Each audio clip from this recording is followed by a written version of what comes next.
What? I actually signed up for the 2003 NBA draft. Li Long stared at the unfamiliar foreigner before him, unable to believe that something like time travel could happen to him. Ding, the super basketball system has been activated. Please check it yourself, host. Damn. There's a system too, this is amazing. Originally Li Long thought he was just an ordinary guy. Signing up for the NBA draft was a joke, wasn't it? Unexpectedly, along with the time travel came a system. When he opened the system, the first thing that appeared in his mind was a stat panel. Li Long. Age 18 years 166 days. Height 199 centimeters. Weight 108 kilograms. Wingspan 216 centimeters. Max vertical jump 102 centimeters. Seeing this, Li Long was shocked. Had he gotten LeBron James' script? Is this a parallel universe? Li Long was already thinking once he became the No. 1 pick he would play 4 years for the Cavaliers, then directly recruit Wade and Bosh, that way no one would call him LeBron. If anyone said he was forming a super team in his prime, he could just use Garnett as a shield. Why could the big ticket do it while the king could not? At that time he would first start a 5-peat, then trade those 2 for draft picks. With his knowledge of the future, after at most a 1-year slump another 5-peat would be no problem. And then the NBA would reach its grand finale. Anyone like Mike the Ring King would be trampled under his feet. At that point he would retire at the peak, find a secluded place to avoid the great flu, leaving behind an undefeated legend. Thinking of this, he himself was amused by the plan. But when he looked at the following stats he was stunned. Rebounding 74. Passing 49. Shooting 47. Driving 65. Was rookie year LeBron really this weak? Probably not. If the shooting was about right, the passing and driving were far off. Lee, don't worry, with the Chinese market you'll definitely get drafted. Burroughs spoke with a serious face, trying to convince the young man in front of him. Because of Yao Ming's joining last year, the Rockets' market value had skyrocketed. So many agents looking for a shortcut came to China to test the waters. The Burroughs in front of him was one of them, unknown in the US without a single NBA player under him. But when he first saw Li Long in China, he was deeply attracted. About 2 meters tall, bulging muscles, long arms, huge hands, all indicating terrifying physical gifts. Drafted? Li Long was wondering whether he had really gotten LeBron's script when he heard the foreigner's words. No way, with his physique, just drafted. Was the overall physical level in this world generally higher than in the original world? Who do you think will be the No. 1 pick? To verify, Li Long asked cautiously. Of course LeBron. Although Carmelo is also excellent, I dare. Whatever Burroughs said next, Li Long no longer listened. Confirming that this was still the original timeline, he now just wanted to sort things out. Alright, let me rest. You go out first. Without explaining, he pushed Burroughs out and began to search through his memories. Saka, so that's it. It turned out that in this life Li Long was a member of the S Province youth basketball team. But due to family changes he couldn't pay the fine for a team fight and was expelled. Later he met Burroughs. When the other party said he could help him get into the NBA, Li Long thought he was a scammer and wanted to see how he would be proven wrong, so he let him arrange the draft participation. And he agreed that once drafted all agency business would be handed over to him. Seeing this, Li Long understood the whole story. Suddenly Li Long froze because he noticed a grudge value item at the very bottom of the system. Grudge value 0. From his years of reading novels, this thing must be the key to turning his fate around. System, what does this grudge value mean? The host can collect grudge from all active players through any means. Every 1,000 grudge points will grant 1 free attribute point. Hearing this, Li Long smiled. He had guessed right. As long as he could add points, he still had a chance to steal LeBron's script. System, everyone else gets a newbie gift pack. You don't have one, do you? Then Li Long remembered that in the novels he read, systems always had newbie packs. Why didn't this one? Ding, the newbie gift pack has been sent. Please check it yourself, host. Haha, the streamer who asks gets the milk. Looking at his attribute panel again, there was an additional skill slot. Skill, Mad Dog Bite. Mad Dog Bite, a perimeter defensive skill that uses relentless close guarding to frustrate the opponent and cause turnovers. The next day Li Long watched the 2003 draft in the hotel with Burroughs. Since his visa hadn't come through yet, he could only watch the draft from the hotel. Unexpectedly, Li Long went undrafted.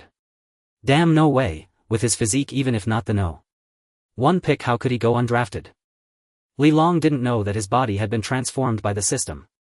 According to his previous physical test data, going undrafted was the most normal outcome. Li, don't lose heart. We go to the US and it'll definitely help you get into the NBA. Seeing Li Long in a daze, afraid he might back out, Burrows patted his chest with bravado. In fact, he had no connections in the NBA at all. On July 1st, as soon as Li Long's visa came through, Burrows took him straight to the US. In the past few days, Li Long had gotten used to this body.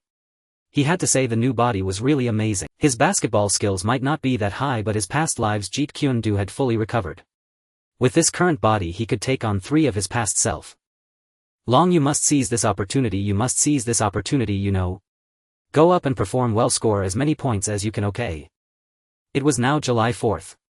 Through Burrows' efforts he finally found Li Long a chance to play in the Summer League. Orlando was willing to try out this compatriot of Yao's. If possible, they too wanted to replicate Houston's success.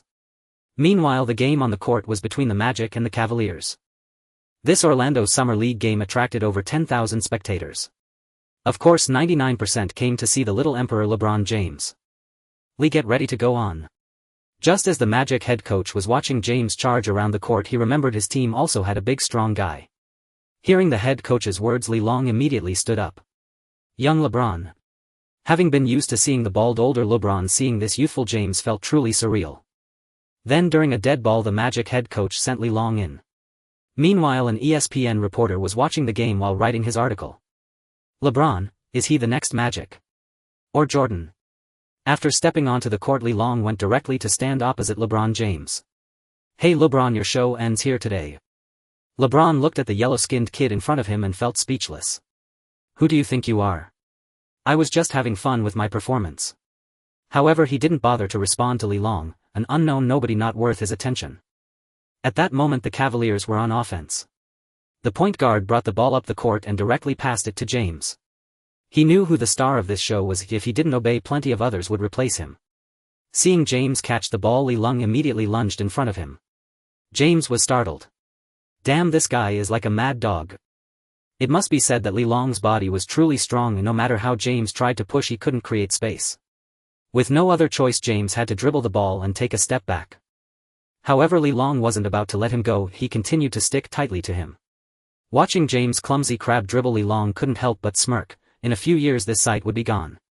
At this point James dropped his contempt. He hadn't expected this yellow-skinned kid to actually hold his own. No, he had to drive hard, otherwise the shot clock would run out soon. But just as he was about to take another step back, Li Long swiped and knocked the ball away. Did you learn to dribble from a crab? LeBron's face changed instantly as he stared at the basketball in Li Long's hands. Already dark, it turned even darker. Ding! Congratulations to the host for obtaining 200 resentment points from LeBron James. The sudden sound startled Li Long. Damn, so this is how you get resentment points. Meanwhile, the scene on the court also caught the audience's attention. Who is that yellow-skinned kid? He actually stole the ball from James. Yeah, I haven't heard of any rookie like him this year. Could he be an undrafted player? Just as the audience was buzzing with discussion, Li Long made a decision that defied his ancestors. He held the ball with both hands and then extended it back to James. Ding! Congratulations to the host for obtaining 500 resentment points from LeBron James. Damn, what a prophet. He didn't expect James, who was always polite to the media, to have such a temper. Watching the ball being offered back, James' face grew even darker. However, being a pragmatist, he still snatched the ball. As the basketball smacked hard against the floor, James vowed to crush this despicable yellow-skinned kid. But Li Long wouldn't give him any room to drive. No matter how James moved, he stuck to him tightly. On the other side, Carlos Boozer saw James' predicament and quickly came over to set a pick. Thud. Seeing James drive hard to the left, Li Long, who was about to move right, collided with a solid body. Li Long didn't bother to see who blocked him. He turned and quickly chased after James. It must be said that Li Long was fast. Just as James was about to start his 3-step layup, Li Long was already beside him. But James wasn't easy to stop either. Since he had already built up momentum, he charged toward the basket, shouldering Li Long's pressure. Li Long calculated the steps in his mind. As James took his second step, Li Long quickly planted his feet firmly, rooted himself and raised both hands high. Then he watched James take another step, leap over him and deliver a powerful tomahawk dunk. Yes. LeBron is amazing. What a dunk. That yellow-skinned kid can't stop LeBron's drive. The audience was ignited by James' dunk. Dad, did LeBron just take an extra step? Only a little boy asked his father in confusion. Li Long looked down at his own feet. Yes, he had counted correctly. He then looked up at the referee, only to see the referee signaling a 2-point score. Hey ref, that was a travel. Li Long hurried over to the referee and said. But the referee gave him a cold glance and completely ignored him. From the referee's eyes, Li Long knew that if he kept arguing he would suffer. "Hey LeBron, aren't you the travel king?" Since the referee was unresponsive, Li Long had to take it out on James. Sure enough, upon hearing Li Long's words, James was stunned again. Ding! Congratulations to the host for obtaining 500 resentment points from LeBron James. Not bad, not bad. Even though the travel wasn't called, he got an extra 500 resentment points. This wave was a win. When the Magic went on offense, well, Li Long had nothing to do with it. This was Summer League after all, everyone just shot when they got the ball. Luckily the Magic scored. After that basket, James requested to be substituted. Then Li Long ran a few more suicides. The Magic head coach watched for a while, saw that Li Long was totally ineffective on the court and pulled him out. "Li, what were you doing? Don't you know the audience came to see LeBron?" As soon as Li Long got off the court, Burroughs complained in his ear. Obviously he thought Li Long's actions caused the early substitution. Damn, just because he's the king everyone has to worship him. Li Long ignored Burroughs' complaints and said with displeasure. It was clearly a travel. However, he also suffered a penalty. He had only gotten one steal, but after returning the ball to James he was charged with a turnover. Moreover, the Magic head coach considered him just a young man with decent physical attributes. There were plenty like him in the league. Before the game ended, Li Long received a notice from the head coach that he wouldn't play in the next game. "See, what did I tell you? LeBron is America's pride. What you did will only ruin your own future." After receiving the notice, Li Long didn't bother with the game anymore. He followed Burroughs out of the arena. Now they needed to find new opportunities. "Hey kid, come here." Just as they were walking out of the arena, a voice came from beside them. "You. Are you Barkley?" Li Long hesitated as he looked at the fat man. He hadn't expected to run into Barkley at a preseason game. Actually, Barkley was also here to watch James' performance. As a commentator for TNT, ESPN's old rival, he was extremely dissatisfied with ESPN's hype of LeBron. "What? The next Jordan? Even I don't dare claim to be chasing Jordan, and this rookie dares to boast about being the next Jordan." And that's why he noticed Li Long, especially the move where Li Long stole the ball and then gave it back to James. It made him feel he had to meet this interesting kid. Seeing Li Long about to leave before the game was even over, Barkley's mind turned and he knew exactly what was happening. "Yes, I am the great Charles Barkley. Kid your Yao's compatriot, a Chinese." Seeing Li Long's excitement upon meeting him, Barkley felt a swell of pride and replied arrogantly. "See, I'm truly a superstar, even the Chinese know who I am. So what does a donkey's ass taste like?" Li Long looked at the smug Barkley and asked with a mischievous grin. After saying that, he turned and ran off. "What? Donkey's ass?" Suddenly Barkley recalled that bet of his. "Fine, you damn kid, stop right there." With that he gave chase. "Kid, so you're an undrafted player? Then why aren't you sucking up to Sir Charles? And you dare to mock me?" That evening Li Long and Burroughs brought Barkley back to the hotel. Barkley hadn't planned to join them, but Li Long's bow and arrow punch had stunned him. It turned out that Li Long, seeing Barkley chasing him, wanted to scare him off and threw a bow and arrow punch. Of course the fist stopped just an inch from Barkley's face, or he'd have ended up in the hospital. Even so, it spooked Barkley badly, but instead of running away he latched onto Li Long. Burroughs was thrilled about all this. After all, Barkley had far more connections in the NBA than he did. If Barkley could help, wouldn't Li Long have plenty of opportunities? "Huh, with skills like mine, why would I need to suck up to you? Didn't you see I took down the top pick?" Hearing this, Barkley chuckled. For some reason the disdain he once had for Yao Ming had now turned into a deep fondness for Li Long. "Kid, come on, let Uncle Barkley see if you're all talk. If you've got real talent, I don't mind giving you a recommendation." Hearing this, Li Long's eyes lit up. Though he was confident he could make it in the NBA, he still needed a foot in the door. Barkley realized that Li Long's physical attributes were no joke and his defense was above average. But offensively, he was a total amateur. He just couldn't understand how someone with such a great physique went undrafted. Were all the league's GMs blind? "Kid, give me your number. Wait for my news." With confidence in Li Long, Barkley didn't waste words and simply asked for his phone number. At the 76ers GM office, Billy King was fuming. The boss wanted him to look at last year's Rockets revenue. Of course he knew, everyone in the league knew, that old Devil Alexander had hit the jackpot. Who would have thought that such a backward country could have so much potential? And Iverson kept asking for help. Where in the league were all these good players? Besides, would a good player choose to play second fiddle to him? This year he had barely scraped together 3 number 1 picks and the salary cap was maxed out. He couldn't sign anyone else even if he wanted to. Besides, with the new season about to start, what good players were left unsigned? Still, he knew that the 1990 number 1 pick Coleman was just coasting and the 1994 number 1 pick Big Dog Robinson was past his prime. It looked like another tough year for results. But he couldn't ignore Iverson's demands. If it escalated to the boss, he'd be the one getting fired. After all, in the boss's eyes, Iverson was a box office draw. The office phone rang. Hello? What? The Flying Pig recommended someone. What? A Chinese. Let him come for a tryout. At first, upon hearing it was Barkley's recommendation, Billy King's first instinct was to tell him to get lost. What did that fat pig know about team management? But when he heard the recommendation was for a Chinese player, Billy King froze. A Chinese player? Wasn't Alexander's success built on Chinese players? It seemed Charles, as a former 76er, still had the team's best interests at heart. He decided that as long as Lee Long wasn't a complete bust, he'd sign him. On October 27, Lee Long, accompanied by Burroughs, arrived at the 76ers facility.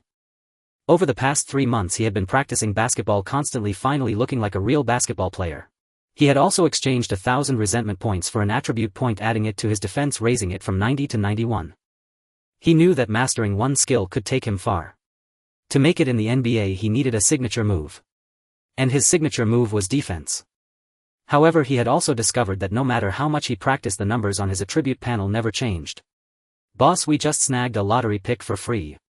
Chris Ford, holding Lee Long's physical test report, shouted excitedly at Billy King. Standard procedure, don't freak out. Billy King had watched Lee Long's physical test and knew the numbers would be good. Still, he waved his hand dismissively and took the report to read. Lee Long. Age 18 years, 286 days. Height 200 centimeters. Weight 109 kilograms. Wingspan 217 centimeters. Body fat 6.4. Palm width 30.1 centimeter. Standing reach 280 centimeters. Max vertical leap 62 centimeters.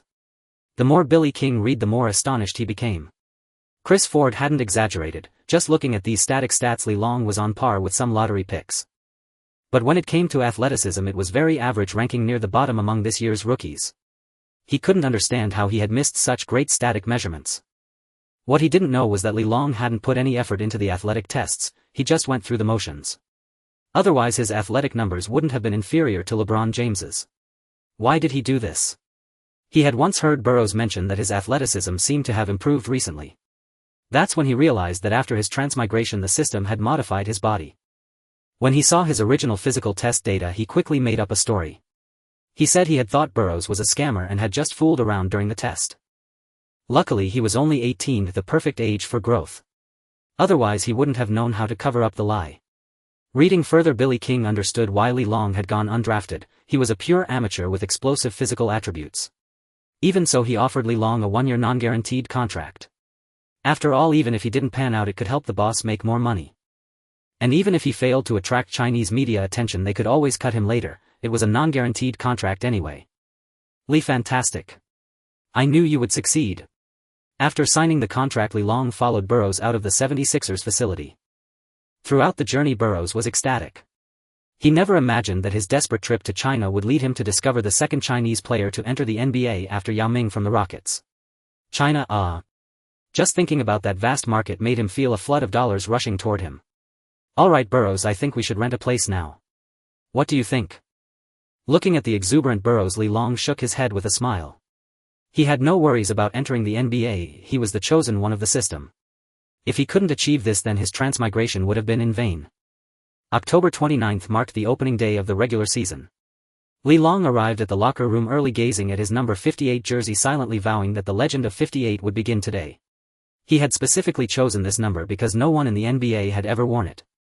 Hey, are you new too? Just then the locker room door opened and a handsome white young man entered. Hello, I'm Lee Long from China, this year's undrafted rookie. Lee Long recognized the newcomer, Kyle Korver, the future all-star shooter. Knowing he was also a rookie this year, Lee Long introduced himself proactively. I'm Kyle Korver, a second-round pick. Let's help each other out. Seeing another rookie, Korver was delighted. At least he wouldn't be the only one getting bullied now. Lee, you can't sit there. Just as Korver finished speaking, a group of people entered. Hey, a new face. Eric Snow glanced at Lee Long in confusion. However, upon seeing where Li Long was sitting, he quickly fell silent. At that moment, Allen Iverson, standing in the middle of the group, darkened his expression. Li Long had taken his designated seat. "Kid, are you the new guy?" Iverson slowly approached Li Long, staring at him coldly. Li Long was initially thrilled to see Iverson, but the icy interrogation dampened his mood. "I may be a rookie, but did I eat your rice? What chief AI are you planning a onion on? Basketball or a fight?" Li Long stood up, looking down at Iverson. Hearing this, Iverson smirked. Basketball. He would toy with him. Fight. Didn't he know that in Philadelphia a single word from him could have Li Long dead in the streets? "You're pretty arrogant. Do you know I can have you kicked out tomorrow with just one word?" With that, Iverson pushed Li Long aside and sat in his seat. Li Long now understood why Iverson was targeting him. But since it had come to this, he didn't want to lose face. TCH, without the 76ers, I can't play in the NBA. Sensing Li Long's bravado, Iverson shook his head and dropped the matter. A minor figure wasn't worth his attention. "Kid, go get my shoes." Just then a big black man ordered Li Long. Li Long knew that hazing rookies was a tradition in the NBA. Even Kobe had carried bags during his rookie season. But at this moment it felt blatantly disrespectful. "Li, it's normal." Korver tugged at Li Long's sleeve, whispering in consolation. Hearing this, Li Long had a new idea. "Which locker is yours?" The other sighed in relief, thinking he had backed down. At least there wouldn't be another conflict that could delay the game. "You rookie don't even know me." 22 Big Dog Robinson, that's me. Robinson was annoyed that Li Long didn't recognize him, thinking to himself that he'd teach the rookie a lesson later. Just as Robinson was plotting, a loud crash echoed through the room. Everyone saw Robinson's wooden locker door marked with 22 shattered into pieces by Li Long's fist. Sorry, I didn't have the key." Li Long feigned innocence, rubbing his head as he handed the shoes to Robinson. You. Robinson pointed at Li Long, trembling, unable to form words. Their lockers were made of hardwood, and Li Long hadn't even appeared to put any force into it, yet it had such devastating power. If that punch had landed on his head, he might have had to retire early. Iverson was also startled by the noise, understanding now why the kid had dared to challenge him. "Bruce Lee. Lee, is that Bruce Lee's kung fu? Right, your name is Lee too. You're not his secret son, are you?" Greg Buckner exclaimed excitedly. The other 76ers suddenly realized, so that's why a rookie could be so bold, he must be Bruce Lee's secret son. But Li Long was speechless. He hadn't expected to find a Bruce Lee fan on the 76ers. He had only used a 1-inch punch and the guy had recognized it. But Bruce Lee's secret son? What kind of nonsense was that? Even if you idolize someone, you don't just claim them as a father. No, Bruce is my idol. I just learned his Jeet Kune Do. To avoid any misunderstanding, Li Long quickly explained. "Oh, Jeet Kune Do. I like it too. Can you teach me?" Buckner asked eagerly. Hearing this, the other 76ers' eyes lit up. "Kung Fu, who wouldn't want to learn? Sure, I'll teach you when I have time." Seeing someone reaching out to him, Li Long smiled warmly. "Hey Li, I want to learn too." "Yeah Li, we're teammates, don't play favorites." Others quickly joined in the plea. Only Iverson looked slightly surprised. This kid had some skill. "Li, do all Chinese people know Kung Fu?" Greg Buckner suddenly asked after they had chatted for a while. "Well, of course. There are plenty of people like me in China." Li Long replied modestly. In reality, with his current physique, few could openly defeat him except for special individuals. "Oh my god, Chinese people are terrifying. So does that mean Yao in Houston knows Kung Fu too? Good thing I never provoked him." Kenny Thomas thought to himself. Bullshit. I was teammates with Yao Ming, how come I never knew he knew Kung Fu? But he didn't call Li Long out. Unlike Yao, Li Long not only knew Kung Fu but had also dared to stand up to Iverson right from the start. "Hey, why aren't you warming up? What's everyone doing in the locker room?" Chris Ford entered with the coaching staff. "Hello, coach. We're on our way." Seeing the coach, everyone quickly changed and headed to the court. "Li, you're new. Has anyone been bullying you?" Chris Ford asked with concern, as if addressing a freshman on his college team. "No, coach. The teammates have been very friendly." Korver, walking ahead and wondering why the head coach hadn't asked about him, nearly tripped. "Friendly? Did the Chinese have a different understanding of the word? Perform well and they'll give you opportunities." "Li, what are you talking about?" At this moment the game had entered the second quarter, and watching Wade on the court going head-to-head with Iverson, Li Long felt a wave of resentment. That old man said he would give me a chance, yet here I am not even called during the bench time of the second quarter. It's fine, I was talking about the Heat's number 3, such incredible speed driving to the basket without losing momentum and not afraid of twisting an ankle.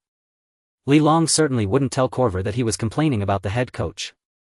Of course, Wade is this year's number 5 draft pick and his signature move is driving without losing speed. Moreover, he had to remove his meniscus in college due to an injury, otherwise he would be even more terrifying. Thinking that Li Long didn't know who Wade was, Korver patiently explained it to him. Li Long thought to himself, I know as much as you do about these matters, if there's no need to repeat what has been said in the future. Sometimes Li Long thought, could it be that the man who made the whole league lose a meniscus was writing his own press release? After all, Wade's flashy style was ingrained in his DNA. However, it must be said that Wade's breakthrough move was truly remarkable. Indeed, it was Big Dog Robinson guarding Wade. Due to height considerations, Chris Ford had Iverson defend the opposing point guard. But Snow couldn't keep up with Wade's speed at all and his physical attributes were far inferior. As a result, this arduous task fell upon the Big Dog. Yet even after the Big Dog was taken out of the game, Chris Ford only sent in John Salmons. Lee, stop pacing in front of me. I'll put you in when the time comes. After halftime, seeing that Chris Ford still showed no intention of letting him play, Li Long occasionally paced back and forth before him. In truth, Chris Ford was also incredibly anxious. This was after all his first game as an NBA head coach. To ensure victory, how could he dare to send in a rookie like Li Long? It wasn't until the final 2 minutes with the 76ers leading by 12 points. Lee, Korver, get ready to go in. Seeing the game was all but decided, Chris Ford finally called for Li Long and Korver. Hearing the voice he had been waiting for all game, Li Long quickly stood up. Hey buddy, you need to call for the ball. After entering the game, Li Long looked speechlessly at the Heat's number 52 who was guarding him. It was already garbage time and his strength was defense. But after 2 possessions, the number 52 guarding him hadn't even touched the ball. How was he supposed to show his skills? Samaki Walker looked at Li Long with disdain. Did you think I didn't want the ball? Don't you know that in garbage time everyone just plays casually? Besides, you haven't gotten the ball either. How dare you laugh at me? Yes, he thought Li Long was mocking him. Ding, congratulations to the host for obtaining 20 resentment points from Samaki Walker. Whoa, the sudden voice in his head startled Li Long. Samaki Walker.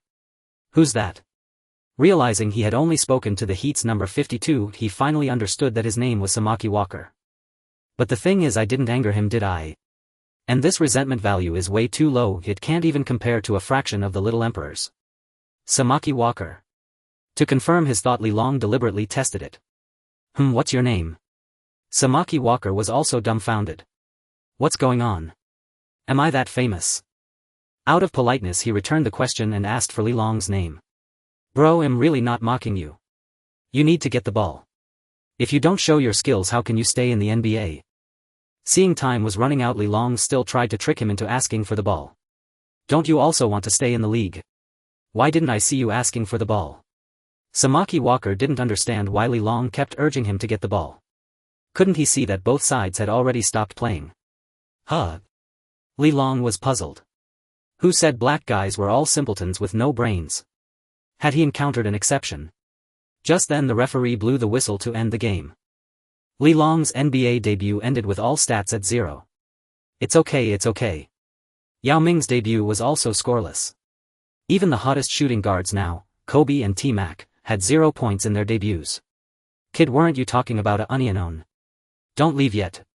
Just as Li Long was comforting himself using Yao Ming's example, he suddenly heard Iverson's voice. Onion. Li Long was stunned. Did he mean playing basketball or fighting? It should be basketball. If it were a fight, Iverson would have gone to get his crew first. After everyone had left, Li Long practiced dunking alone in the training gym. To be honest, ever since he transmigrated, his favorite thing was dunking. In his past life he didn't have this kind of physicality. Although he practiced Jeet Kune Do, his height was too much of a disadvantage. Just as Li Long completed a standing 2-hand jam paying tribute to Curry, Iverson suddenly appeared in the gym and shouted at him, "Kid, is that your warm-up?" Warm-up. Li Long also wanted to play a relaxed game averaging 18 points per game. That would be fantastic. Then he could tell people he was the second best player on the 76ers. Unfortunately, he wasn't even qualified for a relaxed game. Borrowing a famous saying from his past life, he really didn't have that ability. Alright, cut the crap. Basketball or a fight? Li Long dropped the basketball and said to Iverson. A fight?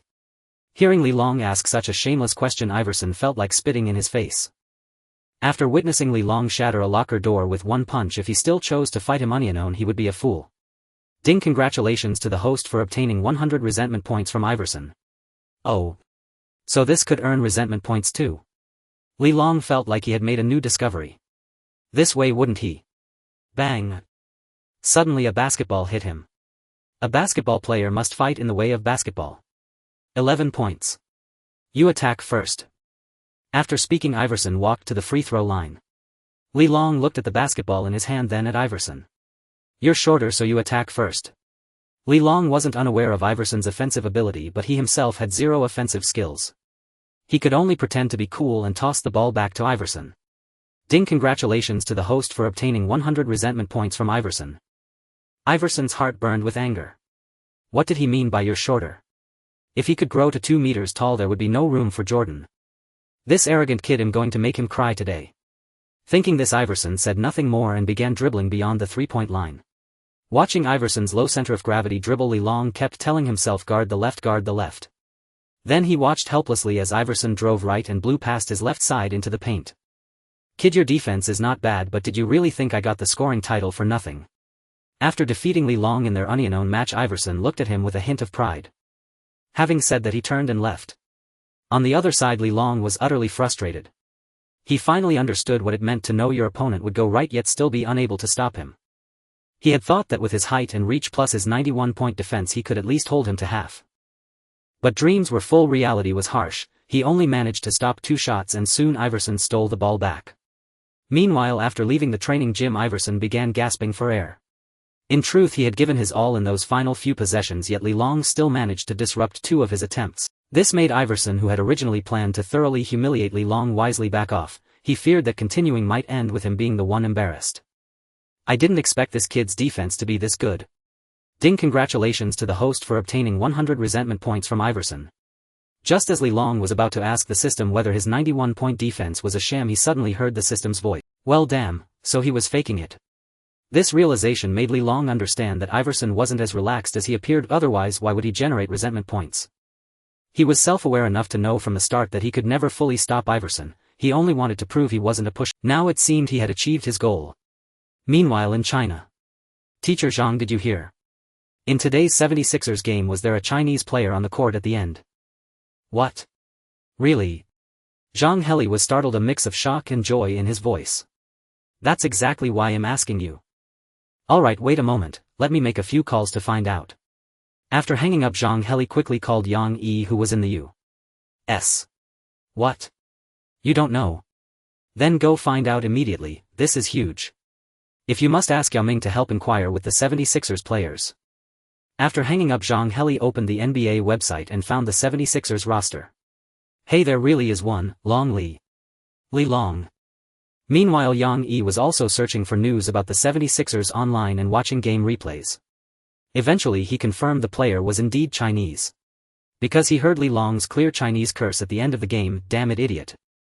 In fact, back during the summer league he had heard about a yellow-skinned player who stole the ball from LeBron James, and there was even a video. But the video never surfaced, so he dismissed it as a rumor. Now out of the blue this had exploded like a bombshell. To be fair, China's efficiency was remarkable. By the next day Li Long's identity was clear. A recently expelled member of a provincial youth team. And most importantly, he was expelled. Even so, surely the training fees should still be paid, right? As the media rushed to report the second Chinese player in the NBA, the Basketball Association leaders were also trying to contact Li Long. Did you hear? Another Chinese player has joined the NBA. Of course I know, he joined the 76ers and plays with Iverson. What's there to be happy about? The latest news says he only played 2 minutes in garbage time last game, 0 stats across the board. Yeah, he's just a water boy, why all the excitement? Amid the buzz in China, Billy King was having a great day. Early in the morning he had received interview requests from several Chinese media outlets. See, here it comes. Humming a tune, Billy King approved all the requests. If the Chinese media had arrived, Chinese corporations couldn't be far behind. Lee, I just got a scam call from your country, but the guy must be crazy. He immediately asked for your training fees. The next day Burroughs found Li Long playing on the court. Well, that's definitely crazy, broke as it. Li Long didn't think much of it, assuming it was just a scam. Lee, you played well last game. I didn't expect you to get on the court in your first game. Keep it up. Hearing this, Li Long was speechless. If he didn't know Burrow's personality, he would have punched him. Calling garbage time with 0 points playing well. Meanwhile, in a Chinese office, a young clerk looked at his boss with a pitiful expression. "Boss, he called you crazy and told you to get lost." Since the boss didn't speak English, he didn't know what Burrows had said and had to find a clerk who did. But he never expected such a result.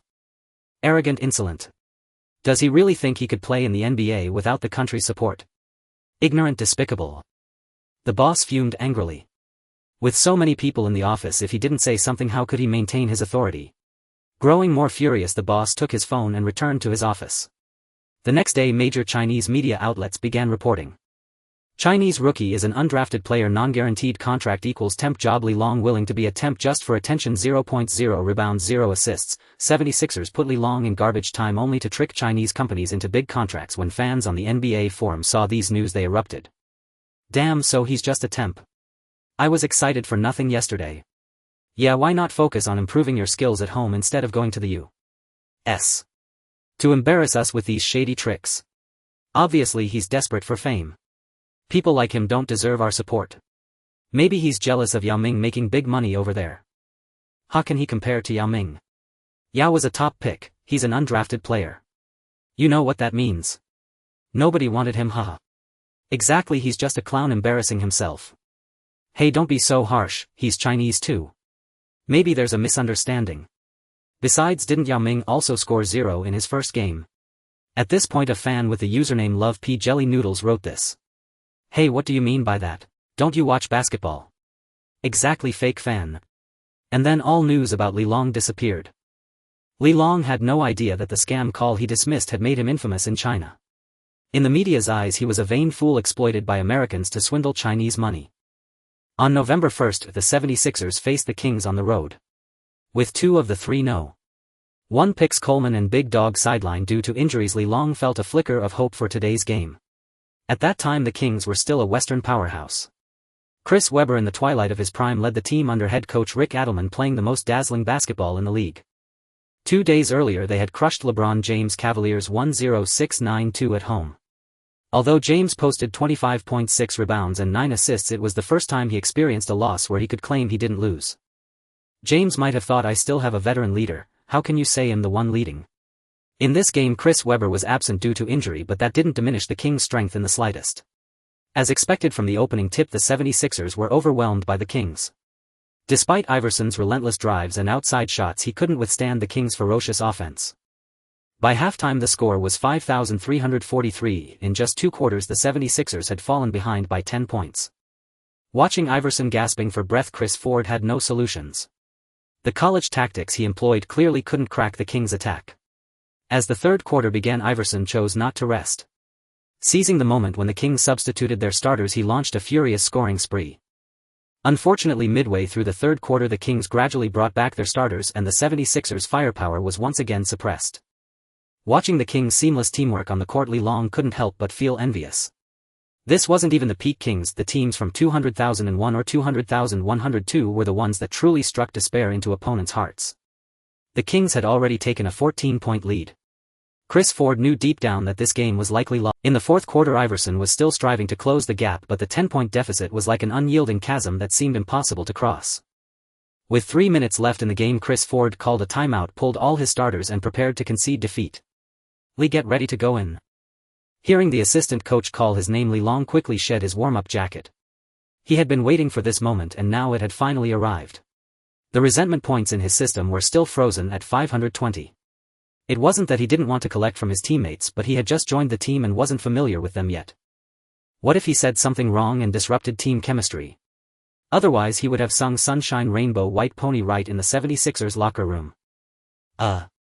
He might get beaten up. So collecting resentment points from opponents on the court was the perfect plan. Trash talk was a form of psychological attack, wasn't it? People are born of people, and people all have names. Some are called LeBron, some are called Carmelo. What's your name? As he stepped onto the court facing the number 3 player, Li Long asked. Inwardly he smirked, thinking how lucky he was to have chosen jersey number 58, otherwise it would be so easy to clash numbers. Gerald Wallace didn't quite grasp the meaning of the long speech, but he understood the question about his name. My name is Gerald Wallace. What's yours? What? Gerald Wallace. Li Long was taken aback. Was the cat still coming off the bench for the Kings and in such a miserable state that he only played during garbage time? So are you planning to switch teams? Hearing this, Gerald Wallace was startled. Damn, how did this guy know what he was thinking? He hadn't told anyone except his agent. Nonsense. I'm perfectly fine with the Kings. No way. He quickly retorted. This couldn't get back to the Kings front office. If they traded him mid-season, it would be a disaster. Seeing the look on his face, Li Long knew he had guessed right. He hadn't realized the cat could be so naive back then. You need to demand the ball. If you don't showcase yourself, how will any team want you? Li Long, seeing no opportunity to shine himself while chatting, started coaxing the other player to demand the ball. I told you I'm not switching teams. What are you talking about? Despite his words, Gerald Wallace was tempted. Just then the Kings' point guard was stuck. Wallace quickly moved to receive the pass. Seeing Gerald Wallace get the ball, Li Long's eyes lit up. No doubt about it, it was time for your Uncle Li to shine. But then Gerald Wallace whipped a pass straight to the post. Pass. He passed. Li Long nearly twisted his back in surprise. Was the guy he was facing a fake cat? Hey, you should take me onion. You've got to step up. Li Long said with feigned anguish. Am I crazy? Didn't you see the lane was wide open? Wallace's reply left Li Long speechless. The game ended with the Kings winning 10,089, securing their second straight victory. And Li Long had once again posted 0.0 rebounds and 0 assists. Worst of all, he hadn't collected any resentment points. Not only that, but he had managed to infuriate himself instead. Meanwhile, in China, on the NBA fan forum Tieba, countless fans were celebrating Yao Ming's performance from the previous day. The day before, the Rockets had played their season opener. Yao Ming played only 20 minutes but scored 19 points, grabbed 3 rebounds and dished out 2 assists. The Rockets should build around Yao. With that kind of efficiency, if he played 40 minutes, he'd score 38 points. Exactly. Kato is clearly not enough. He just grabs boards. In 37 minutes he only scored 10 points. That's right. Yao is getting better and better, and he has a good relationship with Stevie Franchise. They can be the inside-outside core, another okay duo. And there won't be any internal strife like the Lakers. Hey, the 76ers game is over. Do you guys know how many points that Li Long guy scored? Really? Li Long actually scored? You're kidding. He can't score. Haha, you guys are true fans. Li Long played 3 minutes and got nothing. Huh. I knew it. I said he couldn't score. He can't even score in garbage time. He might as well come back. He's embarrassing us Chinese. Forget it. Let's not talk about him anymore. It drags down our taste. Li Long had no idea that this game had made him vanish from everyone's minds. The fans who had held onto a sliver of hope for him had finally accepted reality. One person might slander you, but if everyone thinks the same, it means you truly have a problem. If Li Long knew what the fans were thinking, he would have argued. The eyes of the masses are not always discerning, sometimes they are manipulated. On November 2nd, the 76ers faced the Warriors in a back-to-back challenge. Last night they flew overnight to Golden State. As the Warriors were a weak team in the Western Conference with only 7 healthy players available, Chris Ford was determined to secure this victory.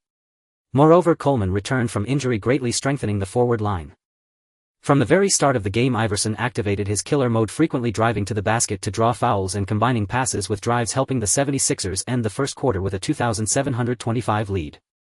However, perhaps due to the exhaustion from yesterday's game, the 76ers fell behind at the beginning of the second quarter. In particular, the Warriors' number 34 Mike Dunleavy was on fire. In just the first half he scored 20 points and grabbed 6 rebounds, leading the Warriors to a 3,022nd quarter. At halftime the Warriors led the 76ers 5,547. Coach, let Lee try. During halftime, Iverson suddenly said to Chris Ford. Seeing that neither John Salmons nor Aaron McKie could stop Mike Dunleavy, he grew anxious. For some reason he suddenly recalled that night's unknown match with Li Long. That kid had defended him so well, there was no way he couldn't handle Dunleavy. Hearing Iverson's words, Chris Ford felt a bit dizzy. Put Li Long in. What for? Didn't he see that Dunleavy was having an explosive night? A rookie going in would just be asking for punishment, wouldn't it? But seeing the firm determination in Iverson's eyes, Chris Ford swallowed the words of refusal he was about to utter. After all, as the new head coach, he didn't want to easily clash with the team's core player. Besides, he had no better solution now. Forget it, he might as well try anything. If it didn't work he could always pull Li Long out. With that thought his expression turned serious. Li, you're in for the second half. Your task is to guard number 34 Dunleavy. Hearing this Li Long jolted to his feet then thumped his chest. Don't worry coach. Leave number 34 to me. I'll get the job done. It had been so long since Li Long had waited for this opportunity. As soon as no. 34 crossed half-court, Li Long stuck to him like glue. So you're Dunleavy, huh? Chinese. From the same place as Yao. Dunleavy pushed against Li Long while moving toward the three-point line. Surprised that the opponent knew Yao Ming, Li Long grew curious. Could he be friends with Yao? I'd better go easy on him or it'll be awkward later. You know our country's Yao. Ding, congratulations to the host for obtaining 200 resentment points from Dunleavy. What the hell? Could he be Yao's enemy? But that doesn't add up, they don't even play the same position. Just because I'm Chinese he's this resentful. Could it be? Little did he know as the second overall pick in 2002 Dunleavy had always resented Yao Ming's treatment. Why did everyone talk about Yao and Stoudemire when mentioning the 2002 rookies? He couldn't beat Stoudemire but surely he was better than Yao. So upon hearing Li Long was Chinese he resolved to make this Chinese kid pay. Hey buddy, I don't know Yao that well either. By the way, who's your girlfriend? I've never heard about his scandals. Seeing Dunleavy gritting his teeth, Li Long thought had guessed right and his gossip fire ignited. Yao Ming, you traitor with those honest eyes. Bullshit. Your girlfriend's the one having scandals. Enraged by Li Long's words, Dunleavy shoved him aside and called for the ball from the point guard. Ding, congratulations to the host for obtaining 300 resentment points from Dunleavy. I guessed wrong. I knew Yao wasn't that kind of person. Hearing Dunleavy's retort, Li Long realized his mistake. But there was no time to dwell on it. Seeing Dunleavy with the ball he quickly closed in. This was the first player in 3 games who actively called for the ball without Li Long's provocation. For that alone he deserved a reward. A reward. A steal. Dunleavy smirked as Li Long approached, thinking the rookie was easy prey. A simple crossover would shake him off and then the path ahead would be wide open. But just as he prepared to change direction a sudden force slammed into him. What the hell did this kid eat? Steadying himself he lost control of the ball, only to find it in Li Long's hands. Seeing the steal, Iverson hurried over to receive the pass. He knew the kid's ball handling skills were shaky, better not risk a turnover. Realizing the ball was with Iverson and beyond recovery, Dunleavy quickly raised his hand. My bad. I got careless, didn't even see it coming. Running alongside Iverson on the fast break, Li Long nearly tripped at Dunleavy's words. Nice work. After scoring on the fast break, Iverson deliberately patted Li Long's butt on the way back. That startled Li Long. What the hell, man? We're both guys. Thinking this, his hand instinctively reached for Iverson's cornrows. Hey kid, what are you doing? Don't touch my dreads. At this, Li Long quickly pulled his hand back, fuming inside. So you can slap my butt but I can't touch your hair. Could Iverson also be a time traveler from the future, knowing the tale of the Pampas eagle being plucked into a vulture? Just then the Warriors advanced.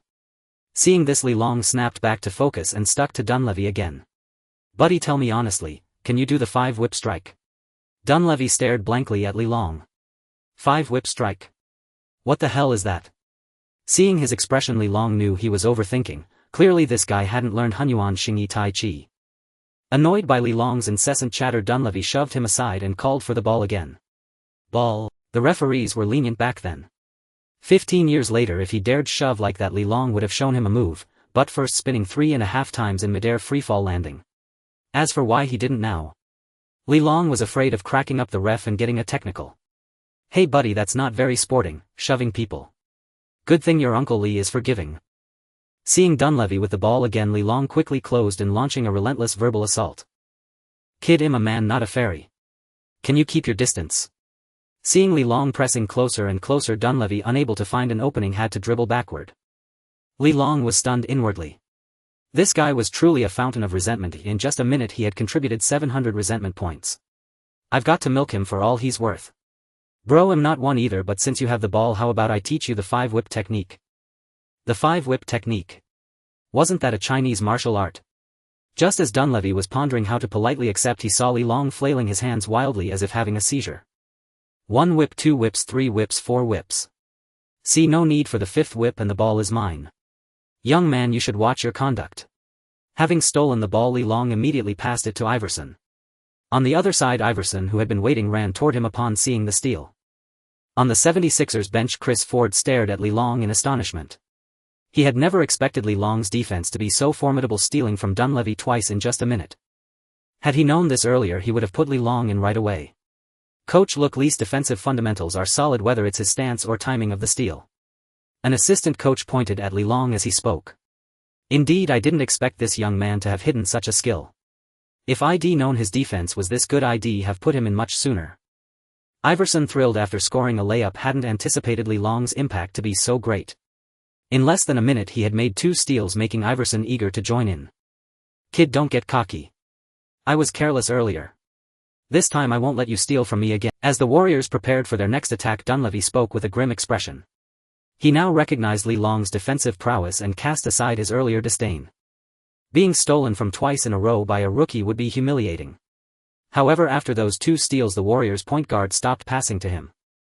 Bro, all that bragging is useless. Why don't you ask for the ball?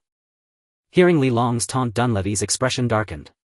He thought to himself, if it weren't for you stealing twice, my teammates wouldn't have stopped passing to me. But today the Warriors relied heavily on Dunleavy's performance. Without his playmaking, they could only resort to rushed shots to end the possession. On the 76ers offensive end, Iverson, now in rhythm, hit a driving floater. After the 76ers scored 6 consecutive points, the Warriors quickly called a timeout. Mike, be careful. Don't let that undrafted rookie shut you down. The Warriors coach had learned Li Long's background. He was this year's undrafted player. Had he known such a talent existed among the undrafted, he would have recommended signing him. Now he only had 7 players available. But tonight's game still depended on Dunleavy's performance. If Li Long managed to contain him, the Warriors would be in trouble. Don't worry, coach. I'll be careful from now on. Dunleavy, feeling his hot hand, nodded solemnly. The game resumed and Dunleavy got the ball again. Your coach still dares to let you handle the ball. Li Long continued his provocation as Dunleavy guarded the ball cautiously. But this time he miscalculated. After all, Dunleavy had been playing for a year and had decent mental fortitude. Ignoring Li Long's words, he waved for a big man to set a screen. At that moment, Li Long caught a glimpse of Iverson sneaking closer. Instantly he pressed tight against Dunleavy from the left. Just as Dunleavy was waiting for his center to come out for the pick, seeing Li Long close and again delighted him. Did he think the same trick would work twice? How naive. Thinking this, Dunleavy moved swiftly, executing a spin move to break past Li Long on the right. Slap. He beat Li Long's defense but failed to evade Iverson's ambush. Iverson, after stealing the ball, pushed the fast break before anyone could react. After that basket, the 76ers trailed by only 1 possession. More importantly, the momentum had completely shifted in their favor. From then on, Dunleavy sped up his passing and tightened his ball security, but scoring as effortlessly as in the first half became impossible. By the end of the third quarter, under Li Long's relentless defense, Dunleavy had made only 1 of 6 shots, scoring just 2 points while committing 4 turnovers. The 76ers outscored the Warriors 34-20 in the quarter, taking a 4-point lead. Are you a mad dog? At the start of the fourth quarter, after having his shot disrupted again by Li Long, Dunleavy finally snapped. Given his hot hand tonight, he could have had a career-defining game, but a rookie had ruined it. What stung most was that this rookie was Chinese. By now Li Long was too exhausted to respond to Dunleavy. Having played for a quarter and a half straight, he was completely drained. He had always thought his stamina was decent, but the intensity of an NBA game was a world apart from provincial youth team matches. Still, with only half a quarter left, he had to grit his teeth and push through. Fortunately, Dunleavy, now frustrated and impatient, missed his chances. In the end, the 76ers defeated the Warriors 1-0-4-9-6. Dunleavy, who had scored 20 points in the first half, managed only 5 in the second. AI, congratulations on your game-high 28 points.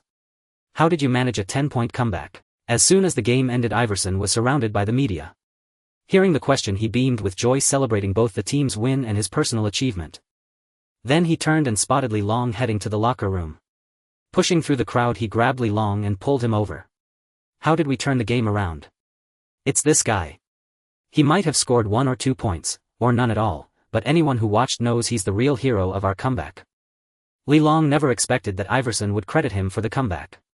In this game he played 24 minutes, recording only 1 rebound and 2 steals. AI is too modest. Without his scoring we could never have turned the tide. Before the media he knew the wisdom of mutual praise, so he said a brief word and returned to the locker room. He understood that these reporters were all here for Iverson. If he tried to steal the spotlight it would only breed resentment. Besides, he was eager to return and exchange his resentment points. This game had been a bountiful harvest.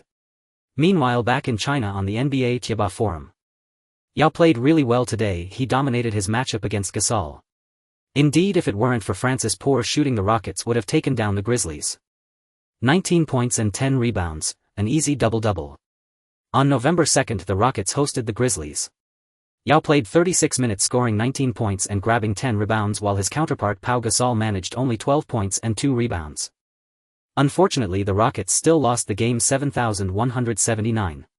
Did you hear that Li Long from the 76ers played 24 minutes in this game? Just as everyone was praising Yao's performance, a post about Li Long suddenly popped up. Damn, is that true? Fake news, right? Did they pay for that? The 76ers really went all out, huh? Haha, he played, but in 2 quarters he only got 1 rebound and 2 steals. It must be said netizens are relentless. Within minutes they dug up the 76ers news. Damn, he's trash. And he still had the nerve to play 2 quarters. The coach must be in on it to develop the Chinese market. Li Long 1 rebound 2 steals, a slight smile, and he's already earned the coach's trust. What do you know? Did you watch the game? If you didn't, stop talking nonsense. Today it was all thanks to Li Long that the 76ers turned the game around.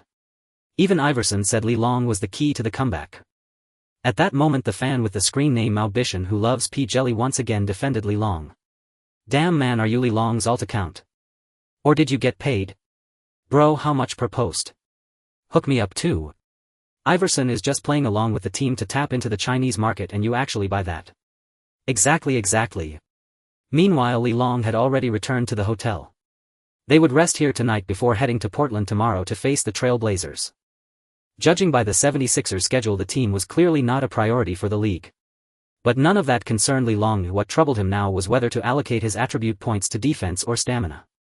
After this game, combined with what he had left, he now had 20 resentment points, enough to exchange for 2 attribute points. Originally he planned to max out defense at 100 before considering anything else. But in the final moments of the last game he felt his stamina waning. Now he was torn. Maybe he should boost his stamina first. After all, his 91 defense was already sufficient. In the end he opted for defense, as his 57 stamina seemed hopeless. Besides, as a rookie he wouldn't get much playing time anyway. He could focus on other areas once his defense was maxed out. On November 4th Li Long arrived in Portland with the 76ers. Long, don't rush. The coach will call on you when it's time. And the Trail Blazers are a bunch of thugs, so don't get into any conflicts when you're on the court. The game officially began. Li Long thought he had earned Chris Ford's trust after the last game. But to his surprise, when the second quarter rotations came, his name still wasn't called. Watching Li Long fidget restlessly, Eric Snow offered some advice. He knew the coach's reasoning. Li Long was just a rookie, and increasing his playing time too hastily would upset the veterans. Especially Big Dog Robinson, who had complained plenty during the 4th quarter of the last game. But that game was a special case. Everyone on the 76ers knew they needed Li Long to guard the rampaging Dunleavy. But not every game had such special circumstances. In this one, Iverson was on fire. The 76ers had the Trail Blazers under control in the first half, leading by 9 points at halftime. Long, get ready to go in. At the start of the 3rd quarter both sides deployed their bench units, and Chris Ford finally called on Li Long. Rookie, you're guarding me. As soon as he stepped onto the court, Li Long went straight to Bonzi Wells. Yeah, are you Randolph's little brother? Li Long knew Bonzi Wells well, but he deliberately said it to provoke resentment points from him. As expected, Wells was enraged. You're the one who's that lousy Randolph's brother. Your whole family are Randolph's little brothers. Ding, congratulations to the host for obtaining 100 resentment points from Bonzi Wells. Kid, you're asking for it. With that, Wells charged straight at Li Long. Caught off guard, Li Long was pushed back. Damn, he had thought James had the most explosive drives, but he never expected Bonzi Wells to be even fiercer.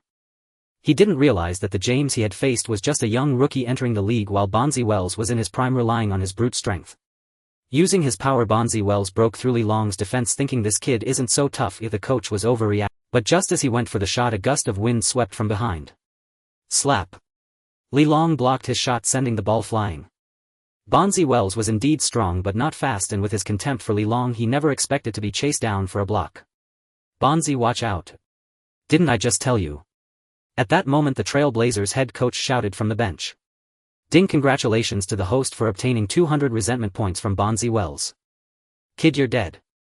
I Bonzi Wells swear it, Jesus himself can't save you. Clearly he blamed Li Long for the coach's scolding. When he got the ball again he muttered over his shoulder.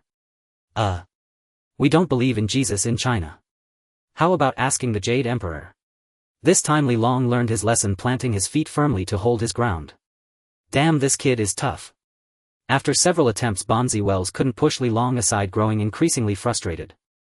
Coming off the bench was supposed to be his time to rack up stats. But the 76ers had thrown this anomaly at him. With time running out, Wells had no choice but to pass to a teammate. Bonzi Wells, however, had not scored a single point. As the gap grew wider, the Trail Blazers quickly called a timeout and substituted back in their starters. Chris Ford, seeing this, also replaced the bench players with his starters. Long, don't be upset. You at least got 3 minutes on the court. Him still sitting on the bench. Seeing the dejected look on Li Long as he was substituted off, Kyle Korver tried to console him. In truth, Korver was even more frustrated. Li Long, an undrafted rookie, had already entered the rotation while he, a second-round pick, was still warming the bench. Hearing Korver's words, Li Long realized he had been too impatient. It's fine. You'll make the All-Star game someday. Knowing Korver was also down, he casually offered this consolation. Ding. Congratulations to the host for gaining 100 resentment points from Kyle Korver. He had just revealed a bit of future insight, so why did it generate resentment points instead? Turning to see Korver's mournful gaze, Li Long understood. Korver thought he was mocking him. Indeed, the All-Star game was something Korver had never even dared to dream of. How could Korver know that over a decade later, as long as one's three-point shooting was accurate enough, they could land a big contract and even make the All-Star game? Thinking of this, Li Long wasn't sure how to explain. Ordinarily, the fourth quarter would begin with substitutes taking the court. However, the Trail Blazers, desperate to close the gap, sent their starters back in. The 76ers, seeing this, decided to match their intensity and keep their own starters on the floor. The Trail Blazers failed to close the deficit, and the 76ers even extended their lead by 2 points. At that moment, Chris Ford, noticing that the big dog was utterly exhausted, substituted Li Long in to replace him. By this point, the Trail Blazers had abandoned any hope of a comeback. Their only thought was to pad their stats before the game ended, hoping to secure a better contract with a new team later on. Rashid the ball. Rasheed Wallace received the pass and was about to post up against Coleman when he heard Bonzi Wells calling for it from the perimeter. Rashid, however, had no intention of obliging him. After all, who was the real leader of the Trail Blazers? Besides, with that Chinese kid shadowing you, even if I passed you the ball, would you even score? Seeing that Rashid had no intention of passing him the ball, Bonzi Wells decided to charge in for the rebound himself. He had only scored 13 points this game and was desperate to reach 20 before the final buzzer. Li Long followed Bonzi Wells into the paint. Just then he saw Rashid shake off Coleman and prepare for a low layup. Smack. In the blink of an eye, seeing an opportunity for a block, Li Long abandoned Wells and swatted the ball out of bounds. What the hell are you doing coming into the paint? After the block, as Li Long was about to return to guarding Wells, he heard Rasheed Wallace cursing at him. What the hell, we're on opposing teams, isn't it my job to block you? Just as he was about to confront him, Li Long turned and saw Bonzi Wells shouting furiously at Rashid. You won't give me the damn ball, so I'll get the rebound myself. What's wrong with that? So he wasn't cursing at me. The problem was he cursing at his own teammate? You dare to talk back? If you hadn't lured that kid inside, I would have scored easily and wouldn't have been blocked. Rasheed Wallace grew even angrier when he saw Bonzi Wells talking back. Didn't he know who was the real boss of the Portland Trail Blazers? Just as the two were going head-to-head, Randolph quickly wrapped his arms around Bonzi Wells. Li Long saw that Bonzi Wells was restrained, but Rasheed Wallace was not. As a gentleman from a great and courteous nation, he felt obliged to lend a helping hand. With that thought, he grabbed hold of Rasheed Wallace. Shit, you little punk, trying to sucker punch me. Rasheed Wallace, initially thinking someone was holding him back so he could de-escalate the situation, turned his head and saw it was the Chinese kid from the 76ers. Thinking Li Long was trying to attack him in the chaos, he shouted and threw a punch at Li Long. What the hell are you, a rabid dog biting whoever's near? Startled by the sudden punch, Li Long's instincts took over. He dodged back, then stepped forward with a bow stance and delivered a short punch straight to Rasheed's stomach. Ugh. With just one blow, Rasheed clutched his stomach and collapsed to the ground. Beep beep beep. The referees, finally snapping out of it, blew their whistles. Even the referee was baffled by the Trail Blazers. He had seen players from opposing teams fight before, but this was the first time he had witnessed teammates brawling during a game. He had thought the situation was under control since Bonzi Wells was being held back by his teammates. But in a flash Rashid was fighting with a 76ers player. Well, not really a fight. He was just knocked out with a single punch. Hey ref, I was just trying to break it up. How can you eject me? With the referee's signal, Bonzi Wells, Rashid Wallace and Li Long each received a technical foul. Li Long panicked. He grabbed the referee, trying to explain. Breaking up a fight. By knocking out one of the fighters. Alright, just get off the court. Iverson, seeing the referee's dark expression, quickly pulled Li Long away. He had been enjoying the drama, having seen teammates argue before but never come to blows during a game. Who would have thought that while enjoying the show he'd end up being a part of it? At that moment he was both exasperated and amused. You were supposed to just watch the drama, not get yourself dragged into it. Nevertheless, he gained a newfound respect for Li Long's fighting ability. He used to think Li Long's skills were just for show, having seen him break boards in karate demonstrations. But this time a guy as big and strong as Rashid was taken down with a single punch. AI, what's up with this? I was just trying to break up the fight. As Iverson led him off the court, Li Long grumbled in discontent. Enough, it was their team's internal conflict. Why the hell did you have to get involved? Iverson was amused by Li Long's complaint. Coach, I swear I was just trying to break it up. Back on the bench facing the glowering Chris Ford, Li Long offered a weak defense. Seeing that the head coach ignored him, Li Long dared not linger and headed straight for the locker room. On the other side, after being carried to the locker room, Rashid Wallace finally caught his breath. He had barely held back from vomiting on the court. But now he was even angrier. He had been knocked down, and by a rookie, with a single punch. How was he, Rashid, supposed to hold his head up in the league? The more he thought about it, the angrier he got. He kicked a chair in frustration. Ow. Ding! Congratulations to the host for obtaining 10000 resentment points from Rashid Wallace. A single resentment value exceeding 10000 grants 1 lottery draw. Ding! Congratulations to the host for obtaining the Emperor's Kidney. Your base stamina value becomes 100, and for each target you conquer your stamina increases by 1 point with no upper limit. Just as Li Long was about to rejoice, the locker room door swung open. The game had ended. Li, you were incredible. You knocked Rashid out with a single punch. When are you going to teach us Kung Fu? Before Li Long could even ask about the game's result, Greg Buckner asked with excitement. Previously, when Li Long had offered to teach Kung Fu, no one had paid much attention. Having witnessed Li Long's offensive power firsthand, who wouldn't be drawn to it? What's going on? Don't you all need to shower? Just then the head coach walked in and saw everyone gathered around Li Long, his voice stern. Hearing this, everyone scattered like birds. After showering, the team flew overnight back to Philadelphia. The day after tomorrow they would host the visiting Hornets at home. However, Li Long would certainly not be able to play in this game. Regardless of the reason, he had resorted to violence on the court and would likely face a suspension. Whether it would be 1 or 2 games depended on the league's notification. Fortunately, at that time, penalties for on-court fights were not yet severe. Once back home, Li Long could no longer contain himself and burst into laughter. What a huge gain, truly a massive gain. He hadn't expected that a single punch knocking down Rashid would yield such a bounty. 10,000 resentment points meant 10 attribute points, not to mention acquiring the Emperor's Kidney. From now on he would play the entire game. Well. Thinking about it, he remembered that the reason he couldn't play wasn't due to stamina issues. Still, it was better to be prepared, at least he wouldn't need to allocate points to stamina anymore. With that thought, he eagerly opened his attribute panel. This time he would carefully consider where to allocate his points. Li Long, age 18, height 200 cm, weight 110 kg, wingspan 219 cm, palm width 31 cm. Standing reach 280 cm, vertical jump 82 cm, running jump 102 cm, running reach 382 cm. Strength 84, upper body strength 83, lower body strength 85, explosiveness 94, core strength 91. Speed 85, straight line speed 88, lateral movement 82. Jumping 88. Stamina 100. Injury tendency 74, higher value indicates lower injury risk. Offensive attributes: driving 65, ball handling 65, driving layup 55, driving dunk 62. Shooting 47, close range shooting 68, mid-range shooting 54, long-range shooting 41, ultra-long-range shooting 6, free throws 65. Passing 49, passing vision 41, passing technique 57. Defensive attributes: rebounding 74, defensive rebounding 72, defensive rebounding 76. Blocking 81. Stealing 85. Defense 87, Gonball defense 93, help defense 82. Special skills, Mad Dog bite Emperor's kidney. Resentment points 10320.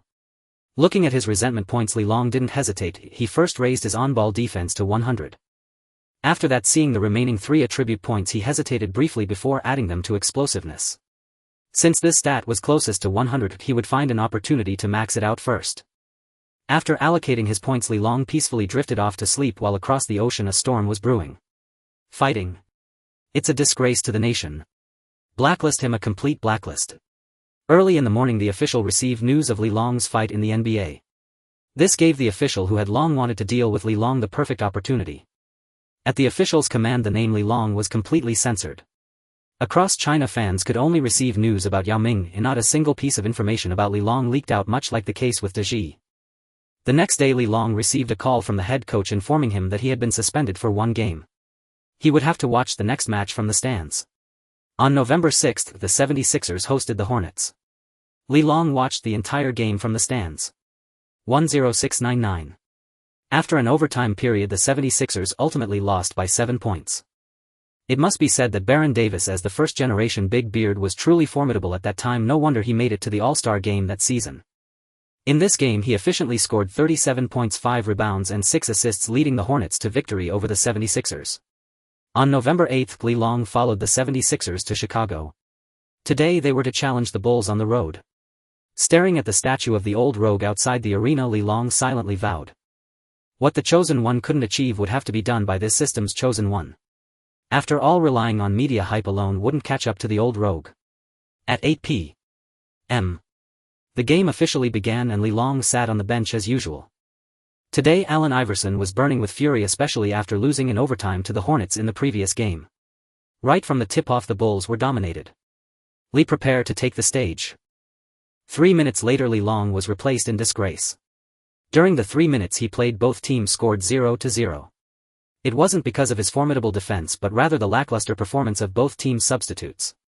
For the entire 3 minutes neither team managed to score a single point.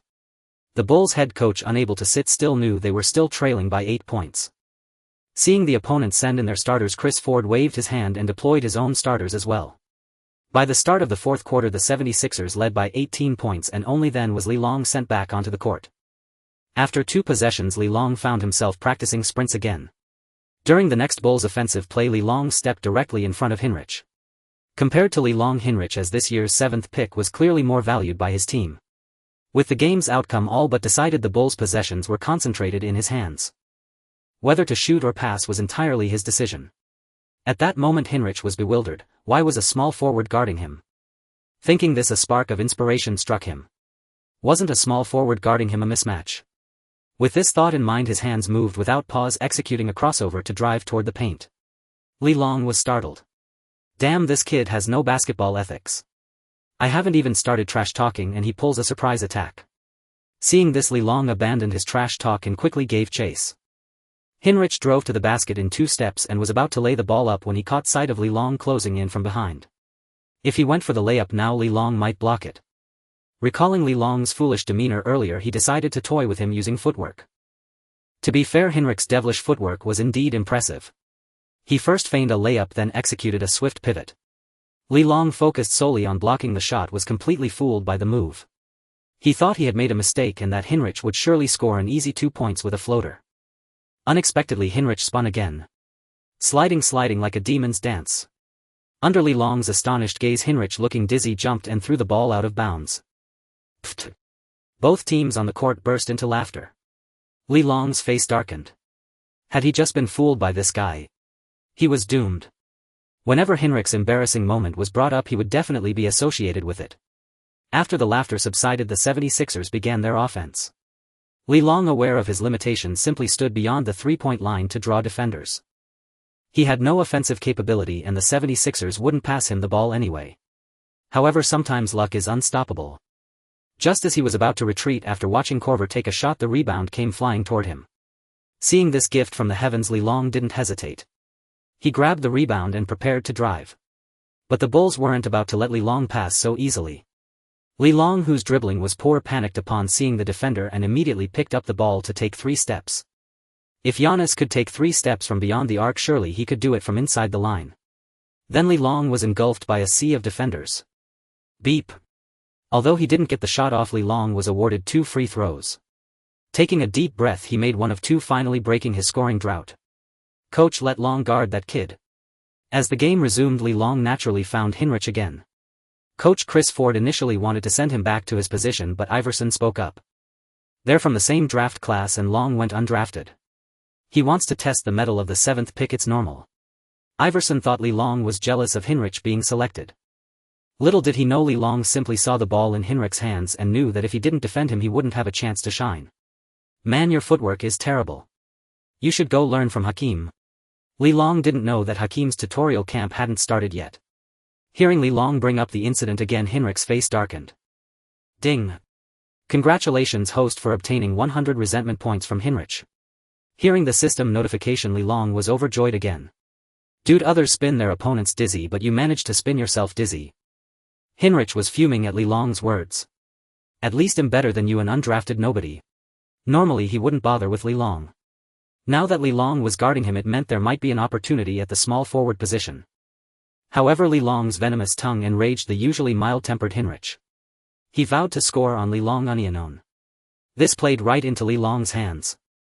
Li Long pressed closer and closer. Hinrich tried to maneuver left and right but couldn't break Li Long's defense. With time running out, Hinrich had no choice but to pass the ball. In the end, under Li Long's defense, Hinrich scored 0 points and recorded 0 assists in the final quarter. The 76ers defeated the Bulls 1-0-6-8-5 and Li Long finished with 1 point and 1 rebound. On November 10th, the 76ers hosted the Eastern Conference leading Pacers at home. The Pacers were a formidable team this season. Their shooting guard was the legendary Reggie Miller, who scored 8 points in 8.9 seconds. The small forward was Ron Artest before his name changed, and the center was Jermaine O'Neal. With this lineup they were a true grinding machine. As expected, the 76ers fell behind from the start of the game. Aside from Iverson, no one on the 76ers could score effectively. Dragon, take the stage. Fortunately, Chris Ford sent Li Long onto the court. Hearing the coach's voice, Li Long leaped to his feet. He had been watching from the sidelines for an entire quarter. Can you believe that it was Ron Artest leading the Pacers to a lead?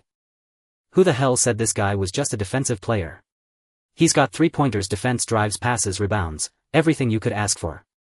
He's a complete small forward. But that's exactly why Li Long was thrilled. Playing only during garbage time, who would remember him? If he could shut down Artest today, he would truly have established himself. Kid, you're built pretty solid. You're not just all show, are you? At the start of the second quarter, Artest was leading the Pacers unit. The moment he came on the court and saw Li Long guarding him, he spoke up. TCH, you think him MJ? Hearing Li Long's words, Artest chuckled. In 2001, Michael Jordan was preparing for his comeback with the Wizards and wanted to tune up by dominating some young players. He found Artest, who was still with the Bulls at the time. Well, who knows if Jordan pushed him too far, but Artest ended up breaking 3 of Jordan's ribs. Kid, don't just run your mouth. Let's see what you've got in your hands. As he spoke, Artest posted up against Li Long, demanding the ball. Damn, was this guy talking about his hands literally? Just then, as Artest turned, he sneaked an elbow into Li Long. Fine, I might not be the best at basketball, but I'm not afraid of a fight. Forget you, even Ben Wallace wouldn't scare me. Thinking this, Li Long pressed tightly against Artest, who had just received the ball. Artest was feeling good. Rookie, today I'll show you what the NBA is all about. Ouch, what the hell? Just then he suddenly felt a sharp pain in his lower back and his manhood gave a startled twitch. It turned out that while pressing close, Li Long used his body to block the referee's view and delivered a short, sharp punch to Artest's kidney area. Seeing Artest flinch, Li Long quickly reached in and stripped the ball away. Concerned for his family jewels, Artest forgot about the turnover and spun around to glare at Li Long. Li Long tossed the ball to Allen Iverson and was about to follow the play when he saw Artest staring at him with fury. Kid, what kind of dirty trick was that? Is it going to affect my manhood? To be honest, Artest was a bit worried. He suddenly remembered that Li Long was Chinese. If Li Long had crippled his manhood, life wouldn't be worth living. You gave me an elbow, I gave you a punch. Just returning the favor, right? Don't worry, it won't affect your future life.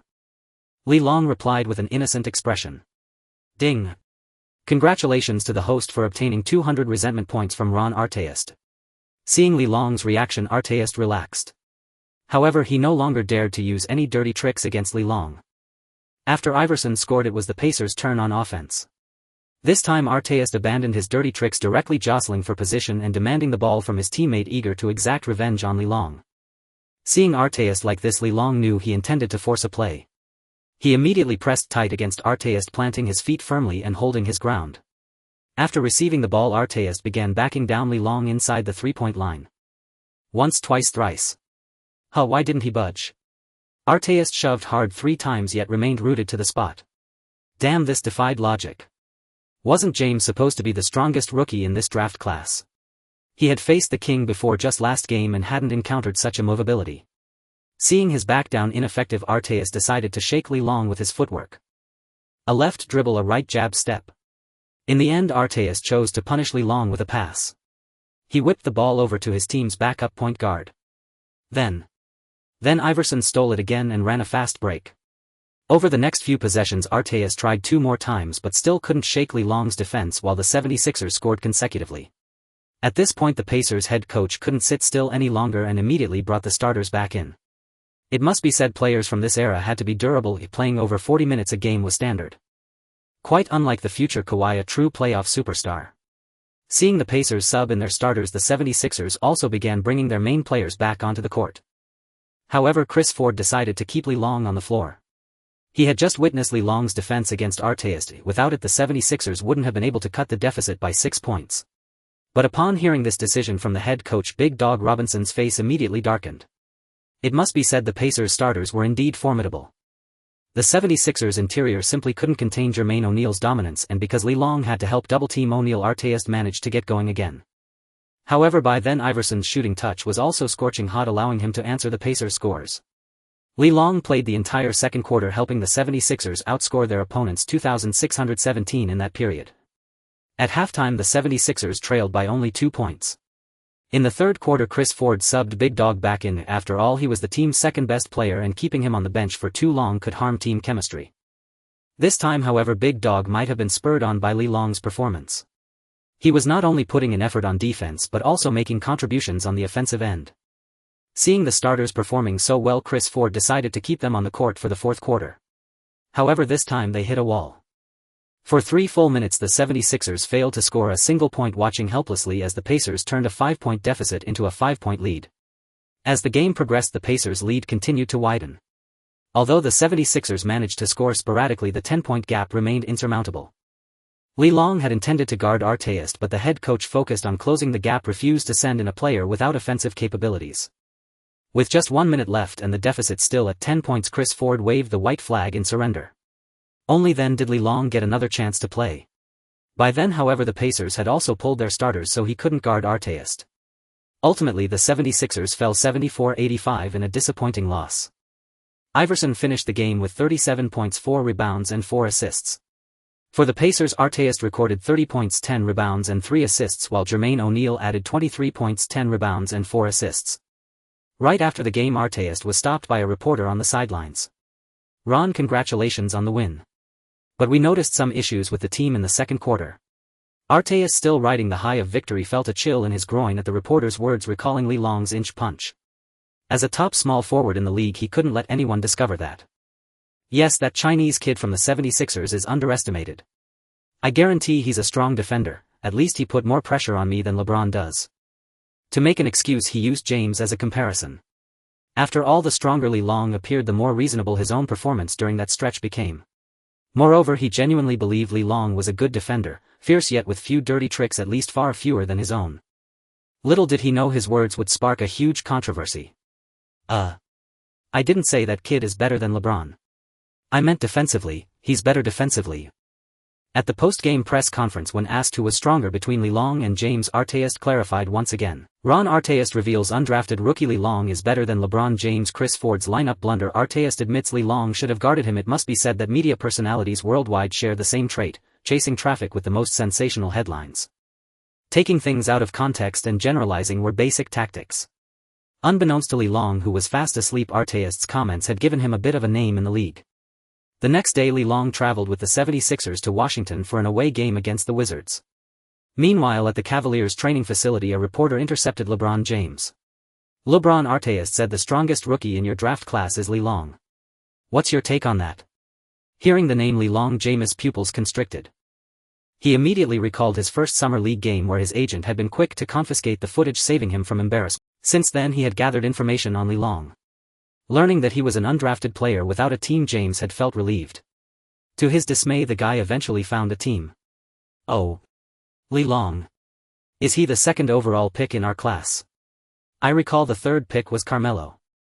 James feigned ignorance, making it clear that his only rival was Anthony.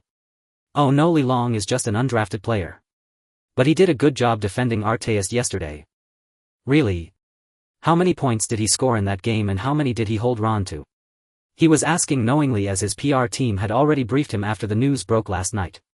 LeBron scored 0 while Artest put up 30. Hearing this, the reporter realized the absurdity. Artest had scored 30 points yet claimed his defender was good. Was he just boasting? Hey buddy, you've been fooled. Ron was joking. Besides, if that guy were really that good, why would he go undrafted? Are all the GMs in the league stupid? With that, James walked into the training facility ignoring the others. But in his heart he had already harbored a grudge against Artest. Just wait. Once I develop, I'll knock your teeth out. November 12th. LeBron had just arrived at the gym when he was stopped by a reporter. Hey Lee, do you think you are stronger than LeBron? In fact, the buzz around LeBron had diminished over the past couple of days as most people believed that James was right and Artest was merely flattering LeBron to boast. How is that possible? He is the little emperor. Besides, I have defended against him before and his drives are truly bizarre. LeBron had also seen James' interview and had to admit that the media-savvy James knew how to speak. Bizarre.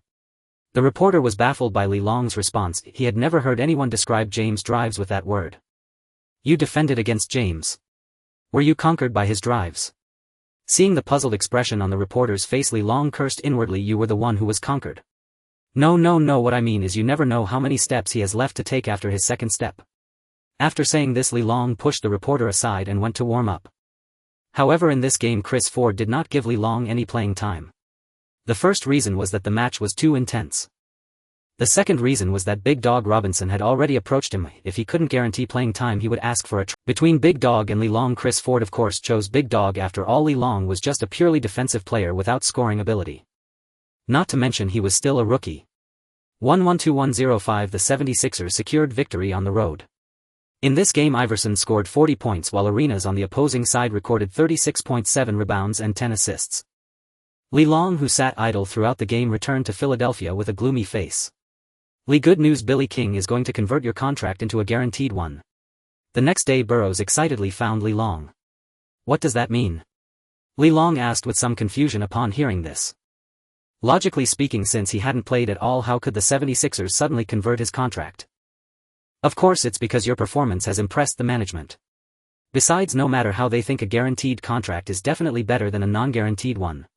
Hearing this, LeBron almost punched him in frustration. Looking at James' team and then at his unreliable agent, he wondered how the gap could be so vast. Not even realizing what management meant, he casually changed the contract. After sending Burroughs away, LeBron went to the 76ers training facility. Since the next game was the day after tomorrow, they had scheduled team training today. Kid, are you sick? This is a training game. Once again disrupting Big Dog's reception, Robinson said impatiently. LeBron had already felt gloomy for not getting a single minute in the last game. Now that there was a training game, he naturally wanted to perform well and show the coach what he could do. However, Big Dog did not think so. He believed LeBron was trying to take his playing time and intentionally making things difficult for him. As an undrafted player, just having a chance to play was already good enough, yet he was being picky. If you have the skill, then score, if not, stop complaining. LeBron was enjoying his defense and had no intention of paying attention to Big Dog. It had to be said that with Iverson not participating in the training game, Big Dog was the primary scoring option for the main team. Ding! Congratulations to the host for gaining 100 resentment points from Glenn Robinson. Hearing this voice from the system, LeBron defended with even more enthusiasm. It had been a while since he had heard it. Smack. At that moment, LeBron blocked Big Dog again. Are you never done? This time Big Dog couldn't maintain his composure. As the team's second-in-command, being outperformed by an undrafted player was embarrassing. Saying this, he pressed his head against LeBron's. Toot toot. The coaching staff quickly blew their whistles and separated the two. Chris Ford saw this clearly. This time it was not LeBron's fault. He thought to himself, if only LeBron's offense could improve a bit, he would dare to bench Big Dog. Unfortunately, the team still needed Big Dog's offensive attributes. At this moment, Li Long finally realized. While Big Dog must be on something today, he was just defending normally. Little did he know that his unknown defense was now maxed out at 100. For Big Dog, who had no advantages in height, weight or speed, he was simply a natural counter. Li, you are a rookie, you need to unite with the veterans and not be too anxious. With the training game disrupted, Li Long was called into the office by the head coach for a consultation. Hearing this, Li Long was speechless. Was this my fault? Why not tell Big Dog to unite? However, Li Long also knew that rookies had no rights, so he could only bury this matter deep in his heart. On November 15, the 76ers faced off against the Western powerhouse Spurs at home. Before this game, Big Dog Robinson and Coleman were both sidelined due to injuries. Hearing this news, Li Long was overjoyed. Sure enough, with no one available, Chris Ford directly arranged for Li Long to start. Seeing Ginobili's flowing long hair, Li Long couldn't help but glance at Duncan's big hands. It was these magical hands that turned the Pampas Eagles into Pampas Vultures. As soon as the game started, the Spurs got into the rhythm and executed their tactics perfectly. Especially the Vulture and Duncan, one inside and one outside, were virtually unstoppable. Li Long ran alongside Bowen for over half a quarter without touching the ball. Buddy, you need to get the ball. With no other choice, Li Long had to resort to his persuasion tactics again. Bowen looked at Li Long as if he were an idiot. Are you out of your mind? With Duncan and the Vulture and a French speedster at point guard, you ask me for the ball. If I get the ball and then let you defend it, the old man will scold me. Before this game, Popovich specifically instructed that if Li Long was guarding him, he just needed to pull the opponent outside the three-point line. After 2 more possessions, seeing that his persuasion didn't work on Bowen, Li Long gave up. It seemed that those who played tricks were all smart. Seeing this situation, Li Long pushed Snow aside and ran to Ginobili. Snow was already worried about not being able to guard the Vulture, and someone was willing to take the hit, so he had no reason to refuse. Without even checking if Chris Ford agreed, he ran straight to Bowen. Kid, I heard you have great defense. Ginobili playfully asked upon seeing the change in defense. He believed in Popovich's words, but it only heightened his competitive spirit. A good defense was exactly what my serpentine drives targeted. Manu, you might want to consider changing your hairstyle to a mohawk. Looking at the younger Ginobili, Li Long kindly reminded. Upon hearing Li Long's words, Ginobili was taken aback. What the hell, why would he suddenly suggest I change my hairstyle? Could it be that he has a friend who owns a barbershop? Imagining how he would look with the hairstyle, Li Long suggested. Duncan with his dazed expression, Manu, are you falling out of love with me? Ugh, how terrifying. Manu the ball. While Ginobili was still contemplating the horror of his new hairstyle, Duncan was growing impatient in the paint. Hearing this, Li Long quickly closed in on Ginobili, but unfortunately he still underestimated the latter's serpentine agility. Ginobili leaped into the air, arching his back and twisting his hips, executing a behind-the-back pass that sent the ball right into Duncan's waiting hands. No wonder Duncan always wanted to ruffle his hair. If you weren't careful, the ball would smack you right in the face. But Duncan, true to his reputation as the big fundamental, caught the unpredictable pass instantly and turned for an easy layup. This made Li Long lose face. He had volunteered to guard Ginobili, and allowing the first pass to succeed was a blow to his pride. In the ensuing plays, Li Long intensified his physical defense against Ginobili, confident in his abundant stamina and unafraid of wasting it. Under Li Long's relentless Mad Dog defense, Ginobili's touches decreased significantly, allowing the 76ers, led by Iverson, to gradually close the gap. At the start of the second quarter, Iverson continued playing without rest. His shooting touch improved somewhat, and with a better grasp of Parker's defensive style, his drives became more threatening. Tim, how are you feeling? Do you need more rest in the third quarter? During halftime in the Spurs locker room, Popovich asked Duncan, who was breathing heavily. Duncan had been giving his all in this game. With Ginobili and Parker both shut down, he was the sole pillar holding the team together. In the first half alone, he had racked up 22 points, 11 rebounds and 3 assists, making monumental contributions on both ends of the court.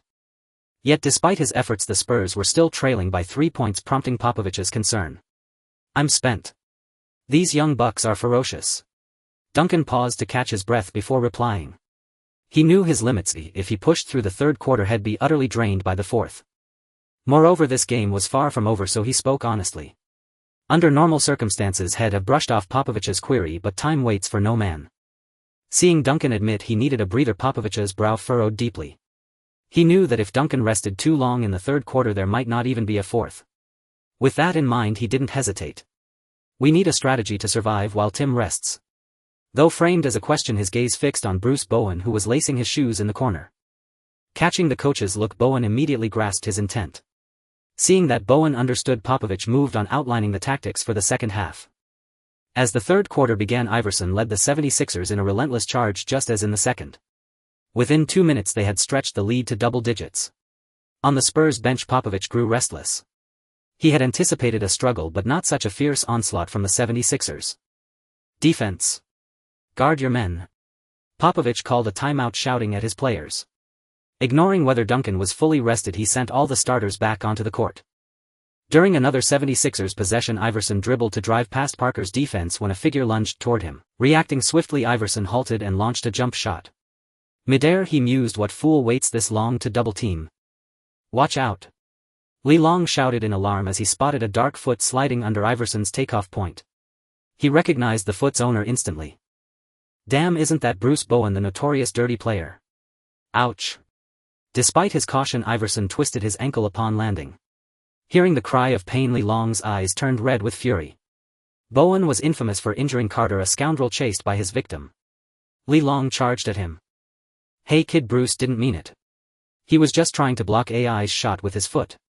Duncan grabbed Lee Long, attempting to calm him with explanations. But the explanation only fueled Lee Long's rage. Block a shot with his foot? What a lame excuse. Shaking off Duncan, he strode to Bowen and unleashed a flurry of Wing Chun punches. Bowen tried to dodge, but Lee Long's Jeet Kune Do was no bluff. Good. Beat that scumbag. The crowd roared with approval as Bowen hit the floor. After all, Iverson was their idol and Bowen dared to pull a dirty move right before their eyes. How could they not seethe with anger? Unbeknownst to Lee Long, this act earned him a perfect score in the hearts of Philadelphia fans. Bzzz. The belated referee blew his whistle and pointed Lee Long off the court. Lee Long accepted the consequence without a word and headed to the locker room. Lee, well played. Lee, we've got your back. Spectators along the aisles cheered for Lee Long. Meanwhile, Bruce Bowen was carried off the court, his face bloodied and unconscious from the beating. Watching Lee Long get ejected, Iverson felt a mix of exasperation and amusement. They'd rarely spoken, yet Lee Long was the first to stand up for him. At the same time, he burned with anger. If not for Lee Long's warning, he might have been stretchered off. For Lee, we must win this game. The team doctor examined him and found only a mild sprain. A rest was advisable, but playing on wouldn't cause major harm. Hearing this, Iverson insisted on playing. Even without Lee Long's incident, he would have persevered. As Iverson rallied the team in Lee Long's absence, he had no idea that in the locker room Lee Long was already lost in fantasy. Last time, when he accidentally knocked out Rasheed Wallace, the system granted him 10 attribute points and a skill. Would it happen again this time? Elsewhere, the Spurs medic revived Bowen. Staring at his 2 front teeth in his hand, Bowen let out a guttural roar. Lee Long, I'll get you for this. Ding! Congratulations to the host for obtaining 100,000 resentment points from Bruce Bowen. Single resentment value exceeding 100,000 grants 1 lucky draw. Ding! Congratulations to the host for obtaining the ability of rebound prediction, granting superior anticipation of the basketball's landing point. That's not right. As a small forward, why was he given a rebounding skill? Was he supposed to play power forward? A short, stocky rebounding monster. Just as he was pondering this, the locker room door swung open. Relying on Iverson's 36 points, 4 rebounds and 12 assists, the 76ers ultimately defeated the Spurs with a score of 100-94. However, when he hurried back to the locker room, he saw Lee Long already dressed, lounging with his legs crossed and humming a tune. Iverson slapped his forehead, thinking, what madness possessed me to worry about this fool? Is the game over? Lee Long asked upon seeing Iverson. Brother, thank you. Don't worry, you'll cover the fine. Though he felt he had worried over nothing for this fool, Iverson was still grateful that Lee Long had stood up for him. At that moment, however, Lee Long couldn't care less about that. He was preoccupied with figuring out how to allocate his points. This time he had another 100,000 resentment points, essentially a free gain of 10 attribute points, so he needed to plan his allocation carefully. Lee hit Bowen, yes, but I don't think he was wrong. Anyone who watched the game knows what kind of move Bowen made. Trash like that deserves a beating. At the post-game press conference, Iverson defended Lee Long with indignation. However, he knew his efforts were futile, if the league would undoubtedly suspend Lee Long. But there were things he had to say regardless. That evening, Lee Long returned home and began allocating his points. Originally, according to his plan, he would first raise the attributes near 100 to the full 100. Following that plan, he should have increased his explosiveness. Yet based on recent games, raising the maximum value didn't provide him with significant benefits. With that in mind, he decided to invest in his weaknesses instead. Gazing at his close-range shooting now elevated to 78, Li Long suppressed the ecstasy within him. Just wait, he thought, until he maxed out his level. Then he would make even the greatest legends, Magic, Jordan, Duncan, Kobe, Shaq, all bow before him, turning them into mere footnotes under his name. It seems fighting is the true way to collect resentment points. This is far faster than gathering them bit by bit. As if discovering a glitch, Li Long rejoiced inwardly. If this were the case, a few more brawls might allow him to reach the maximum level within a single season. However, he reckoned that by then Stern wouldn't let him play in the NBA. The next day early in the morning, Li Long received a call from head coach Chris Ford informing him of an additional 3-game suspension. On the phone, Chris Ford repeatedly urged him to control his temper and not act so impulsively in the future. Faced with the head coach's earnest advice, Li Long expressed his understanding and promised it wouldn't happen again. Li. No sooner had he hung up than Burroughs burst in with great urgency. Stop, I know I shouldn't have fought. I really do know. It won't happen again. He assumed Burroughs, like Chris Ford, had come to admonish him. What? Fight? Why wouldn't you? Unexpectedly, Burroughs shook his head vigorously upon hearing Li Long's words. His expression suggested that not fighting would be a loss for Li Long. What? Are you sure you're not being sarcastic? Li Long looked at Burroughs with a puzzled expression. He distinctly remembered that after he had hit Rashid last time, Burroughs had advised him against fighting. Why such a drastic change this time? You've become famous, buddy. Do you know how many calls I've received from last night until now? 7. A full 7 brands want you as their endorser. It seemed Li Long had underestimated the impact of brutally beating Bowen. Originally, in the minds of fans, he had no impression at all. But after last night's incident, fans suddenly discovered that Li Long was a true man who stood up for his teammates. And not just anyone, he had stood up for Iverson.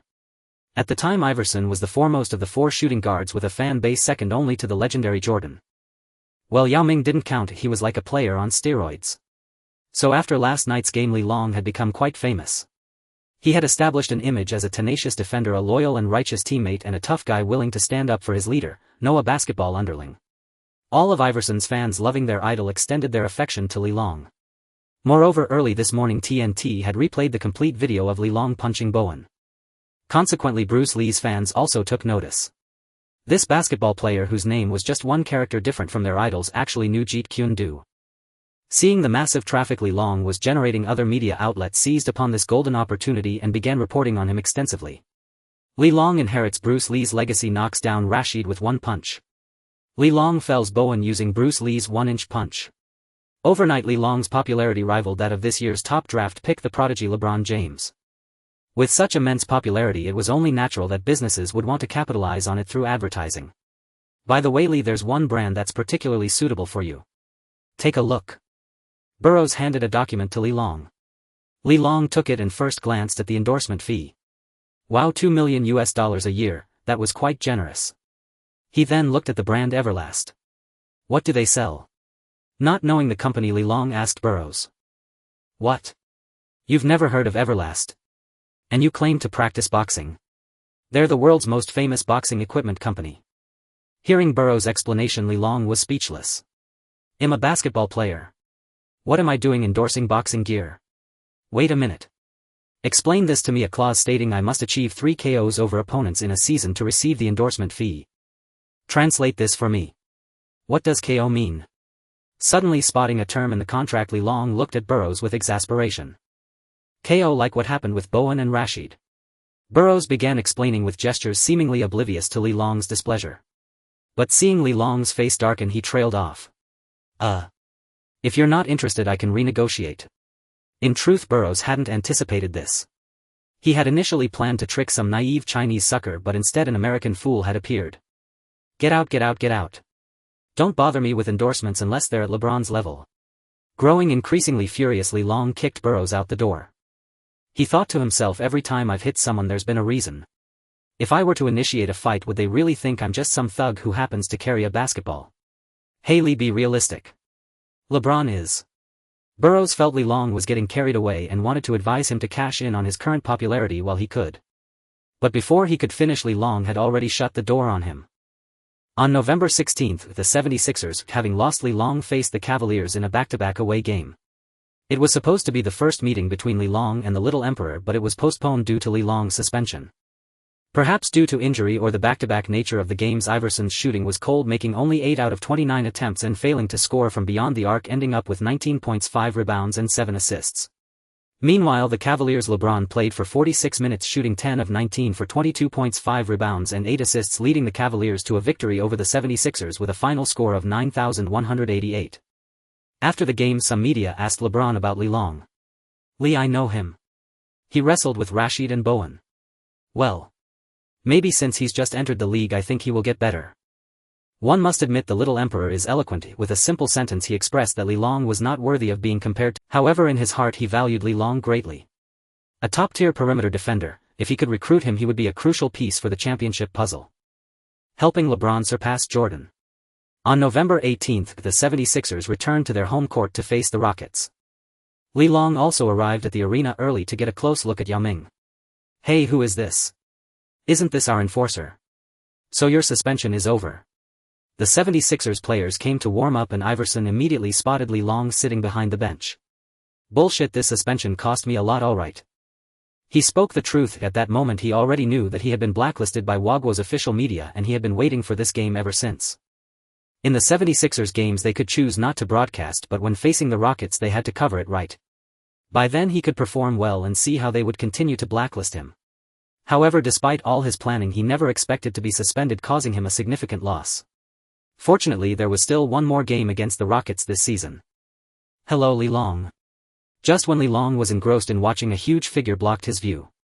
"Yao, brother Yao." Seeing Yao Ming, Long intended to call him by his name but quickly switched to brother Yao after recalling the other's status. "Long, I know you, the best enforcer in the league, very impressive." Noticing Long's shyness, Yao Ming revealed his signature expression of confusion.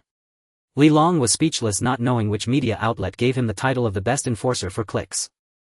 However, there was some truth to it. The 76ers had played only 9 games that season and Long had already been suspended for 4 due to fighting. "Brother Yao, please stop teasing me, there were reasons for that." Long knew Yao Ming was subtly reminding him, so he quickly explained. "Hey Big Yao, you know Long." At that moment a short man wearing glasses speaking in Huagua dialect squeezed over. "I'm Yang Yi, a reporter from Huagua Sports Daily." Seeing Long looking at him, Yang Yi hurriedly introduced himself. "Oh, you're Yang Yi, brother Yang. I know you." As he spoke, Long shook Yang Yi's hand enthusiastically. He certainly knew him, especially for that phrase, "no more miracles." "Brother Yao, you should go warm up. After the game let's catch up." Long pointed towards the Rockets' side. "Alright, let's sit together after the game, but don't fight anymore." Seeing the head coach waving at him, Yao Ming reminded Long once more before heading towards the Rockets. "Long, do you know you've been blacklisted?" Seeing that Long was unwilling to engage further, Yang Yi had no choice but to bring up the news of his blacklisting. Originally he thought that it was best not to tell him about something like being blacklisted, given the principle of not hitting them in the face when fighting. But there was no choice. Long ignored his other questions. "Long." Hearing this name, Long felt dizzy. "I'm not EDUI, is it really appropriate to call me this?" "Well, I just look young, I'm actually 30 this year, you can call me brother Long." Hearing this, Yang Yi nearly spat out a mouthful of old blood. "I've seen your report, can the NBA's bone age test also be wrong?" However, for the sake of his news, Yang Yi went along with it. "After all, it's just a title." "Brother Long, why aren't you angry about being blacklisted?" "Angry? What good does that do? Besides, once I perform well they will surely want something from me." It turns out Long had already thought things through. With the system at his side he would eventually reach the maximum level. At that point he could punch the little emperor and kick the little flying man. They would certainly want his help if they wanted to achieve results on the international stage. Moreover, right now the internet is not yet developed, and once it becomes more advanced, even if they want to blacklist him they need the capability to do so. Therefore he wasn't concerned about the blacklisting at all. At most he would just be delayed in being selected for the All-Star game. The game began and the 76ers fell behind again, particularly in rebounding. 6-6-7-4. In the end the 76ers lost to the visiting Rockets by 8 points at home. Yao Ming recorded 12 points, 14 rebounds and 3 assists in this game.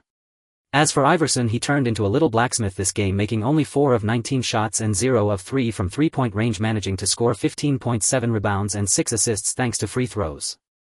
During the game, watching Iverson miss shot after shot, Long felt heartbroken.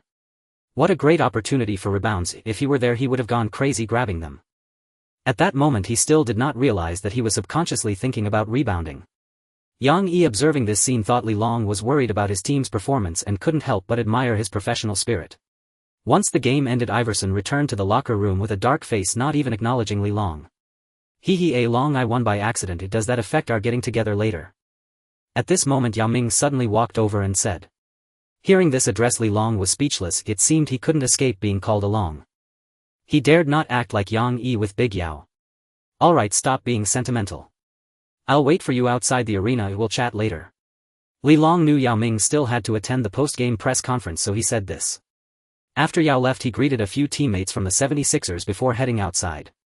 Yang Yi watched in surprise. Arriving at the 76ers venue, he realized that Li Long was quite popular among the team. During Yao Ming's rookie period he was indeed worlds apart from Li Long.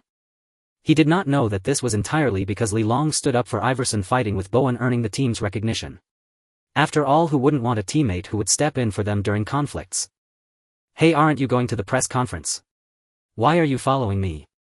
Li Long asked, puzzled as he noticed the little tagalong behind him. Hee. With two big shots like you right here, I'd have to be crazy to go to some press conference. He had already decided that he must stick close to these two. When the time came, he'd get all the news, exclusives no less. Well, we've only just met and you're already planning to mooch a meal off me. Hee. I say, for a reporter you sure know how to show up empty-handed on your first visit. How about this, there's a convenience store over there. Go buy some deli food and a bottle of wine. Seeing Yang Yi just smile without a word, Li Long had to take charge himself. He thought to himself, you little rascal trying to freeload off my meal. I'll make sure you're the one treating this time. Wine. You dare drink during the competition? Yang Yi was even more surprised when told to buy wine. It wasn't that he begrudged the money for it, he was just curious how Li Long dared to drink during the season. Others might not know, but he was well aware that the three great walls of China, Yao Ming, Wang Zhizhi and Mengbader, never touched a drop during the season. Oh come on, look at what you're saying. If the American players can do it, why can't we? What's the big deal with a little drink? He was just bragging though. In America at his age they wouldn't even sell him alcohol. Hearing this, Yang Yi understood. This guy was different from Yao Ming and the others. Alright then, don't you two run off. With that, Yang Yi trotted off to buy the wine. He had his own little scheme. Drinking was good, the more they drank the more they'd talk. That wouldn't just be an exclusive, it'd be top secret information. Watching Yang Yi's retreating figure, Li Long muttered to himself, finally someone's buying me a drink. Only a fool would run away. Hey, Yang Yi even bought stuff. Yao Ming had finished his press conference and gotten permission from the coach before coming out. As soon as he stepped out, he saw Yang Yi carrying a large bag of things. Just some deli food. Brother Long said since we rarely get to see each other we should have a drink. Yang Yi deliberately said we to make sure they wouldn't leave him out. What? Drink? No, I don't drink. Upon hearing about drinking, Yao Ming waved his hand repeatedly in refusal. He had only drunk once. During a national team gathering he had just one glass of beer and someone had to shove him into a taxi to get him home. So when he heard Li Long wanted to drink, he quickly declined. Alright, you don't have to drink. Yang Yi and I will. Let's go. Li Long chimed in. It had been a while since he'd transmigrated and he hadn't had a drink yet. Today he was in the mood and a little alcohol would liven things up. Are we really walking? Didn't you drive? After following Li Long for 2 minutes, Yao Ming noticed they were getting farther from the arena and there was no parking lot nearby, so he asked Li Long. I don't even have a driver's license. How would I have a car? Li Long replied matter-of-factly. Don't worry, it's not far. 10 minutes at most. The next day Li Long was woken up by the ringing of his phone. Hello, Yao Ming. He's right next to me. Okay, got it.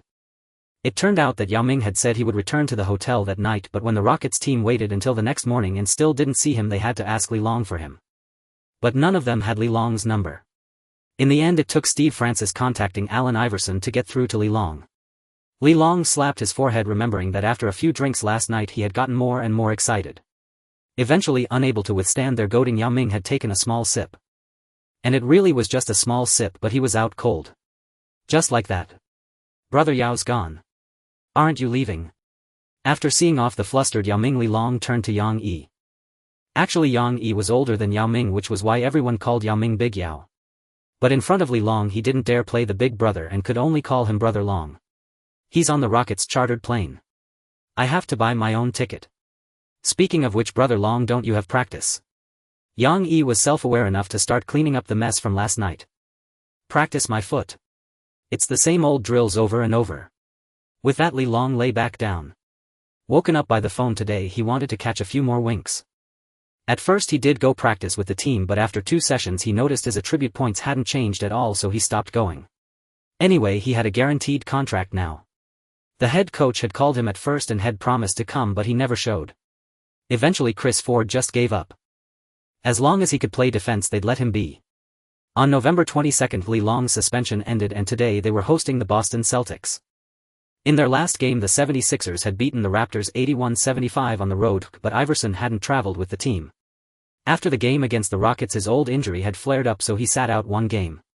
Without Iverson and the other 2 number 1 picks, Chris Ford had been ready to concede the game, but they ended up winning anyway. For this game, Iverson was back, determined to lead the team to a 2nd straight win. From the tip-off, the Celtics took control, led by Paul Pierce. And Iverson, perhaps still recovering from his injury, was off his game. This delighted Li Long to no end. Having missed 3 games, he was itching to try out his newly upgraded rebounding ability. With Iverson playing the role of blacksmith, clanking shots, he could happily rack up grab rebounds. And to make it even easier, he swapped positions with Sammons. Sammons was more than happy to oblige. He was a small forward by nature, but the coach had insisted he play power forward. With Li Long's rebounding support, the first quarter ended with the 76ers and Celtics tied at 24. Li Long had a field day. In the first quarter alone, he grabbed 5 rebounds, picked up an assist, and even blocked a shot from Celtics power forward Vin Baker. The head coach also noticed that Li Long was different today. He had taken the initiative to play power forward and, more importantly, could secure the rebounds. With that in mind, he decided to let him stay at the 4 spot. The second quarter began. After a full quarter of battling, Vin Baker was already tired. This gave Li Long even more freedom. Not only could he grab rebounds, but he could also sneak in a few points. First, he threw down an alley-oop dunk off a high lob from Iverson, followed by 2 close-range floaters off offensive rebounds. It had to be said, the upgraded close-range shooting was proving quite useful. However, Pierce was on fire today, putting up an astonishing stat line of 24 points, 4 rebounds and 3 assists in the first half alone, leading the Celtics to a 3-point lead over the 76ers at halftime. In the second half, Liu guard Pierce. Seeing Pierce attacking inside and out during the first half, head coach Chris Ford knew that if they didn't contain him, winning today would be a tough challenge. This was usually Li Long's responsibility, but unexpectedly he was acting out of character today, voluntarily shifting to play power forward. Even though Li Long performed well at power forward, relying on Sammons to guard Pierce was clearly insufficient. Having satisfied his craving for rebounds over 2 quarters, Li Long was already thinking about facing Pierce in the third quarter, never expecting the head coach to make the arrangement. Look, this is the prestige of our old Li. In the future, elite 3 and D players are a scarce resource. Though he lacked the 3, his D was maxed out. So what would that make him? A Borden D. Thinking this, Li Long couldn't help but chuckle. No problem, leave Pierce to me.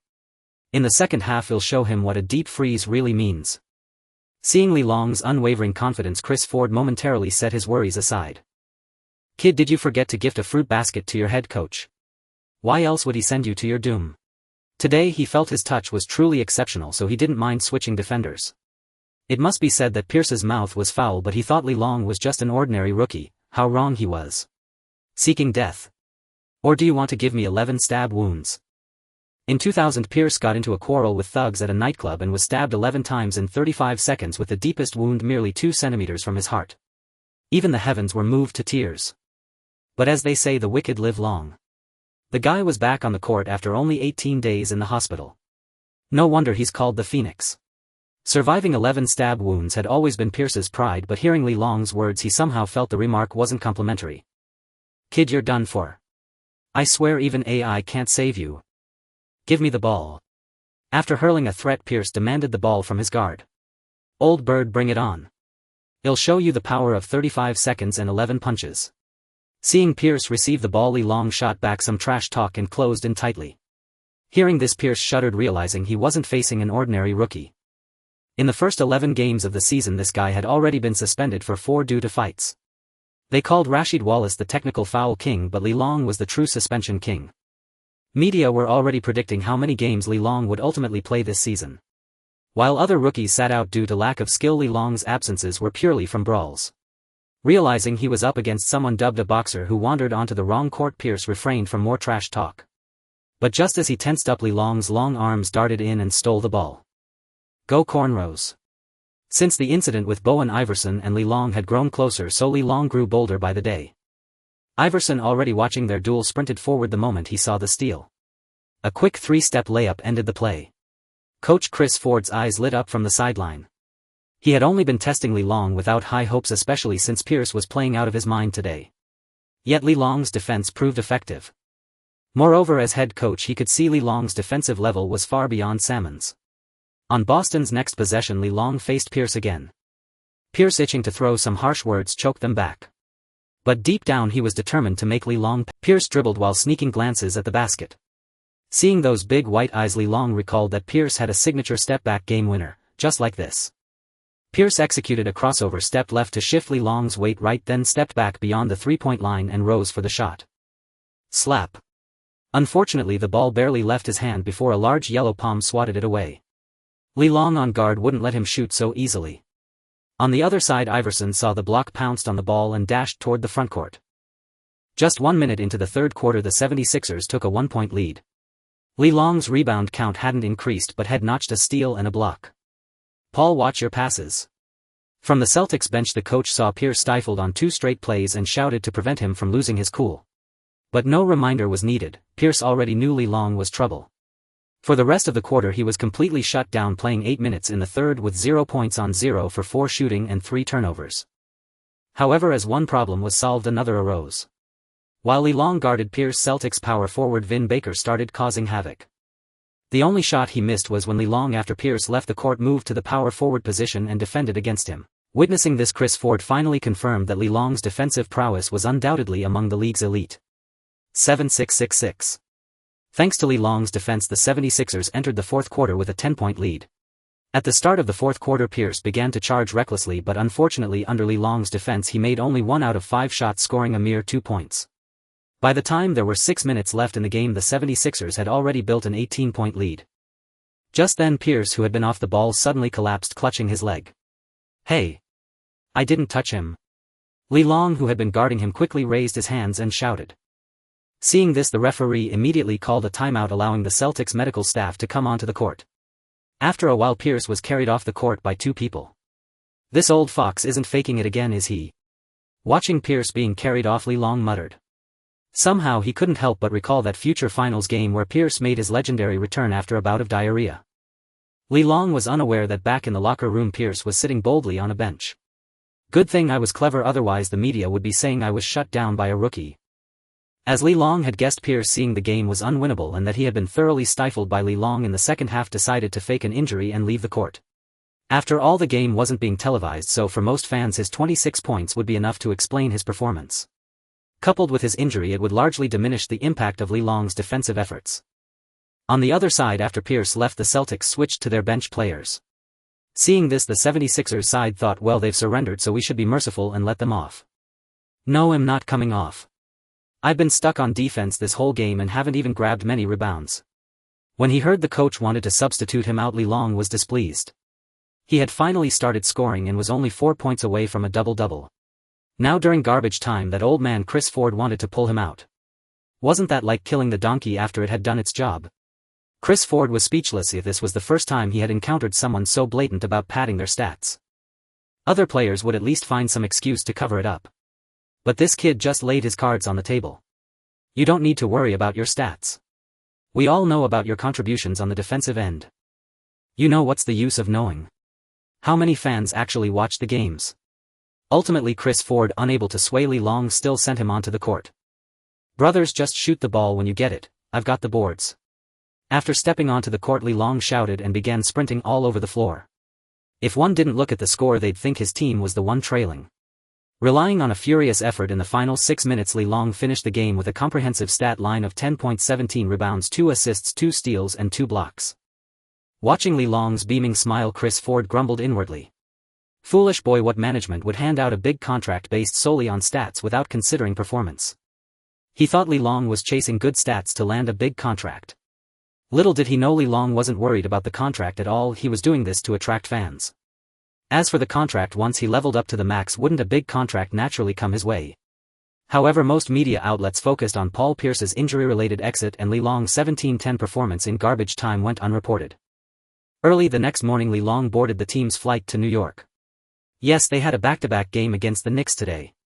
Lee Long had hoped to see the young Stephon Marbury and judge if he was truly as selfish as people claimed, but unfortunately Marbury was sidelined with an injury. However, he did meet the youthful, well, still as old as ever, Dikembe Mutombo. Moreover, near the end of the first quarter he caught Mutombo off guard and respectfully blocked him, paying tribute to the legend with a rejection.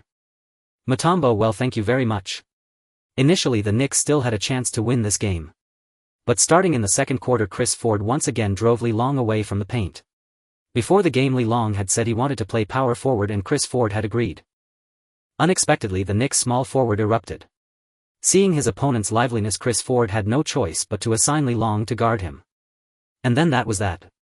In the end, thanks to Lee Long's fearless hustle in garbage time, he scrapped together 10 points, 12 rebounds, 2 assists and 1 block. The 76ers beat the Knicks 100-89 by 11 points. After this game, his resentment value once again exceeded 1000 points. He originally had 920 points. In this game, Mutombo contributed 200 points and Knicks small forward Shandon Anderson added 250, bringing his total to 1370 resentment points. On the flight back to Philadelphia, he added another point to his close-range shooting. On November 26, the 76ers faced the Bucks on the road, winning 101-88 for another victory. This season the Bucks had just traded away Ray Allen, promoting the future leader of the E-team, the left-hand Michael Redd. And indeed, being the leader of the E-team meant he had some real skills. In the first half he went toe-to-toe with Allen Iverson, showing no signs of weakness, scoring 20 points. In the second half, 76ers head coach Chris Ford pulled out his signature move, Unleash Lee Long. Yes, in the second half he had Lee Long guard Michael Redd. And then that was that. With advantages in height, weight and everything else, the Mad Dog's tenacious defense was overwhelmingly effective. Michael Redd went 0 for 7 in the second half, scoring 0 points. He only provided Lee Long with 600 resentment points. However, there was no garbage time in this game if the Bucks fought until the final minute before surrendering. This meant Lee Long didn't score in double digits, ending his streak of 2 consecutive 1010 games. 6 points, 11 rebounds, 3 assists, 3 steals and 1 block. That was Lee Long's final stat line for the game. He suddenly realized that since improving his rebounding ability, he could grab over 10 rebounds every game. Now the main factor limiting his double-doubles was his scoring. If he could average a double-double this season, he might not compare to LeBron James, but he could at least rival Dwayne Wade. Coach, how have I been performing lately? On the flight back to Philadelphia, Lee Long approached head coach Chris Ford. You've been playing great. Chris Ford was a bit puzzled, wondering why Lee Long was bringing this up out of the blue. They had won their recent games and he was in a good mood. But as soon as Lee Long mentioned it, he recalled that shameless side of him, fighting hard in garbage time. Then why do you always have me defend? Why don't you set up plays for me to attack? Seeing that the coach didn't understand his point, Lee Long asked directly. Pfft. Hearing this, Chris Ford nearly choked on his spit. With your offensive skills, if I gave you the ball, could you even make the shots? However, he knew young players love to attack, so he tried to console him. What's the matter? You've been defending well, who knows, you might even win DPOY this year. DPOY? What was that? Were there rewards? It wasn't as practical as getting a double-double, Lee Long grumbled inwardly. Alright, get back to your seat. If I see you near me again, you'll be benched for the next game. Seeing Lee Long still hovering around, Chris Ford said. Hearing the threat of being benched, Lee Long quickly returned to his seat. Fine, I'll just defend. Why get so angry? So much for democracy, turns out the Americans were lying. Back in his seat, Lee Long grumbled to himself. System, are there any rewards for winning DPOY? Ding. Winning a single season statistical title rewards 1 attribute point. Winning Defensive Player of the Year rewards 3 attribute points. Winning the regular season MVP rewards 5 attribute points. Lee Long hadn't expected that Chris Ford's offhand comment would actually trigger a system reward. So who was this season's DPOY? Damn. World Peace. He suddenly remembered that this year's DPOY was that brute Ron Artest. In that case, no words needed, head snatch it. After all, 3 attribute points were equivalent to 3000 resentment points. The next day, November 27th, the 76ers were set to face the Eastern Conference powerhouse, the Pistons, at home. In Lee Long's mind, the Pistons were the ultimate boss of the season, the eventual champions. But once the game began. Is this it? Technically the Pistons were missing just one Rasheed Wallace. While not their complete form, they should still have been at about 80 of their peak. In this game, Li Long played power forward as usual. He had grown accustomed to the position. It allowed him to grab board, stay close to the basket and utilize his close-range shooting. "Bro, what's your name?" Seeing the player he was matched up against looked familiar, Li Long asked. "Oh, I'm Okur. Mehmet Okur." Hearing the name, Li Long paused, then took a closer look at Okur. "So you're Okur, huh? You're the one they call Yao Ming's nemesis, right?" Li Long remembered clearly. In his past life, this guy along with Carlos Boozer had tortured Yao Ming in the playoffs. Though he didn't know what Okur looked like, the name was etched in his memory. Well then, a grudge from a past life, time for payback today. Then Okur began a match that was both tormenting and intoxicating. "So you're the one who keeps fronting the defense, huh?" Smack. "Take a death grip rap, see if you still front now." Ding. Congratulations to the host for gaining 100 resentment points from Okur. "So you're the one who keeps pulling out to shoot threes, huh?" Smack. "Take a swatting block, see if you still shoot threes now." Ding. Congratulations to the host for gaining 100 resentment points from Okur. Li Long's actions left Okur utterly bewildered. What kind of hobby is this, asking my name before tormenting me? If only had known, he would have said his name was Ben Wallace. After that there was no more. The Pistons, seeing Okur so thoroughly defended, stopped passing him the ball. At the start of the third quarter, led by Billups, the Pistons began their counterattack, especially Richard Hamilton, who hit 3 consecutive mid-range jumpers. Switch. Seeing this, Li Long abandoned whoever was guarding Okur, rushed to Hamilton's side and shoved Aaron McKee aside. Hamilton cared not who Li Long was, he was the man who had run Kobe Bryant ragged. Without even a glance, he began his endless running. Li Long smiled. Off-ball movement might not be his forte, but when it came to stamina, he was unafraid. He also wanted to test if his stamina had any limits. Thus the court gained 2 long-distance runners. Smack. "Take that, cornrows." At first Hamilton paid little heed to Li Long, thinking him a rookie who didn't know his place after a couple of good games. Using a screen he thought had broken free for an open shot. Just then Billups' pass arrived, and without a second thought he prepared to shoot. Unexpectedly, Li Long had followed him, and just as Hamilton leaped, stripped the ball away. Ding. Congratulations to the host for gaining 100 resentment points from Hamilton. This time he dared not be careless again, vowing silently not to call for the ball unless he was truly open. "Kid, are you a long-distance runner too?" After running for most of the quarter, Hamilton had yet to create a single completely open shot, exhausting himself instead. "No, I practice kung fu." In response to Hamilton's question, Li Long replied with complete seriousness. Ding. Congratulations to the host for gaining 100 resentment points from Hamilton. With Hamilton silenced, the Pistons' comeback stalled. 8-6-6-5. "Coach, the opposing team is still using their starters. Don't we need to go in?" In the fourth quarter, Iverson watched Li Long leading 4 substitutes against the Pistons, matching them blow for blow, and asked Chris Ford. "No worries, we've got a big lead. Let the kid have his fun. If the gap shrinks to 10 points, then you guys can go back in." As it turned out, the Pistons did manage to cut the lead to just 10, but unfortunately for them the game ended 102-92, and not a point more or less. The 76ers won by exactly 10 points. Leading by example in the fourth quarter, Li Long once again recorded a double-double: 10 points, 13 rebounds, 1 assist, 3 steals and 2 blocks. The Pistons are nothing special. Looks like we've got a real shot at the championship this year. On the flight back, Li Long thought that with him on the 76ers, they had beaten the Pistons so easily. Did that mean he could actually win the championship? The thought of winning the championship in his very first year excited Li Long. At that moment he resolved that he absolutely couldn't let Rashid go to the Pistons. But his influence was limited, so he decided to convince Iverson. "The championship? What does that have to do with the Pistons? You're dreaming, haven't you seen the Lakers have formed their F4? Hearing this, Li Long thought to himself, if it weren't for me, the championship this season would belong to the Pistons. Come on, they're full of internal conflicts. It's still up in the air whether they'll even make it to the finals. Besides, even if we face them, are you just going to give up?" At those words, Iverson perked up instantly. The last time he played in the finals he had fallen to the OK duo. "I'm not afraid of anyone. If we do meet them, it'll be the perfect chance to settle the score." Then the more he thought about it, the more plausible it seemed. The 76ers were currently third in the East, and aside from the Pacers they had a good chance of beating everyone else. They had lost to the Pacers, but Li Long hadn't even unleashed his full potential. If they fought a grueling 7-game series, he couldn't guarantee a win, but they would at least have a fighting chance. Moreover, the 76ers' next game was against the Pacers. This time they would go all out just to see how big the gap truly was between them and the Pacers. Hey, you might actually be onto something. I was originally thinking of waiting for you to level up and get stronger before making a run for the championship, but I never expected. Seeing Iverson take the bait, Li-Long revealed a knowing smile. Then you need to get the management to trade for one more guy, otherwise winning the title this year will be tough. Iverson was stunned. One guy? Who had that kind of influence? Who are you talking about? Let me tell you, don't even think about O'Neal. Who said anything about O'Neal? I'm talking about Rasheed Wallace. Hearing it wasn't Shaquille O'Neal, Iverson breathed a sigh of relief but then looked puzzled. Him?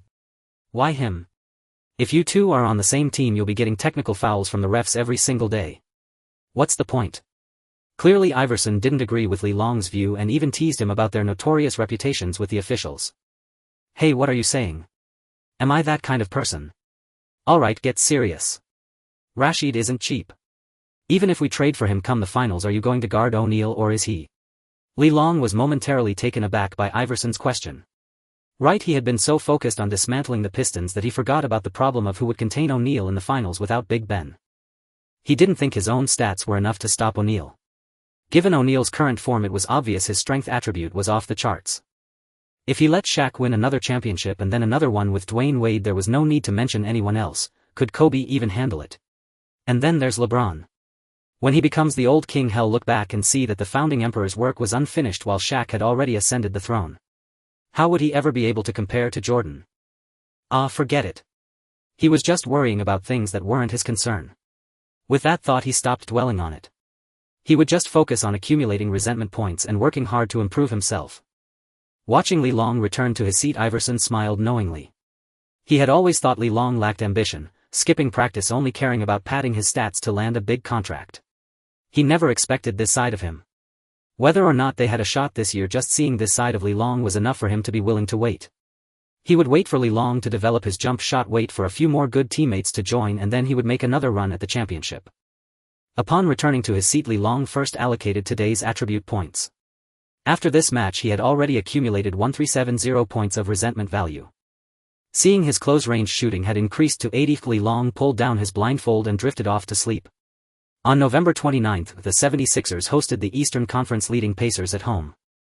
Iverson held great confidence in this game. Though he knew the odds of winning the championship this season were slim, he still wanted to give it one more fight. However, whether it was from excessive excitement or having left his touch at home, Iverson started the game with 3 consecutive clanks. Meanwhile, Li-Long was locked in a fierce physical battle with the original baby-faced star Pacers leader Jermaine O'Neal. It must be said that Little O was indeed tough at this time. In the first quarter, Li-Long defended with all his might, yet he still allowed him to sink 2 shots. 14-22. You'll guard Artest next. Seeing the Pacers leading by 8 points in the first quarter, Chris Ford grew anxious and assigned Li-Long to defend their key player. Li-Long was equally bewildered at this moment. Last time against the Pacers he had guarded Artest and ended up scoring 0. This game he had just planned to test his 80-point close-range shooting attribute, but the head coach put him on perimeter defense again. Hey kid, why are you back? I heard you've trained in Kung Fu. Upon hearing these words, Li-Long's eyes lit up. Could it be that Artest wanted to spar with him? That would be like a pillow arriving just as he was feeling drowsy, as he had been worrying about the slow increase in his attribute points. Yeah, I heard you practice boxing too. How about we find a place to train after the game? Li-Long asked with a delighted expression. Train? We could. No way. If anyone finds out, well, get suspended, that would be trouble. Artest initially thought to agree, for he was no coward, but seeing Li-Long's eager look, he quickly changed his tune. Moreover, he came up with a decent excuse. Damn, this kid was a freak, getting so excited at the mere mention of a fight. Recalling Li-Long's record of knocking out 2 opponents with 2 punches, he wondered if this guy was just playing basketball while looking for a brawl. No problem, no problem. If it's really an issue, we can go to my place. No one will find out, Li-Long persisted relentlessly. He knew fighting could lead to suspension, which was why he suggested going home. He thought that if he and Artest went to his house together, the media would assume they were just bonding, never suspecting the real purpose was a fight. What a genius he was. But Artest grew even more alarmed at this. Damn, this guy was addicted to fighting. He was even willing to invite him home just to brawl. Truly a character. No way, no way. I've got a game to play. Don't you know we're chasing the championship this season? Hearing this, Li-Long scoffed inwardly. Yeah right, you guys won't even make it to the finals, all that bravado. However, Li-Long showed no sign of his true feelings. How about this? I'll let you take open shots and after the game you come to my place for a fight. At Li Long's words, Artist's panic deepened. Damn, he's offering that much just to beat me up. No way I'm agreeing to that. Kid, what are you talking about? As if your defense could stop me. Yet Artist maintained his bravado, feigning anger. Suddenly Li Long caught on. This guy seemed afraid to fight him. Are you going to fight me or not? If not, I'll lock you down. Ha, you. Practice for 3 more years. Artist thought to himself that while he might not win in a fight on the court, he was a two-way small forward. Slap. Li Long stole the ball from Artist. Fight or not? If not, I'll make sure you don't score another point today. Artist was startled by the steal. Damn, this kid's defense was no joke. I was caught off guard, didn't dodge. Just wait and see if I can score again. Artist initially wanted to trash-talk Li Long, but remembering how eager the kid was for an excuse, he quickly turned his raised hand into a gesture of wiping sweat. From then on, Artist avoided physical contact with Li Long, fearing it would give him an excuse. But without his bulldozing style, relying solely on his dribbling skills to get past Li Long's relentless defense was nothing short of wishful thinking. Damn it, Ron, are you crazy? Bump into him. With the 76ers closing in on the lead late in the second quarter, the Pacers head coach called a timeout. As he came off the court, Jermaine O'Neal yelled at Artist. You've got nerve with you going 2 for 6 against that guy. Already frustrated, Artist flared up. But with Reggie Miller's mediation, the conflict didn't escalate. When the game resumed, O'Neal started to dominate. The 76ers were caught off guard, and by halftime the score was 2,824, another 4-point deficit. AI, did you go play 2 balls at the club last night?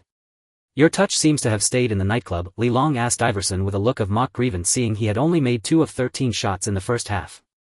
Screw you with your 2 balls. Can't a guy just have an off night? Iverson, already frustrated, snapped back at Li Long's teasing. Chris Ford, seeing the situation, knew the game was likely lost and stopped bothering with adjustments. However, he thought to himself that Li Long was effective but lacked scoring ability. He could lock down a single scorer, but against a team like the Pacers it wasn't enough. Looks like he'll need the GM to make another trade. Just as he was pondering what the team needed, the game ended. Early in the third quarter, seeing O'Neal was actively, Long switched to guard him. But the moment he left, Artist caught fire. After Artist hit 2 in a row, Li Long went back to him and then O'Neal scored.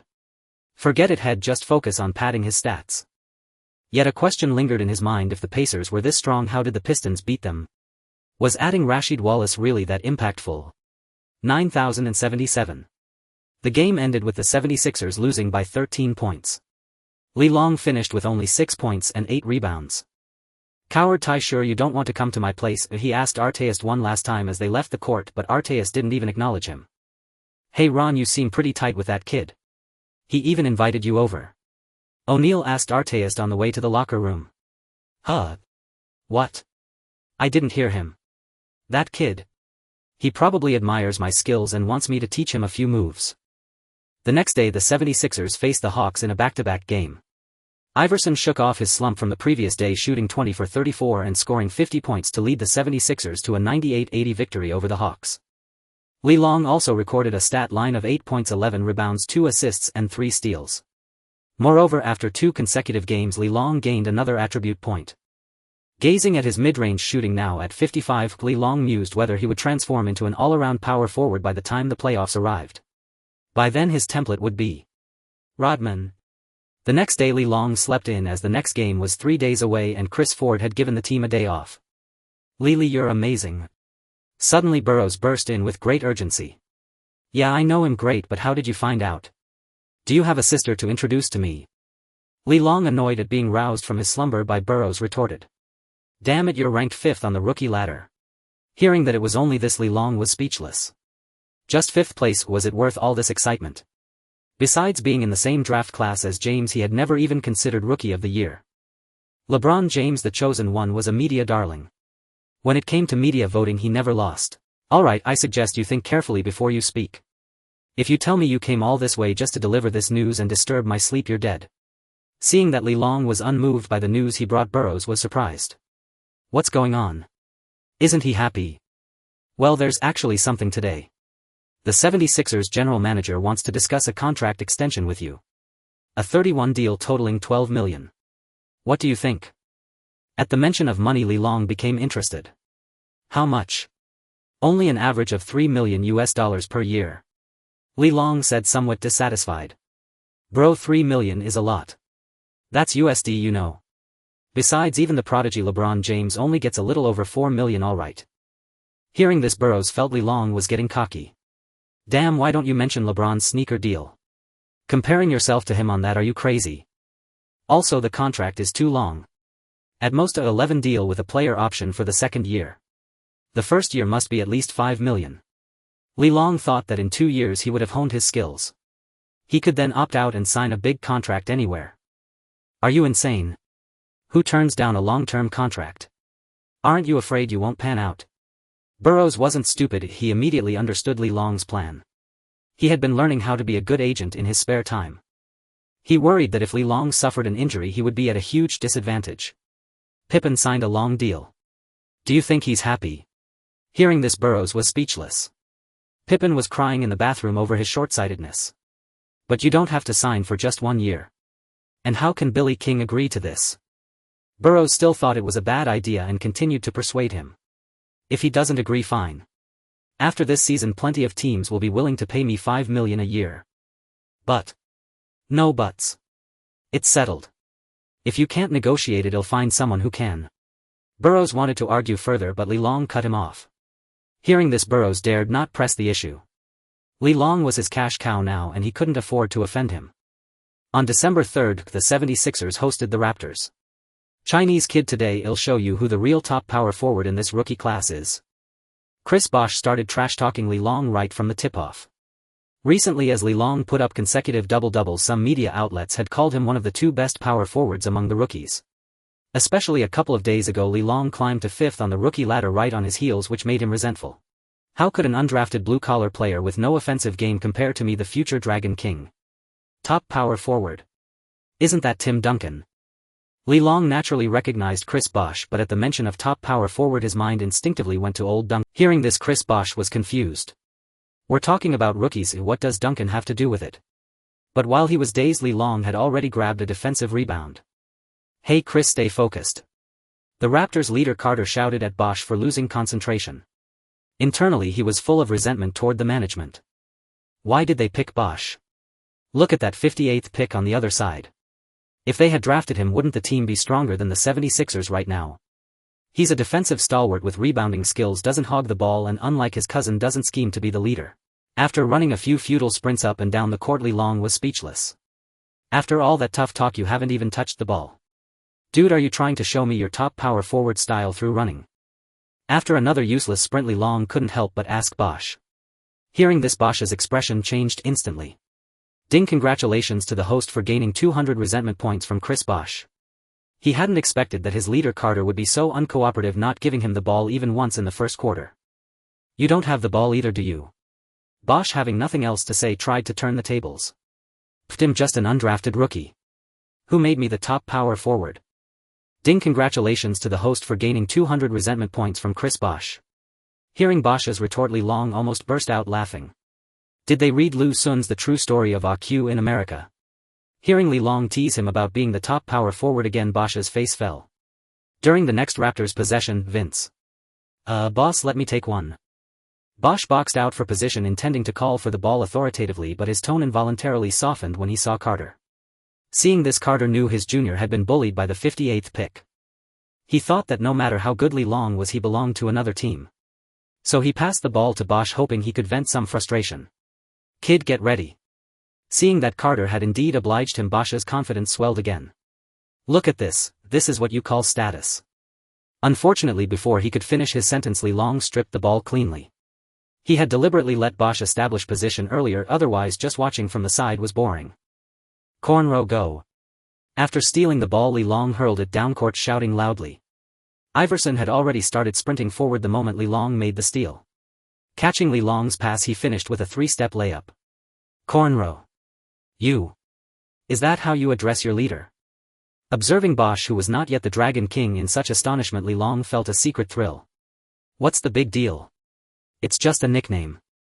Truly, only he dared to address Iverson this way, and no one else on the 76ers would.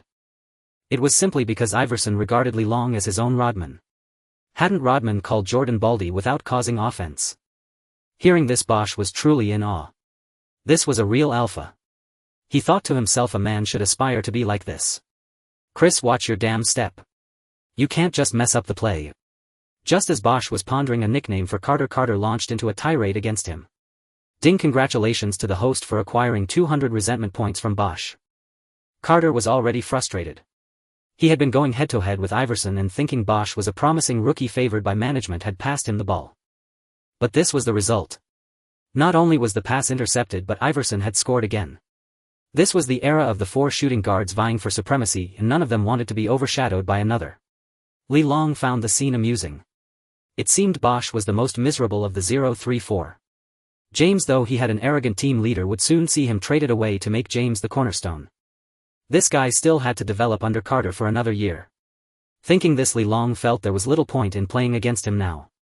He was aiming for the DPOYE. Guarding Bosch wouldn't showcase his defensive prowess. McGee, switch with me. Without a second thought for how the 196M McGee would guard the 211M Bosch, he directly faced the dribbling Vince Carter. Though if you took away Bosch's neck, he and McGee would probably be about the same height. Kid, I actually want to thank you for beating up Bowen. Seeing Li Long come to defend him, Carter showed no sign of tension. In his mind, no matter how good a rookie's defense was, he was still just a rookie. Instead, he expressed his gratitude to Li Long. Li Long then realized that Carter had already been the victim of a Bowen-style dirty play. No need for thanks. If you insist, I wouldn't say no to 300,000 or 500,000. This remark completely rattled Carter. Was he crazy enough to give him $500,000? But in that instant, Li Long struck. With a deft flick, he stole the ball from Carter's hands. You little cheat. As Iverson effortlessly drove for a layup and 2 more points, Carter fumed. Ding! Congratulations to the host for acquiring 200 resentment points from Carter. Watching from the side, Bosch thought he got stripped by Li Long too, and he had the nerve to yell at me. From then on, Carter was locked in a duel with Li Long, vowing to humiliate him. But Li Long wasn't foolish. He stuck to Carter like glue, preventing any breakthrough for a dunk. While he couldn't steal or block every play, he severely disrupted Carter's shooting rhythm. By the end of the third quarter, Carter had only managed 15 points, going 4 for 19 from the field and relying on free throws. The 76ers, led by Iverson's 27 points in 3 quarters, held a commanding 7,964 lead. Carter played for another 6 minutes before finally heading to the bench, seeing the deficit was insurmountable. On the 76ers side, as the Raptors conceded defeat, they too substituted their starters. In the final 6 minutes, Li Long and Bosch each led 4 substitutes on the court, casually padding their stats. Unfortunately for Bosch, in the closing moments, Li Long managed to block his shot. Ding! Congratulations to the host for gaining 30 resentment points from Bosch. Judging by the resentment value, Bosch had already resigned himself. Bro, what are you doing? Why must stat padders make life difficult for other stat padders? Scoring is a stat, but isn't a block also a stat? Looking at the utterly bewildered Bosch, Li Long couldn't help but smile apologetically. Damn it, you get 1 more block stat and I become your highlight reel. Bosch grumbled inwardly. The game ended with a final score of 9-6-8 for the 76ers, winning by 12 points. Li Long once again recorded a double-double: 12 points, 12 rebounds, 3 steals and 2 blocks. Interestingly, at the very end of the game, Li Long earned a free throw, but unsurprisingly, given his meager 65-point free throw attribute, he missed it. On December 5, the 76ers continued their home stand, hosting the visiting Chicago Bulls. 8-3-7-6. The 76ers secured another victory. This time, Chris Ford assigned Li Long to defend against the Bulls guard Jamal Crawford, who had been on a tear in the first quarter. Subsequently, Crawford was rendered helpless by Li Long's defense. After this game, the media began to take notice of Li Long's defensive prowess. An increasing number of media outlets reported that while the Rookie of the Year for the 03 draft class remained undecided, Li Long was undoubtedly the best defender. On December 6, the 76ers traveled to face the Miami Heat in a back-to-back away game.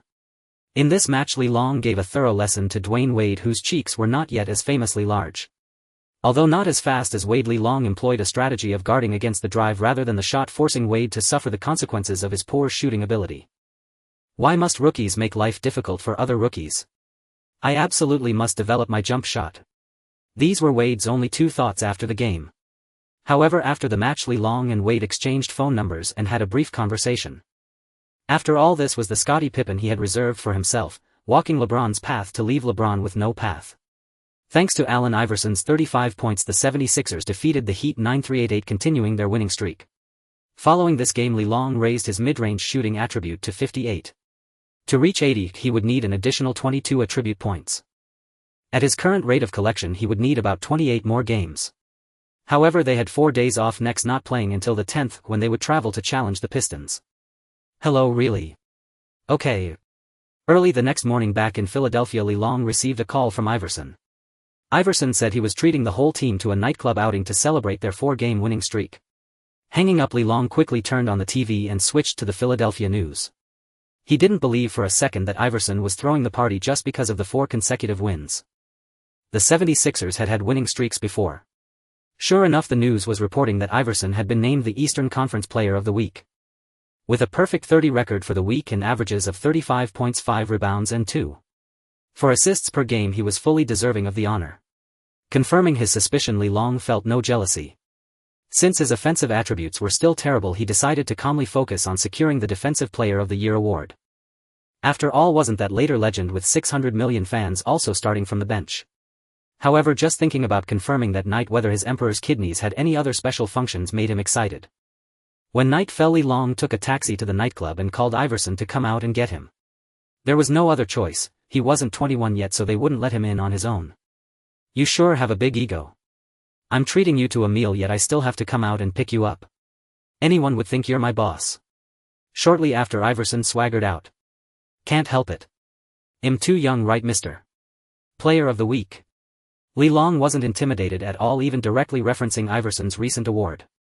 As expected, Iverson brightened up at the mention of it. It's just a minor award. I didn't pay it any mind. It's not like I've never won the regular season MVP. Li Long couldn't help but think to himself, when it came to humble bragging, AI was the master. He mused that without this award, who knew when Iverson would ever treat him to a meal.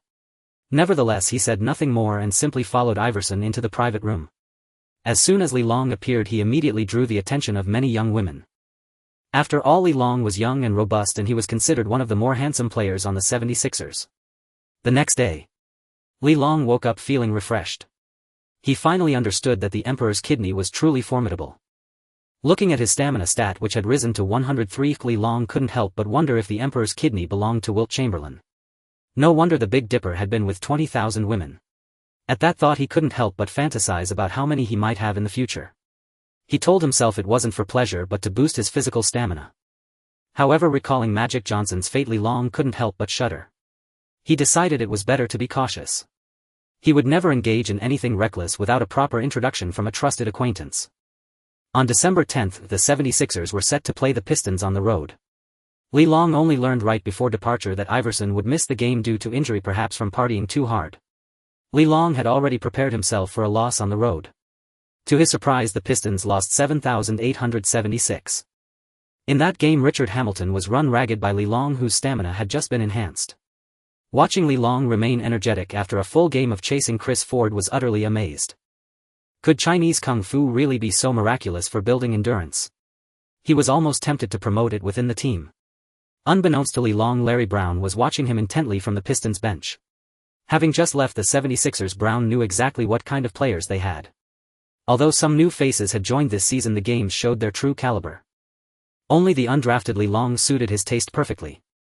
He saw him as a perimeter version of Ben Wallace. He thought of his own player Mehmet Okur, who was soft and unmanly, always wanting to shoot threes. Hadn't he even forbidden Iverson from shooting threes when he coached the 76ers? If it were possible, he would have traded the Pistons' second overall pick for Li Long. Speaking of the 2003 second pick, the human victory cigar, Darko Milicic, his fate was even worse than Chris Bosh's. Bosh at least got to develop on the court, but this guy was glued to the bench. He didn't even make the Pistons' active roster for this game. Returning to Philadelphia on December 13th, the 76ers hosted the Denver Nuggets. If there was one NBA player Li Long dared not provoke, it was the Nuggets' Carmelo Anthony. After all, guns were legal in America, and Melo was known by Chinese netizens as the godfather of the NBA underworld. "Hey Lee, I thought LeBron would be my main competition for Rookie of the Year, but here you are." Melo's smile was quite charming as he came over to greet Li Long before the game. Anthony was also frustrated. LeBron James was already enough of a headache, and now this Li Long had appeared out of nowhere. Although Li Long was currently 5th in the rookie rankings, that was only due to his slow start. His recent string of double-doubles was showing signs of surpassing Bosh and Dwayne Wade. If he maintained an average double-double for the season, he might just overtake both him and James if they weren't careful. Moreover, Li Long was gaining recognition for his defensive prowess.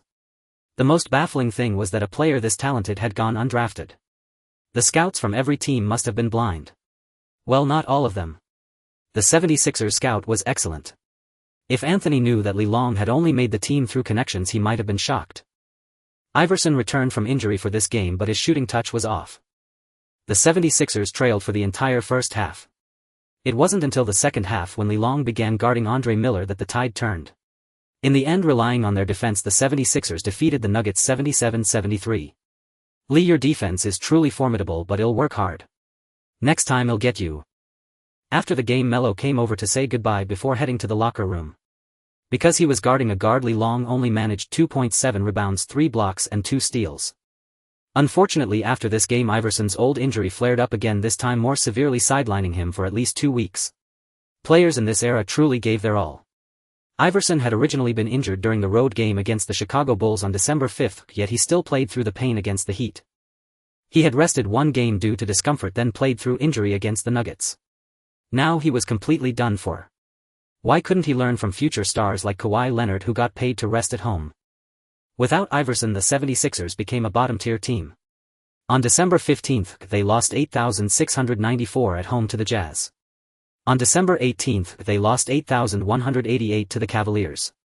Before this game, Li Long learned that the Cavs had traded away their former star Ricky Davis, fully establishing LeBron James as the franchise player. With the lingering resentment of, "I thought he was brought in to help me," LeBron James immediately stepped up after Davis' departure. During the game, Li Long witnessed young LeBron's infamous extra steps. Despite having good defensive positioning, Li Long was repeatedly blown past by James. If you defended his third step, he would take a fourth. If you covered the fourth, he might shoot on the third or perhaps even take a fifth step. Li Long ended up getting a technical foul for complaining to the referee. Eventually disgusted, he preferred to box out Zydrunas Ilgauskas for rebounds rather than guard James. However, James showed high emotional intelligence in his post-game interview by praising Li Long. "Li, this is our first meeting. I have to say he's one of the best players in our draft class. His defense is incredible. After this game, he's my brother now." As for that technical foul, Li was a bit impulsive. On the court, you have to listen to the referees. I didn't see the play, but if the ref doesn't call it, you just keep playing. When reporters relayed James' comments to Li Long, he looked exasperated. Is he trying to recruit me to be his sidekick? Li Long pushed past the reporters in annoyance. Brotherhood? Screw that brotherhood basketball. However, what Li Long didn't know was that when James heard his words, a spark of inspiration flashed in his mind. Indeed, if he could recruit Li Long to assist him, wouldn't he have found his own Dennis Rodman ahead of time? With this thought, he silently cursed the Cavaliers' management for their blindness. Ricky Davis was about to be traded, so why couldn't they have thought to use him to acquire Li Long? On December 22, the 76ers visited the Celtics and lost 8,487, marking their third consecutive defeat. Meeting Pierce again, the guy had learned his lesson. When he saw Li Long guarding him, he simply passed the ball, causing Li Long to be caught off guard. As a result, Pierce ended up with a stellar stat line of 31 points, 10 rebounds and 7 assists. After the game, Li Long regretted not focusing solely on locking down Pierce, ignoring the others. Yet he also knew that sometimes when a player finds their rhythm, no amount of defense can stop them. Clearly, Pierce's touch was exceptional in this game. Carrying a 3-game losing streak, the 76ers returned home to face the Magic, a team they considered an easy win. At this point, Tracy McGrady of the Magic had lost all hope, merely seeking to pad his scoring title to boost his influence. Winning or losing was irrelevant to him. With Iverson absent from this game, McGrady's motivation to score diminished further. The 76ers finally broke their losing streak with a 9,573 victory. But afterwards, the 76ers suffered consecutive road losses to the Clippers, Suns and Jazz. On the last day of December, the team arrived in Houston ahead of schedule. Tomorrow they would face the Rockets on the road. Li Long had been eagerly anticipating this game. Since China had banned him, he wondered if they would broadcast the Rockets game. Moreover, after the last game, his mid-range shooting had improved to 65, giving him greater scoring confidence. "Hey Long, you really got me into trouble last time. The coach gave me a severe scolding afterward." Arriving in Houston, Li Long first called Yao Ming. After all, he had treated Yao before, so now that he was in Yao's home territory, he expected to be treated in return. Upon receiving the call, Yao Ming quickly came to the hotel where Li Long was staying. "Hi Yao, you're being modest. The coach wouldn't dare scold you, you're the Rockets' leader." "Pfft. You really think so?" Don't say that carelessly. Francis is the real leader. Yao Ming was startled by Li Long's words and quickly stopped him. Yao Ming was well aware of his position. Although his performance was improving and the coaching staff intended to support him, he had no desire to seize power. In his mind, as long as he and Francis worked together and played well, the title of leader was insignificant. Come on, let's go eat. Since Yao's restaurant wasn't open yet, he could only take Li Long out to eat. Look at James, after just over a month he already got rid of his former leader. As a senior you should learn from him. Li Long said with a hint of frustration. Pfft. You're just teasing me. Recently Ricky Davis' infamous quote had gone viral and Yao Ming immediately thought of it. Can't compare, really can't. That guy is a prodigy destined to succeed Jordan. Hearing this, Li Long was taken aback. Yao, how can you tell he's the one to succeed Jordan?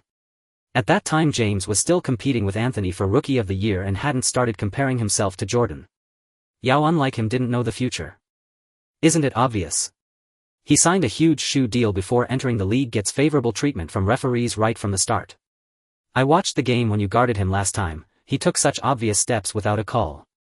Yao Ming was clearly frustrated. As a fellow top pick, why was every move he made called a foul? TSK. No wonder Yao would thrive in the system later, his observational skills were impeccable. In an era dominated by the 4 shooting guards, he could instantly see the league's intention to promote James. However, he probably said it casually, never imagining that James would truly challenge Jordan's legacy. After a meal and Yao Ming's earnest advice, Li Long returned to his hotel. It was his own fault. After a few drinks last time he had boasted endlessly about challenging Iverson on his first day and smashing the big dog's locker upon joining the 76ers. Since Yao had left in a hurry last time, he hadn't had the chance to lecture him. Now with the opportunity, he gave Li Long a thorough talking to. On January 1, 2004, a new year began. Li Long arrived at the Toyota Center, the Rockets' home arena, with the 76ers. As soon as he entered the arena, he saw Yao Ming being interviewed by Yang Yi and Zhang Heli. Zhang Heli had been eagerly anticipating this game. Although domestic media were forbidden from reporting on Li Long, Chinese Americans in the U.S. knew about him, especially after some outlets had recently called him one of the league's best defenders. That sense of national pride compelled them to spread the news back home. Though it only circulated on forums and bulletin boards, many netizens dismissed it as false. But for Zhang Heli, who understood English, he knew the truth. Moreover, Li Long had been recording consecutive double-doubles. Yao Yang, this must be teacher Zhang Heli. Li Long didn't care about protocol. Seeing the camera, he eagerly stepped into the frame. At that moment the Chinese broadcasters hadn't noticed Li Long crashing the shot. Meanwhile, across China, viewers were startled to see another Chinese player appear on screen. Whoa, the 76ers really have a Chinese player. So those rumors online are true. What rumors? There's word that this player is named Li Long and is one of the league's best perimeter defenders. No way. Then why hasn't the domestic media reported it? Ignoring the shock of the domestic audience, Zhang Heli and the others were also surprised. But since Li Long was already there, they couldn't just refuse to interview him. Besides, once the game aired, it would be obvious anyway. Li Long, it's really great to see you. I've been wanting to interview you for a long time. So what do you want to say to Yao Ming ahead of today's game? Zhang Heli reacted quickly, handing the microphone to Li Long. It's a pleasure to meet you too, teacher Zhang Heli. Then turning to Yao Ming solemnly, he said. Yao, last time you stole a win while I was suspended. This time I'm here to collect the debt. Hey. Li finally found you. At that moment a bulky figure appeared before them. It turned out that this match was not only broadcast live in China but also in the United States as a Chinese derby.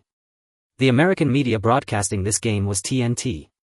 As soon as Barkley saw Li Long being interviewed courtside, he hurried over with the cameraman. Now whenever he saw Li Long, he recalled the first time they met, and it had been proven that Li Long's kung fu was truly no. You damn fat pig, how dare you come find me? Who told you to spout nonsense about me in the media?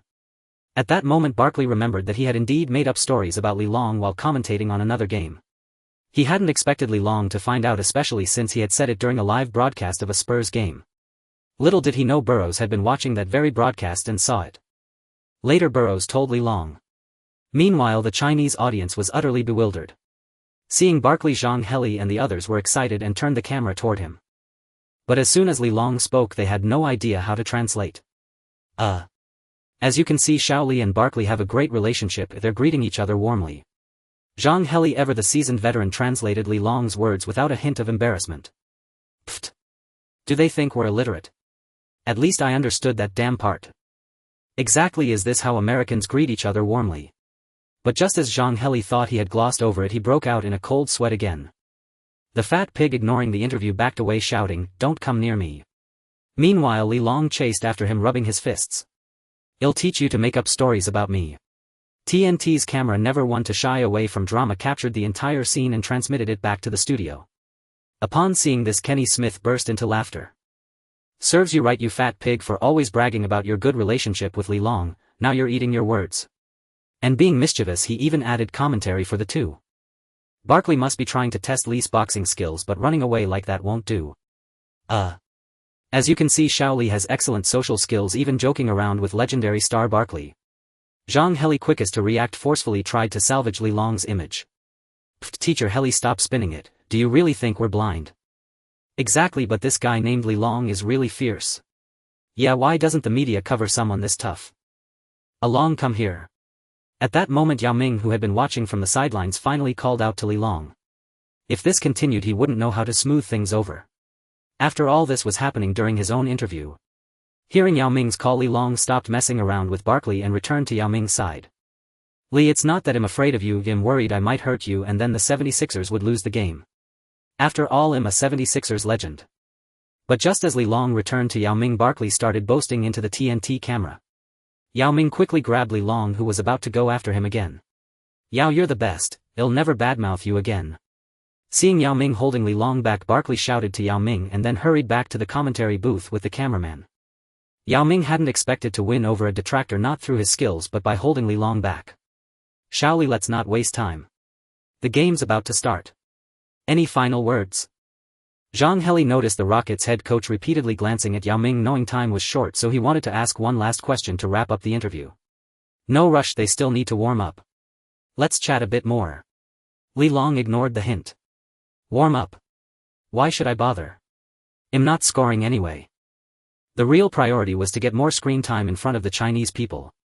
Zhang Heli was speechless. "Was I talking to you? Can't you see Yao Ming is anxious?" Following Zhang Heli's gaze, Li Long also noticed Yao Ming's predicament. "Well, brother Yao, don't worry. I'll play center later, so I won't guard you, you can score freely. Just don't guard me either, so I can have a blast too." Pfft.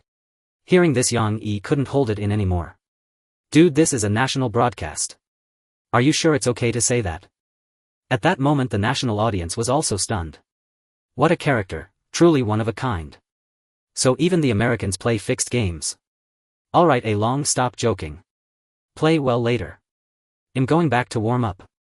With that, Yao Ming quickly left, afraid he might end up punching Li Long if he stayed any longer. "Li, the coach wants you back for warm-ups."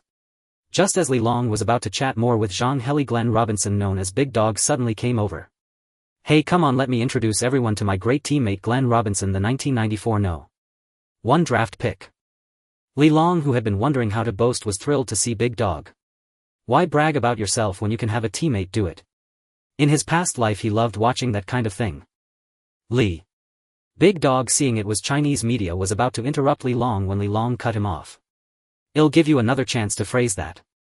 There are 100 million fans behind this camera, you know." "What?" Hearing the number 100 million, Big Dog was startled. He quickly adjusted his jersey and spoke formally to the camera. "My name is Glenn Robinson. You can call me Big Dog. I'm Li's good friend and brother. We share a deep bond. I remember the first time he reported to the team, I was the one who welcomed him." Yang Yi was stunned. Damn, that's impressive. No wonder they say everyone's a good actor in front of the camera. He had heard from Li Long that if Li Long hadn't punched a locker and shattered it, he might have had a real conflict with Big Dog. On the other side, Chris Ford was furious. "I told you to call Li and you end up going along with his antics." With that thought, he also walked toward them. Seeing the head coach, Big Dog remembered why he had come. But now, forgetting to call Li Long, he quickly ran back to warm up. Seeing the 76ers head coach approaching angrily, Zhang Heli sensed trouble. He was thinking of saying a few good words for Li Long to prevent any negative impact on him. "Coach, there are 100 million fans behind this." Li Long saw Chris Ford storming over but wasn't intimidated and spoke first. "Fans? I don't care how many fans there are." "Wait, what did Li just say? 100 million. Oh my god." Chris Ford adjusted his suit and walked up to the camera with a smile. "Hello everyone, I'm Chris Ford. Not all viewers in China were ignorant of English. Once the game began, the internet buzzed with Li Long's remark about 100 million fans. As you can see, this is Li Long. To thrive in the NBA, one needs this kind of personality. Returning to the commentary booth, Zhang Heli secretly wiped his sweat as he explained. This time he truly understood Li Long. He had heard about him from Yang Yi before, thinking it was exaggerated, but now he realized it was true. Brother Yao, how was what I said just now? Want to consider it? Focus on the game, Ah Long. This is a national broadcast. Yao Ming thought Li Long was just trying to put up good numbers for the national audience, but this was also a live broadcast across America. Couldn't the American fans see through the act? Ah, alright then. Slap. Li Long swiftly intercepted the ball that Francis passed to Yao Ming. He had initially planned to mutually benefit, with Yao both putting up decent stats to delight the nation. But since Yao insisted on taking it seriously, he had no choice. Yao Ming stared at Li Long after the steal, his face a picture of bewilderment. Had he made the wrong choice? Before Yao could react, Snow, who had dribbled to the frontcourt, tossed the ball into the air. Li Long followed up with a thunderous dunk. Before the game, he had told his teammates that since it was a Chinese broadcast, they should create scoring opportunities for him as much as possible. Wow, look at that, just one step inside the free throw line. It fully showcases Li Long's athleticism. On the other side at the Chinese commentary desk, Zhang Heli was also startled by Li Long's play. For the rest of the game, Li Long completely let loose, guarding whoever had the ball. Initially the Rockets refused to believe it, a forward trying to guard their guards. After Francis was blocked twice and stolen from once, and Mobley was blocked once and stolen from once, they stopped being stubborn. Moreover, they noticed Li Long guarded everyone except Yao Ming. It was then that Yao realized Li Long's earlier suggestion of not guarding each other was actually to protect him. Judging by how quickly Li Long stole from Francis, it took at least 20 years of being single to develop that speed. With Li Long's height, wingspan, leaping ability and hand speed, Yao knew he would struggle and make many turnovers. Not to mention Li Long's stamina, which Yao Ming envied. He sprinted across the court without panting and played every minute of every quarter without rest. Zhang Heli watched with excitement. If Li Long joined the national team, they'd gain a formidable perimeter defender. In the end, with 14 points, 13 rebounds, 3 assists, 3 blocks and 4 steals from Li Long, the 76ers defeated the Rockets 76-72. Yao Ming scored a game-high 24 points along with 7 rebounds and 2 assists. After this game, the media blackout on Li Long began to crack. Though the official channels still refrained from reporting on Li Long, more and more fans learned about him. On January 4th, the 76ers traveled to San Antonio. Li Long expected the Spurs to seek revenge, ending their 5-game road trip with a loss. Unexpectedly, Tim Duncan had an off night. He made only 4 of 12 field goals and 3 of 13 free throws, finishing with just 11 points. The 76ers won 8,777 against the Spurs. Notably, Bowen played in this game, but he dared not use any dirty tricks in front of Li Long. On January 6th, the 76ers returned home to face the visiting Bucks. Iverson was set to return in this game. That morning, the news also reported the first round of voting for the All-Star game. As expected, Iverson ranked first among Eastern guards, while Yao Ming continued to edge out O'Neal for the top spot among Western centers. Li Long scanned the list but didn't see his name. Well, even James and Anthony weren't on it, so he guessed he was thinking too much. Little did he know his vote count had surged in the past 2 days thanks to his game against Yao. If it had been played earlier, he might have made the list. Plus, some of Iverson's fans were voting for him too, so breaking into the rankings wasn't impossible. However, this posed a dilemma for the league. James, from the same draft class, had no chance of making the All-Star game. As the future face of the league, James not being the first rookie from his class to become an All-Star made it harder for him to chase Jordan's legacy. Thus, there was a growing sentiment within the league to amend the rules, barring rookies from the All-Star game and having them play only in the Rookie Challenge. The reasoning was simple: O'Neal, the current best player, being forced to come off the bench was unacceptable. Li Long didn't know that the rule originally intended for E was now being revised early because of him. At 7 p.m. the game officially began. Perhaps Iverson was rusty from his return.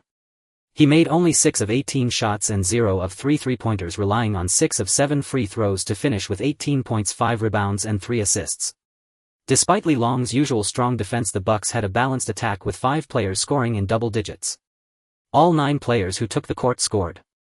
Ultimately, the 76ers lost 8,876. AI, are you the team's traitor? After the game, Li Long joked, putting his arm around Iverson's shoulder. Traitor? What do you mean? Iverson looked puzzled. Traitor means the 6th man for the other team, a mole. See, when you were out we won 3 straight. The moment you return we lose. Li Long said seriously before bolting away. Li, you little bastard, stop right there. You're the traitor. Your whole family are traitors. On January 8th, the 76ers hosted the Los Angeles Clippers. In this game Iverson's shooting improved, but more importantly the 76ers had multiple scorers with 5 players in double digits mirroring the Bucks' previous performance. However, in the fourth quarter Li Long was shoved by Elton Brand while competing for a rebound, causing him to fall from midair. Losing his balance, Li Long's knee slammed into the floor. Li. His teammates rushed over, abandoning the game to check on him. Li Long knew he had taken a heavy fall this time and would likely need to be hospitalized. With that thought he spotted Brand still feigning innocence with the referee. Give me a hand. Li Long grabbed Kenny Thomas and stood up on one leg. Kenny Thomas was bewildered, wondering what Li Long intended to do by standing on one leg without waiting for a stretcher. Hey Brand, I forgive you. Leaning on Kenny Thomas, Li Long hopped over to Brand and spoke to him from behind. See, I told you it wasn't intentional. Brand turned around, saying to the referee. Bang. But as he turned he saw a massive fist appearing before his eyes. Kid, what are you doing? Kid, you're asking for it. The Clippers players, seeing Li Long dare to throw a punch even with an injured leg, gathered around him. Beep beep. The referee quickly blew his whistle. Li, you're a beast.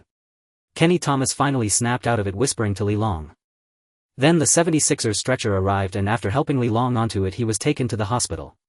After Li Long was carried off, the Clippers also sent out a stretcher to take their fallen captain away. 1-0-0-8-0. Both teams wasted the final minutes and packed up to check on their respective injured players. The next day the media broke the news.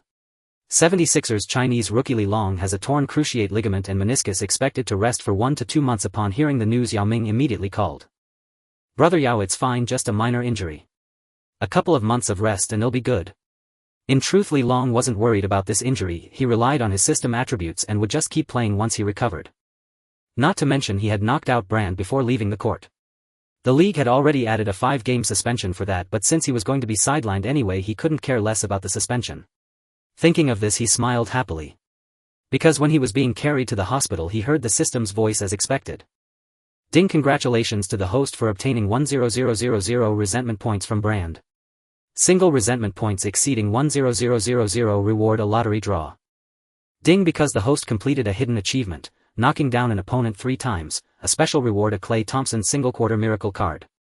Klay Thompson single quarter miracle card. After use, all first 13 shots in a single quarter will hit, including 9 3-pointers, 4 2-pointers and 2 free throws. Ding, congratulations to the host for obtaining the spot up 3-point shooter skill. Spot up 3-point shooter. Steve Novak's exclusive skill increases open 3-point shooting accuracy by 90. Checking his attributes, his long-range shooting had become 90. Then he added the 100,000 resentment points to long-range shooting, making his open 3-pointers a guaranteed 100. At that moment he felt the injury was worth it. Li, I told you to sign that long-term contract but you wouldn't listen. Now look what happened. Burroughs complained bitterly by his side. It was now a week after Li Long's injury. After a week in the hospital, once the diagnosis confirmed that Li Long didn't need surgery and only required rest, Burroughs took him home with a doctor coming to change the dressing as needed. Originally, due to Li Long's improving performance, 2 American companies wanted to sign him for endorsements and Burroughs had been busy with that. But unexpectedly at this critical juncture Li Long got injured. Not only were the endorsements put on hold, but even the contract renewal talks became difficult. Oh, I told you it's just a minor injury. Isn't it just 2 months of rest? After 2 months he'll be even stronger. Li Long had the system. He knew that once he returned he would be stronger than before, now with both defense and 3-point shooting.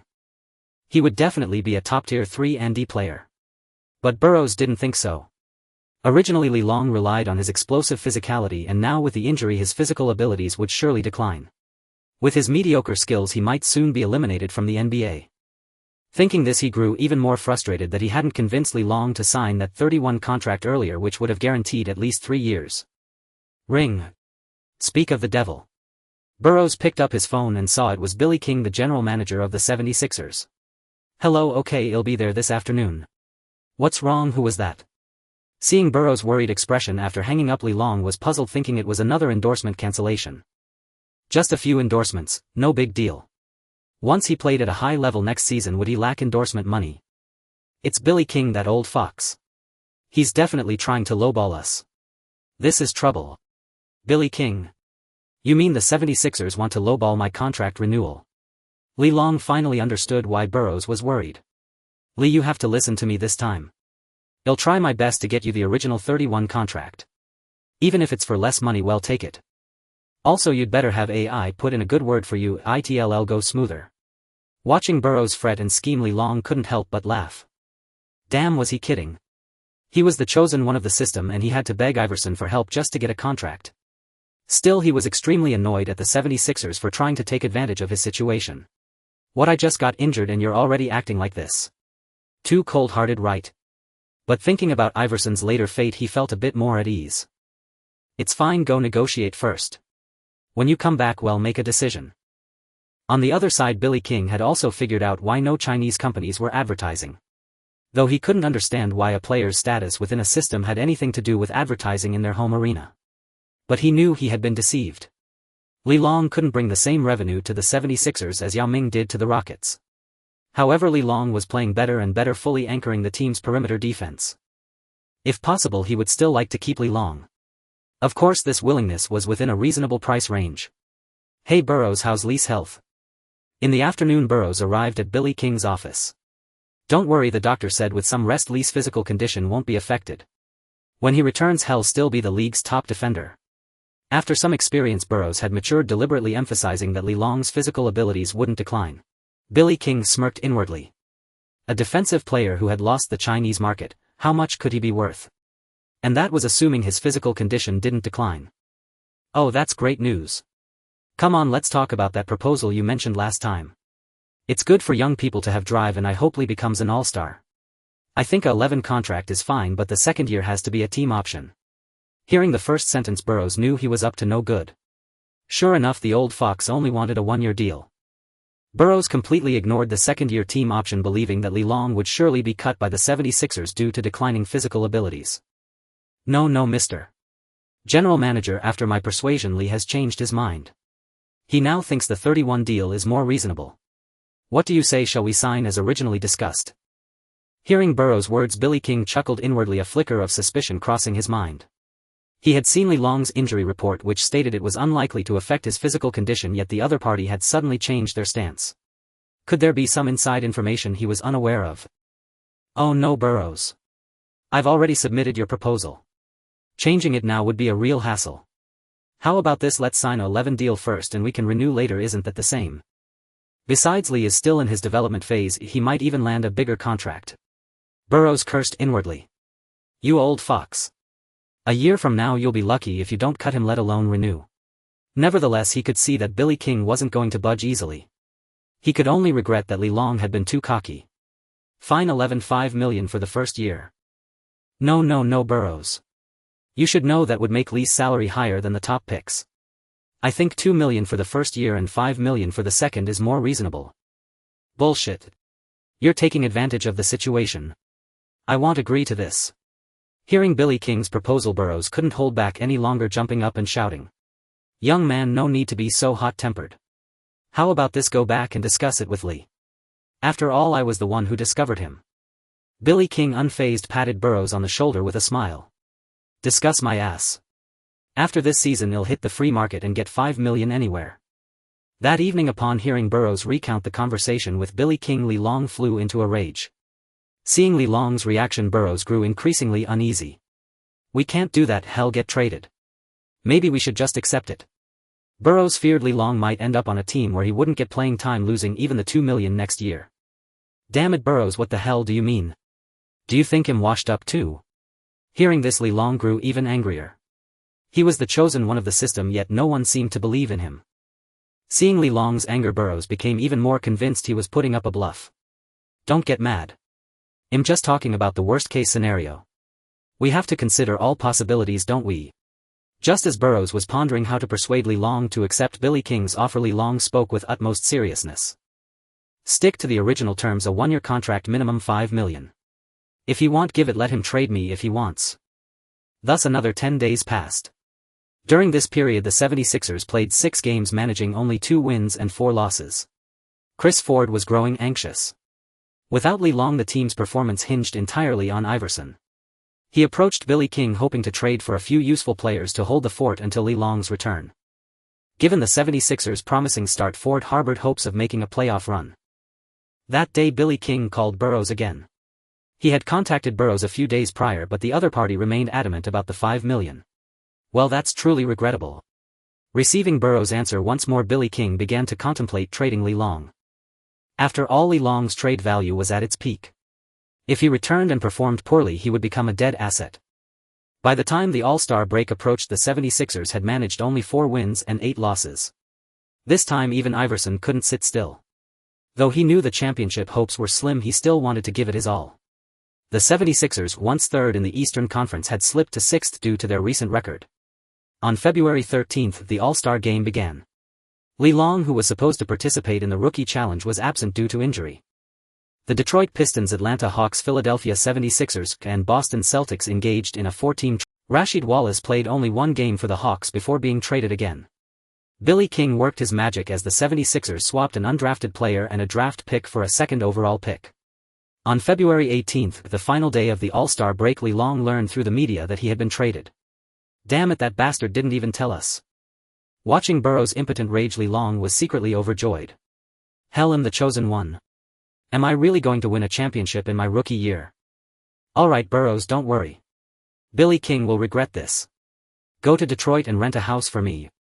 Meanwhile, Iverson rushed back from Los Angeles, not even stopping by home, and went straight to Billy King's office. Fuming, he barged in without knocking. He found Billy King trying to persuade Chris Ford. Hey buddy, didn't you want a big center? A 2nd overall pick, we practically got him for free. Oh, Allen's back. You're here about Lee Long, right? Seeing Iverson's angry expression, Billy King gestured for him to sit. I know you wanted to keep Lee, but that guy was asking for $5 million.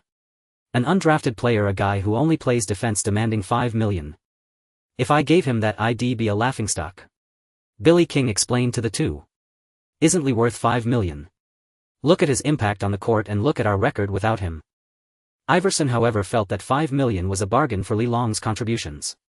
Hey AI, you know we can sign a decent defender for $2 or $3 million in free agency. Besides, Lee is injured now. Who knows how much energy he has left. Their Chinese bodies aren't like ours Americans. And look, the Pistons have gone crazy offering Milicic in exchange. This is this year's 2nd overall pick. Think about James Anthony Wade. Speaking of Milicic, Billy King was ecstatic. As he said, the Detroit folks must have lost their mind. Little did he know in years to come Milicic would lose the nickname Human Victory Cigar, but gain the title of the man traded for Lee Long. But he can't even get playing time. Even Iverson found the Pistons' move quite baffling. That's all Larry's fault. You know AI, he doesn't trust rookies. He has no idea how to develop them. At the mention of Larry Brown, Iverson fell silent. The truth was, as King said, even James might not have succeeded under Brown unless the team fired him. Since the deed was done, Iverson's initial impulse faded. After all, the NBA was just a business. Whoever took it too seriously would lose. After leaving Billy King's office, Iverson headed toward Lee Long's home. Hey Lee, before you leave, how about I take you out one more time? Seeing Lee Long, Iverson said with a touch of melancholy. Even though he knew it was just business, he couldn't help but recall the days when they fought together. Go on, get out of here, cornrows. He couldn't help but remember how Lee Long had recklessly taken down Bowen after Bowen had undercut him. Come on, wait until I win a championship, then you can treat me. Lee Long knew his trade had nothing to do with Iverson, and seeing his friend's sadness, he joked. Bullshit, kid, you're too young to be thinking about that. Worry about how you're going to earn a starting spot on the Pistons. Seeing that Lee Long wasn't as down as he had imagined, Iverson felt relieved. Little did he know, a few months later, when Lee Long truly hoisted the championship trophy, what his own feelings would be. AI, don't rush into anything. Don't switch teams lightly. Maybe the grass isn't always greener on the other side. On February 22, after learning that Burroughs had settled everything in Detroit, Lee Long prepared to fly there. There was no game that day, so Iverson came to see him off. Before boarding, Lee Long couldn't help but hint at the future to Iverson. Knowing that Iverson would decline rapidly after leaving the Sixers, Lee Long felt it was a great pity. If it were like Garnett, who won a championship, there would be nothing to say. But unfortunately that wasn't the case. In the end, he was just tossed from team to team. Switch teams. How could that be? I'm the leader of the Sixers. You'd better worry about yourself. If you really can't make it, come back to me. I can at least get you a minimum salary contract. Hearing this, Lee Long silently made a decision in his heart. Meanwhile, in the Spurs general manager's office, Didn't you think highly of that kid? Why didn't you raise the bid? GM Buford said to Popovich. Forget it, a first-round pick is already enough. Besides, he can't shoot. With his defense alone, Bowen can do what he does. Lee Long had no idea he had caught the Spurs' attention. In fact, Popovich had noticed him during the first game between the Sixers and the Spurs. A rookie who could defend Manu Ginobili, if properly developed, he would surely be a valuable championship piece in 3 to 5 years. Indeed, who would have thought Joe Dumars would be so crazy as to trade a second overall pick for Lee Long? Even Buford was utterly shocked by this. Maybe he sees a bit of the old bad boys in Lee Long. On February 24, after settling into his new home, Lee Long went with Burroughs to report to the Pistons. However, the team was on a road trip playing against the Sixers, so he could only meet with the GM first. Lee Long felt he was already healed, but the doctor advised him to rest a few more days to avoid any lingering effects. Being able to rest while still getting paid, Lee Long was happy to take as much time off as possible. Lee, finally meeting you. The first time I saw you, I recognized your spark. Don't worry, here in Detroit we're all family. Meeting Lee Long, Joe Dumars saw more and more of a resemblance to Dennis Rodman. Don't worry, GM. He'll definitely win you this year's championship. Lee Long said, thumping his chest. He was absolutely confident. Without him, the Pistons could still win the title. With him it would be even easier. Haha, I love your arrogance. Good. Joe Dumars just listened to Lee Long's words casually. Everyone knew that the big shark out west was a completely different beast in the playoffs compared to the regular season. Moreover, the Pacers and the Nets stood in the way in the East. By the way, is your injury healed? Joe Dumars asked with concern, not wanting to have traded for an injured player. Almost, but the doctor advised me to rest for about 10 more days. Hearing this, Joe Dumars felt relieved. That's fine. Come back when you're fully recovered. By the way, is your jersey number still 58? Lee Long's heart stirred. Fortunately, when he first chose his number, he had already considered the possibility of switching teams, so he deliberately picked a number no one else wore. After all, he was a man destined to steal LeBron's script. He never expected to face a team change before even finishing his first season. Of course, I like 58. It's a magical number. Lee Long said to Joe Dumars with a smile. On March 10, 2004, Lee Long once again stepped into the Pistons training facility. He had been fully recovered since March 5, but the Pistons had been on a 6-game road trip starting March 1 and wouldn't have a home game until tomorrow. Taking the chance to slack off, Lee Long naturally waited until today. Kid, you're finally here. As Lee Long walked into the training facility, Rasheed Wallace spotted him. Damn, I still haven't settled the score with you. I was just trying to break up the fight and you attacked me, getting me suspended for a game. Seeing Rasheed, Lee Long recalled the incident from their last game. Alright, that's all in the past. Come on, let me introduce you around. Hearing Lee Long's words, Rasheed quickly waved his hands, not daring to provoke him again. Kid, I've heard of you. But this is the Pistons, so you'd better behave yourself. At that moment, Pistons leader Ben Wallace walked over and chimed in. In truth, Big Ben had been unhappy ever since he heard the team had traded for Lee Long. He saw Lee Long as a clear troublemaker and feared it would affect the team's chemistry. If Lee Long knew what Big Ben was thinking, he would have cried foul. All his actions had been justified, hadn't they? Hearing Big Ben's words, Lee Long's heart leaped with joy. Could it be that he was about to receive a grand welcome gift upon joining the Pistons? He wondered if beating up Big Ben would infuriate Joe Dumars. I've heard of you too. How about we have a match? Seeing Lee Long's eager expression, Rasheed was also looking forward to it.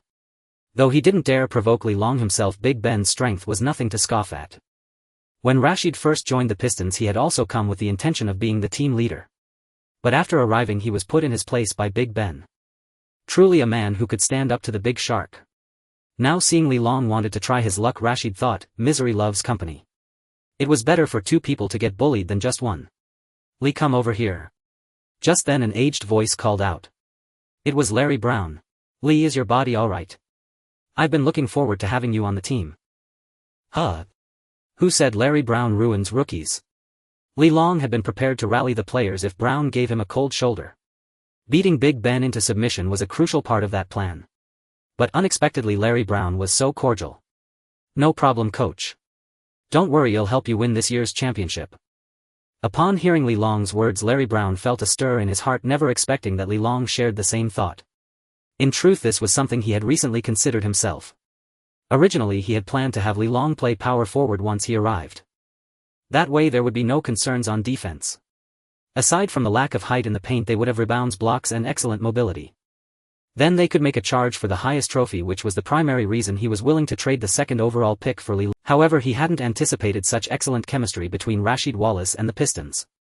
In recent games they had achieved an 83 record. This presented a new problem: Lee Long's playing time. He needed to convince Lee Long to come off the bench. "Lee, it's good that you have this confidence, but as a newcomer to this team you'll still start from the bench." Hearing Larry Brown's words, Lee Long had already mentally prepared himself. After all, this was the Detroit 5, as a rookie he couldn't expect to start right away. "No problem, coach, rest assured. Since there was a game the next day, today was merely a light run-through of tactics." Lee Long watched from the sidelines and did not practice with his teammates. As for three-pointers, he had already tried them at home. He wouldn't claim to hit every single one, but without any defense, making 99 out of 100 was entirely feasible. This time when Burroughs rented him a house, he specifically chose a small villa with a half basketball court, all so Lee Long could practice well and extend his NBA career. "Ben, shall we go to the weight room or the locker room?" After practice ended, Lee Long waited for the coaches to leave before stopping Ben and asking. Ben shot a surprised glance at Rasheed, wondering why this guy was acting just like him. Originally, after seeing Lee Long called away by the coach, he had planned to give the rookie a warning and let the matter drop. Unexpectedly, the rookie insisted on provoking him. Now if he didn't teach him a lesson, where would the Pistons leader's dignity go? "You all wait outside," Ben said expressionlessly before leading the way into the locker room. Seeing Ben accept the challenge, Lee Long grinned and quickly followed him in. "Damn, are all rookies this fierce now? Will he get beaten to death by Ben?" "You'll have to ask Rasheed that, he's been beaten by both of them." "Rasheed, thanks for the reminder, I really appreciate it." About 10 minutes later, Lee Long opened the door. "Come on everyone, get in and shower quickly, don't catch a cold." Seeing Lee Long's smiling face, everyone was stunned. Could it be that the boss had been taken down? When they entered, they saw Ben sitting majestically on a bench, his expression unreadable. "From today onward, Lee is our brother. We must stand united against outsiders, understood?" The Pistons players assumed the two had fought to a draw and developed mutual respect, so they all agreed and greeted Lee Long warmly. Only Chauncey Billups felt a hint of doubt. Why hadn't Boss Ben gone to shower and was still sitting there? Back home, Lee Long excitedly opened the system. His duel with Ben had naturally ended in his victory. But he wasn't foolish, he had merely struck Ben in the abdomen to render him incapable of continuing. That was why Ben had remained seated after everyone entered. Ding, congratulations to the host for obtaining 500 resentment points from Ben Wallace. System come out. Why only 500 resentment points this time? After returning home, Lee Long was shocked by the system's notification. He had been wondering what skill the system would reward him with this time, only to receive a mere 500 resentment points. Ding, Ben Wallace indeed generated only 500 resentment points. Suddenly Lee Long understood. The previous times he had defeated opponents on the court in front of tens of thousands of fans, which was why they had produced so much resentment. This time, however, he had only defeated Ben in the locker room with no one watching, and his teammates even thought he and Ben had fought to a draw. It seemed that in the future he would need to KO opponents in public. On March 11th, the Pistons hosted the Bulls at home. Lee Long once again sat on the bench. Damn, no wonder Stern disliked the Pistons. This defense was just brutally savage. "Lee, get ready to go in." At that moment, Larry Brown called a timeout, substituting Lee Long for Tayshaun Prince. He wanted to see if Lee Long could generate chemistry with his teammates within this defensive lineup. Hearing Larry Brown's words, Lee Long quickly rose to his feet.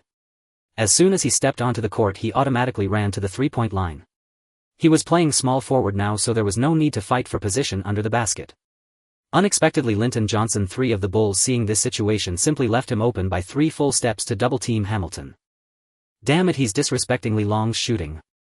"I'll make you taste my three-pointer soon enough. Chauncey, over here, I'm wide open."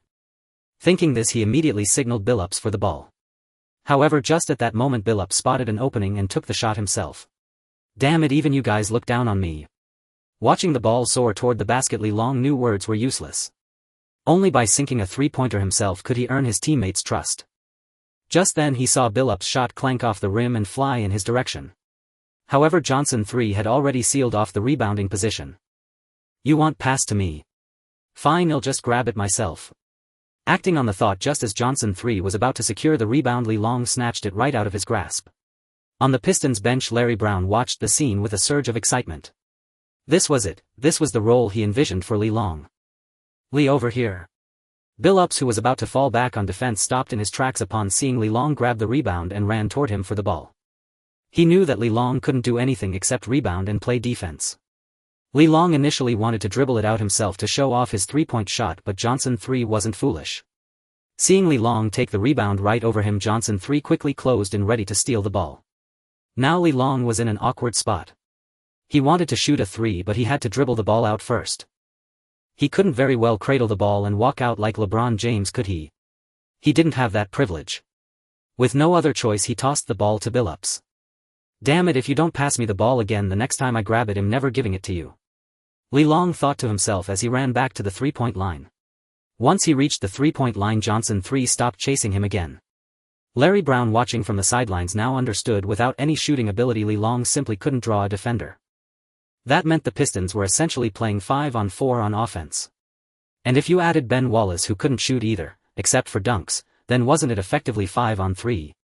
Rashid switched positions with Li during offense. However, the veteran coach, true to his reputation, quickly found a solution. Li Long lacked mid-range shooting ability, but Rashid Wallace possessed it. Why not just have them swap? Even if Li Long couldn't shoot, getting close to the basket for a dunk was no problem. Not to mention his close-range shots had a certain accuracy. "Li, go inside." Hearing Larry Brown's shout, Rashid Wallace instantly grasped the veteran coach's intent. He moved to the three-point line and pushed Li Long into the paint. At this, Li Long panicked. Damn, his mid-range stat was only 68. Originally, Li Long had planned to show off a three-pointer as soon as he stepped onto the court. With a 3-and-D game, he might not secure a starting spot, but had definitely earned plenty of playing time. Unexpectedly, before he could demonstrate his three-point skills, he was pushed inside the arc. Should he head to the basket? "Li, get out, in the center." As soon as Li Long stepped into the paint, Big Ben's gruff voice rang out. "It's fine, you play center and I'll play power forward." Li Long replied nonchalantly, shamelessly. "Get out, you're too short to play center." Since Head lost a fight with Li Long, Big Ben couldn't bring himself to forcefully order him out. "Come on, without that afro you're about the same height as me." Watching the two short guys in the paint, Tyson Chandler of the Bulls was losing his mind. Damn, were they here to clown around? Just then, with time running out, Hamilton couldn't break free under a double team. Billups had to force another shot over the defender. Clang. Unsurprisingly, the ball missed again. At that moment, Tyson Chandler pivoted, boxing out both Li Long and Big Ben to let his teammate Antonio Davis grab the rebound. Li Long grew anxious. If he couldn't score from beyond the arc and couldn't grab rebounds inside, what was the point of being on the court? Ignoring Tyson Chandler in front of him, he used all his strength to tip the ball. Antonio Davis was about to secure the rebound when Li Long knocked it back into the air. Seeing his teammate miss the rebound, Tyson Chandler abandoned boxing out and leaped for the ball. But in terms of jumping speed, Li Long considered them all amateurs. Li Long, starting later, reached the ball first. This time he didn't pass, he jumped again and slammed the ball with both hands toward the rim. Tyson Chandler, just landing, prepared to jump again, but saw Li Long dunk over him. Nice. The home crowd erupted in cheers, impressed by Li Long's on-against-wall rebound. Even Big Ben had to admit respect. This guy who had beaten him was truly skilled. He was now convinced of Li Long's rebounding ability. But stealing my center spot, where does that leave me? Doesn't he know I have no shooting ability? After the possession, Li Long happily returned to the backcourt. As the Bulls advanced, Hinrich dribbled while cursing inwardly. Damn, how was he supposed to play this? It seemed his only option was to score unknown. This was insane. Hamilton and Li Long, were they dogs? Running around like that for a game, didn't they care about wasting energy? But Billups was no pushover either, a seasoned veteran that a rookie like him couldn't hope to beat unknown. Crawford noticed Hinrich's predicament and moved to support him. He executed a cross screen with Johnson 3 blocking Hamilton behind him before running toward Hinrich. But he forgot that blocking Hamilton would only bring Li Long over. Following Crawford, Li Long saw him attempt a handoff pass to Hinrich and immediately pounced. With his tenacious defense, he used his long arms to poke the ball away. Spotting the steal, Billups quickly scooped up the ball and moved aside. Seeing the ball with Billups, Li Long sprinted forward. But after a few steps he stopped. Billups was just dribbling around in their own half. Damn, after a steal, why wasn't he pushing for a fast break? Just then the Bulls hustled back on defense. That's it, keep playing like this. Scoring isn't important. What matters is not letting the opponent score. Larry Brown's encouraging voice came from the sidelines. Hearing this, Li Long remembered, this was the Pistons, not the 76ers. The Pistons' strategy was to drag opponents into a defensive battle, winning by holding them to fewer points. Truth be told, Larry Brown was extremely satisfied with these few possessions. Just as had imagined, Li Long's defense was outstanding, truly outstanding. In short, he had defense, and when it came to offense he also had defense. In Brown's philosophy, defense was everything. In the remaining first quarter the Bulls only scored on a deep three-pointer from Hinrich a step beyond the arc and nothing else. 2,313. The Pistons led by 10 points in a single quarter. More importantly, the Pistons' defense had left the Bulls traumatized. In the following game, Larry Brown experimented with lineups, moving Li Long to power forward when Wallace sat and to center when Big Ben rested. Even when Li Long guarded Bulls point guard Hinrich, he managed 2 steals. Hinrich, not known for speed, tried to beat Li Long with skill, but that was underestimating Li Long's tenacious defense. Of course, after a steal, Li Long was clueless. His dribbling was so ugly that it was a miracle he didn't trip over his own feet. The game ended with the Pistons winning 98-65 by a 33-point margin. Li Long recorded 2 points, 11 rebounds, 5 steals and 2 blocks. Though his stats dropped, he found that stronger defense made it easier to collect resentment points. In this game he gathered some from nearly every Bulls offensive possession. However, Larry Brown was overjoyed. After finishing his interview he rushed to Joe Dumars. "Perfect, absolutely perfect. Joe, did you see that? Lee's performance was incredible." Seeing Brown's excitement, Joe Dumars motioned for him to sit. "Easy, Larry, don't get too excited. I admit Lee is great on defense, but he's far from perfect." Hearing the general manager disagree, Larry Brown grew agitated. No, Joe, you saw it. This kid can guard all 5 positions and at an elite level for each. How is that not perfect?" "Alright, Larry, let me ask you this. If Lee had to guard Shaq in the finals, could he? Or Iverson in the Eastern Conference Finals?" This question left Larry Brown stumped. This rendered Larry Brown speechless, but he suddenly caught on. "So by your logic, who can single-handedly guard Shaquille O'Neal? To guard O'Neal and also Allen Iverson? Not even Michael Jordan could do that. But Michael would beat them with his scoring." Hearing this, Larry Brown understood the implication. After all was said and done, he still believed Li Long couldn't score. "Relax, we have Chauncey and Richard. There's no need for Lee to score." In truth, Joe Dumars wasn't averse to Li Long, otherwise he wouldn't have seen a hint of Dennis Rodman in him. He simply wanted Larry Brown to push Lee to improve his offense and passing, not to excel but to avoid being as deficient as he was now. After this game, the trade that sent the Pistons' second overall pick for Li Long finally yielded its results. During Li Long's recovery, most media outlets believed the Pistons had lost the deal, with some calling Joe Dumars senile or even accusing him of being a 76ers mole. "See? I told you the Pistons hit the jackpot. Lee is nothing like that bust of a second pick." In the TNT studio, Barkley was shouting at Smith. Strangely enough, despite being chased down by Li Long before, the more it happened the more Barkley admired him. Amid the chorus of critics, he stood firmly on Lee's side. No, Charles. This is just one game. I admit Lee's physical abilities haven't declined, but that only proves the Pistons didn't lose the trade, not that they won big." For the sake of the show's effect, Smith had to play the skeptic opposite Barkley. "Kenny, don't argue. The Pistons didn't give that bust any playing time, but the 76ers did. Pull up the stats and compare them to Lee, never mind the advanced metrics you can't see." Barkley spoke with conviction. Any keen observer could see how impactful Li Long was on the court. "Hey Charles, you have to remember Darko is just over 18. Centers take longer to develop than other positions." Smith came prepared, citing Milicic's youth as an argument. "The younger the player, the greater the future potential. Want to bet? He'll kiss a donkey's ass if he ever catches up to Lee." Barkley was resolute.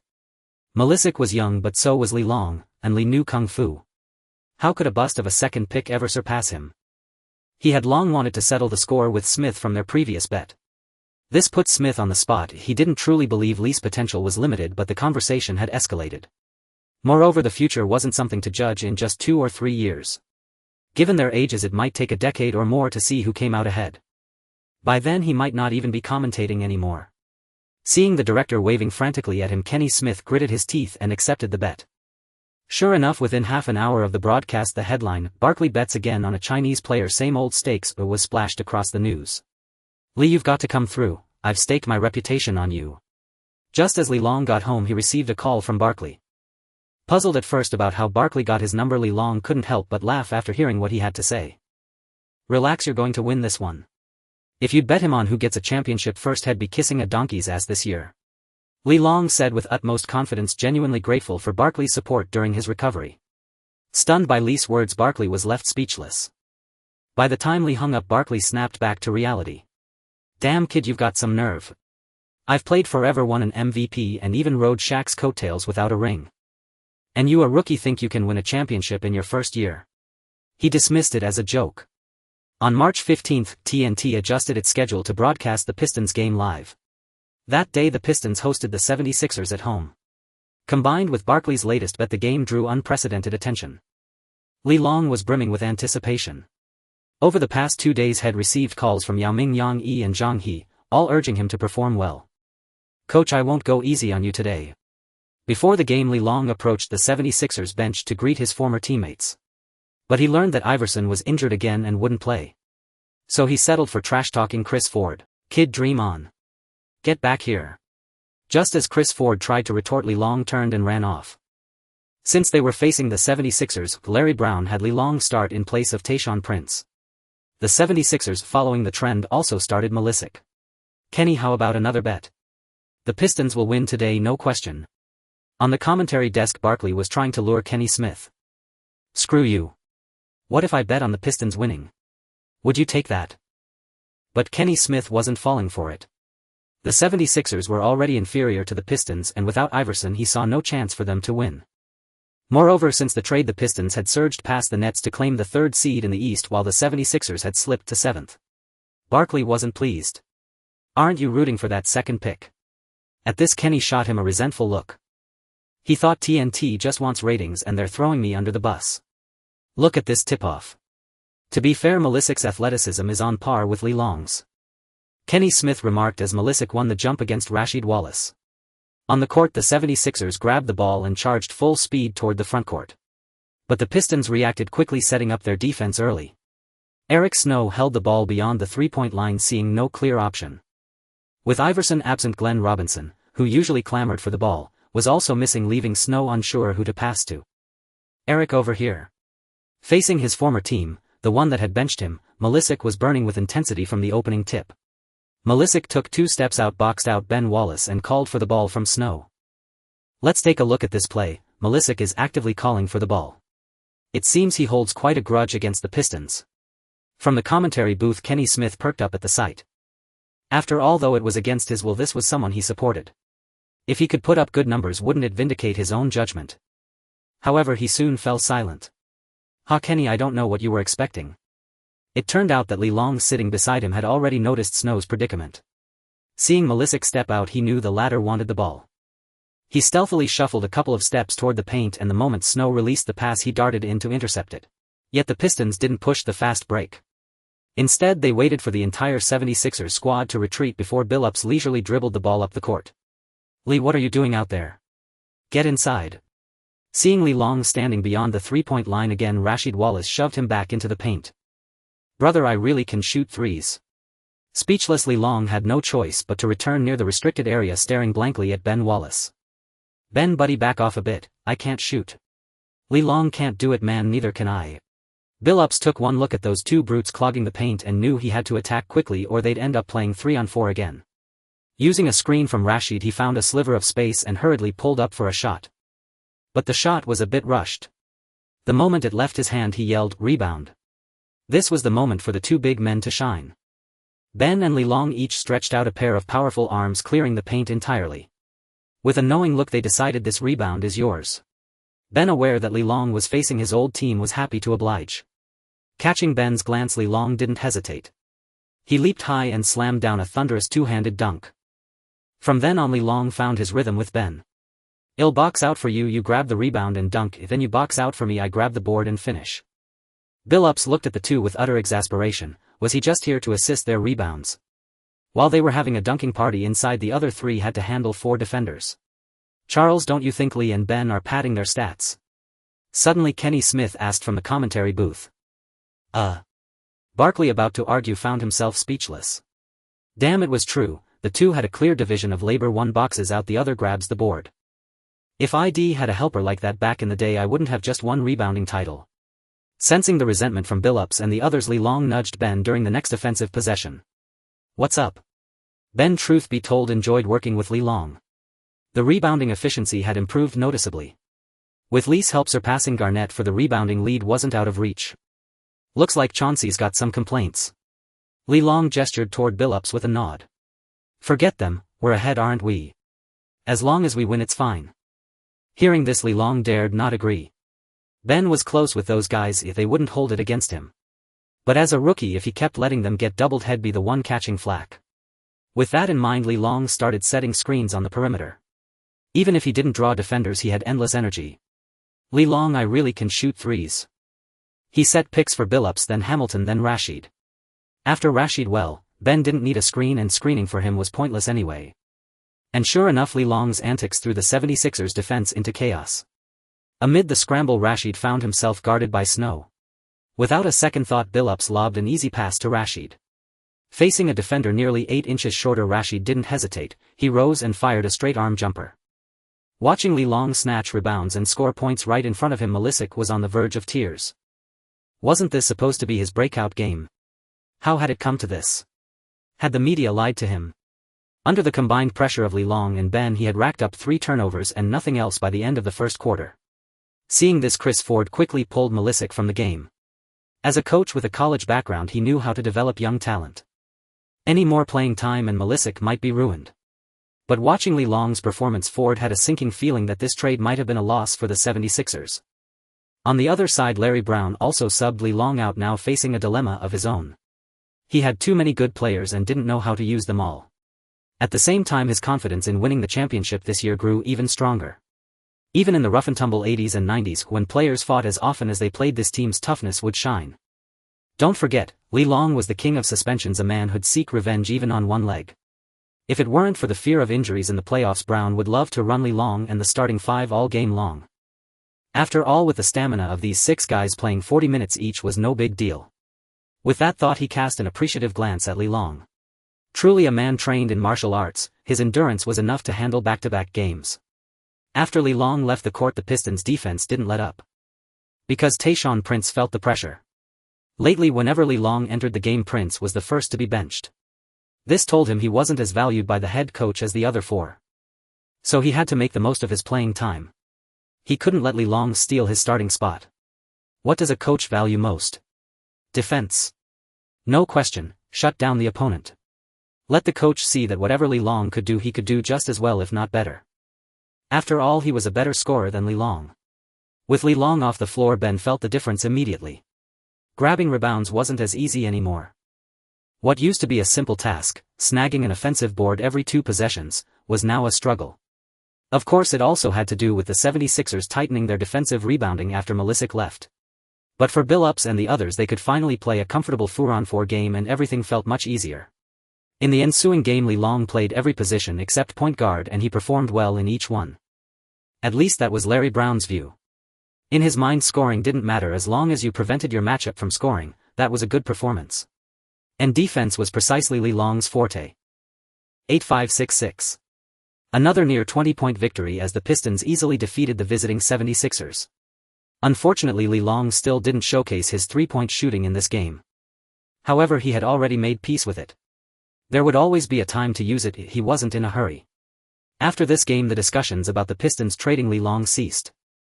Anyone with discerning eyes could see that regardless of the future, the Pistons had at least won the present.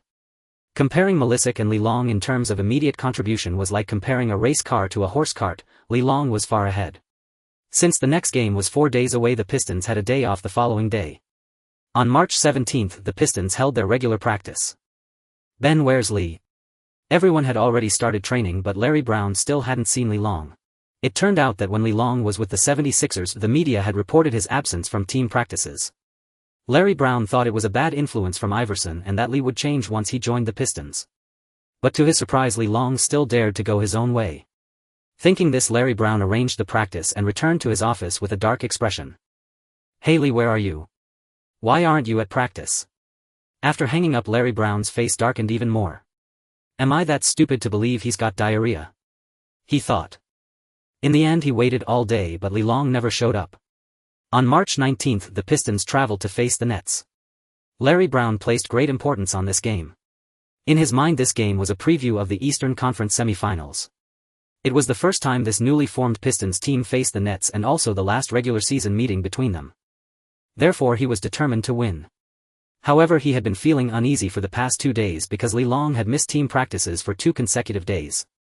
Seeing Li Long still nonchalant joking around with Big Ben, he didn't know whether to praise him for his boldness or scold him for his foolishness. Hadn't he noticed that since boarding the plane Brown hadn't said a word to him? On the other side, Big Ben was also advising Li Long. "Li, why don't you come to team practice?" "Oh, I'm a genius. Whether I train or not, it's all the same stuff. Just give the ball to Chauncey on offense and lock down my man on defense." Li Long couldn't care less about team practice. He relied on his system, not tactics. Besides, what tactics did the Pistons have? Drag the opponent into a defensive battle and crush them with overwhelming defensive prowess. Everyone knew Larry Brown hadn't achieved much after leaving the Pistons. Moreover, Brown didn't even let his players shoot threes. What was he supposed to practice? Mid-range shots. If it were a run-and-gun system like the future Suns where he needed to build chemistry with Nash, then running drills would be beneficial. But with the Pistons it was completely unnecessary. Seeing that Li Long wouldn't listen, Big Ben was at a loss. In the past, if someone disobeyed him, he could intimidate them with force. But with Li Long, had better forget it. From their last sparring session he could tell that Li was a pro at fighting. Despite being stronger, he knew he couldn't beat him. If it came to a real fight, he'd be the one on the ground. "Just be careful, okay? Haven't you seen how angry Larry is?" Hearing Big Ben's words, Li Long realized he had indeed angered Larry Brown. Knowing that his playing time was still at Brown's discretion, Li Long got up and walked toward him. This startled Big Ben. "This kid. He's not going to punch the coach, is he?" "Hey Larry, has anyone told you that you look particularly handsome today?" Li Long walked over to Larry Brown, pushed aside the assistant coach and sat down. Larry Brown's face grew even darker. "Damn it, how old am I? What use is being handsome?" Still, this kid was audacious, coming straight to him like that. Thinking of something, Larry Brown almost laughed. "Hey you." The assistant coach was bewildered and was about to rebuke Li Long, but Brown closed his playbook and waved him off. Larry Brown decided to see what trick Li Long was up to. "Coach, is this suit specially prepared for the championship? Why are you wearing it so early?" "That's bad luck, you're revealing the joy too soon." Hearing about the championship, Larry Brown became interested. He held a high status among coaches, with even Popovich being his disciple. Moreover, he was also serving as the head coach of the U.S. national team. After falling short in the 2001 finals, he dreamed of winning a championship. So upon hearing Li Long's words, he couldn't help but respond. "Blowing smoke. The regular season isn't even over and you're talking championship. Do you think Stern is your dad?" Li Long thought to himself, "Not my dad, but maybe James' dad." "Oh, isn't it obvious? Under your wise leadership, who can break through our ironclad defense?" Li Long forced down his disgust and flattered him. "Kid, don't talk big. Tell me, how would you guard Iverson?" Hearing Li Long's words, Larry Brown felt pleased, as he thought the same. But despite Li Long hitting the mark, he suppressed his joy and asked. "Guard him? Why bother? With the 76ers roster, just let AI score all he wants. How many points can he get? With our strength locking down everyone else is a piece of cake. The Jordan rules." Larry Brown immediately understood Li Long's point. Indeed, a rampaging Iverson was unstoppable, but relying on him alone to beat the Pistons was impossible. Even if he won a game or two, it would just be a repeat of the 2001 finals. What about the Lakers? They've formed the F4. Larry Brown was essentially asking Li Long all the questions Joe Dumars had asked him. Pfft. With that, Shaq also did it comment, "Do you think they can be united? Not to mention Kobe and Malone." Upon hearing this, Larry Brown suddenly became clear-headed. Yes, he had been focusing on the opponent's strength, ignoring the internal conflicts brewing. With this realization, he couldn't help but take another look at Li Long. This kid, usually so goofy, actually had such a sharp mind. "Alright, from now on you will attend team practice, understand? And if we don't beat the Nets today, you'll be in trouble," Larry Brown said sternly to Li Long. "Don't worry, coach. Today we'll crush the Nets so badly that they'll be scared to face us in the playoffs." Li Long made a pledge and returned to his seat. The other Pistons players were puzzled when they saw Li Long heading over to Larry Brown. They swarmed around Big Ben to inquire. "Ben, is Li going to confess his sins? Boss Li isn't planning to punch the coach, is he? Scram, all of you. How the hell would I?" Big Ben irritably waved them away. How was he supposed to know what that fool Li Long was up to with Larry Brown? It didn't look like a confession either. Then they saw Li Long and Larry Brown laughing and chatting. The Pistons were thunderstruck. Holy crap, did this guy cast a spell? He actually got the coach to smile. Rasheed Wallace marveled knowing that Larry Brown never gave him a kind look. Just then Lee Long strutted back to his seat with an arrogant swagger. "Lee, what did you and Larry talk about? Why so happy?" Rasheed, emboldened by their past brawl, sidled up to Lee Long and asked. The rest of the Pistons pricked up their ears. "Get lost. I'm into two balls, not a three-legged freak like you." Pfft. The Pistons burst out laughing. Rasheed's face flushed crimson, thinking how embarrassing it would be to back down. But he couldn't beat Lee Long in a fight. "Come on, we're sparring buddies, aren't we? Spill it and maybe I can help you out." At that, Lee Long suddenly had an idea. Though he spoke lightly, the Nets were no pushovers. Having made the finals 2 years in a row, they were formidable. If he slipped up, it would be disastrous. "Since you're my sparring buddy, I'll let you in on a secret. I told Larry to let me start, that I could make the Nets our bitches. He didn't believe me but said if any of you guys play badly, hell put me in immediately. So you'd better play well or you'll end up on the bench. And don't tell anyone." With that, Lee Long pulled down his eye mask and pretended to sleep. Rasheed's heart tightened. He silently vowed to play his best in this game. If Lee Long took his starting spot, how could he, the former Blazers alpha, face anyone?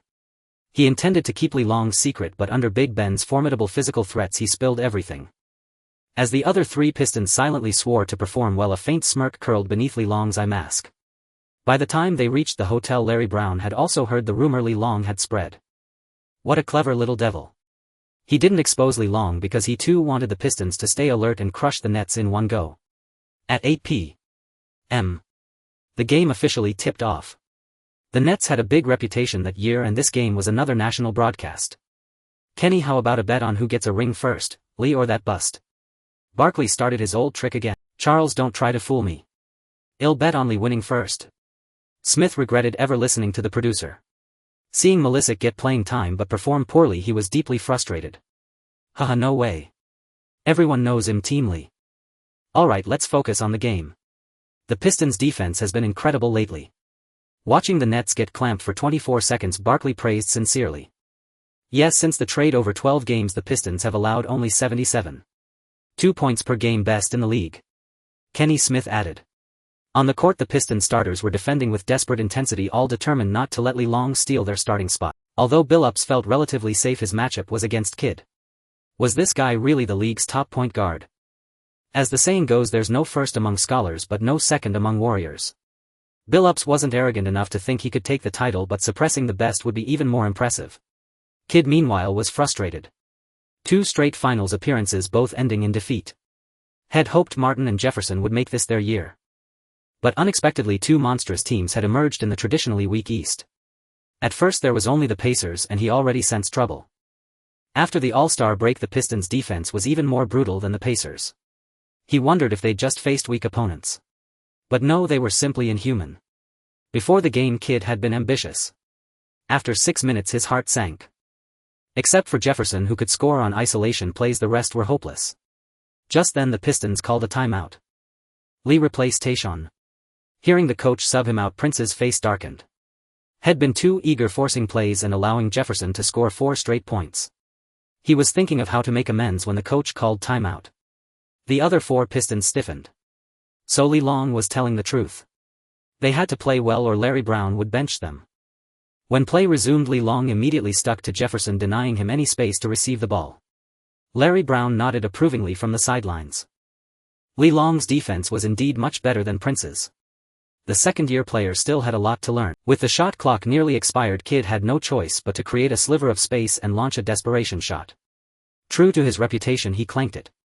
Seeing 3 Pistons bigs ready to grab the rebound, the Nets gave up on offensive rebounding. Big Ben grabbed the board and passed to Billups. Pistons offense. Seeing Lee Long waiting at the 3-point line again, Rasheed was exasperated. "You can't shoot threes, what the hell are you doing out there?" Jefferson was already ready to double-team him. Helpless, Rasheed ran over to Lee Long and shoved him back into the paint. "Big Ben bro, you're here. Help me box out. Lee Long buddy, it's time for us to rack up some rebounds." As soon as Chauncey Billups saw the 2 big men inside preparing to grab the rebound, a vein bulged on his forehead. Well, he'd have to start assisting the board again. With that thought, he stopped looking for an opening. After all, who took the wild shot didn't matter. He hoisted a 3-pointer right over Jason Kidd. To ensure the rebound wouldn't bounce too far, he deliberately adjusted his release height higher. Receiving Ben Wallace's signal, Li Long spread his arms and began boxing out. Big Ben, seeing Li Long had cleared the space for him, prepared to snatch the board, only to watch the ball swish cleanly through the net. Stunned by the made shot, he stood frozen in place. This defied logic. Wasn't that supposed to be my offensive rebound? Ben, next time you're boxing out for me. Li Long tugged at him and sprinted back down the court. No, Li, there was no rebound on that shot. Next time you still box out for me first. Li Long bristled at this. Wasn't he just cheating?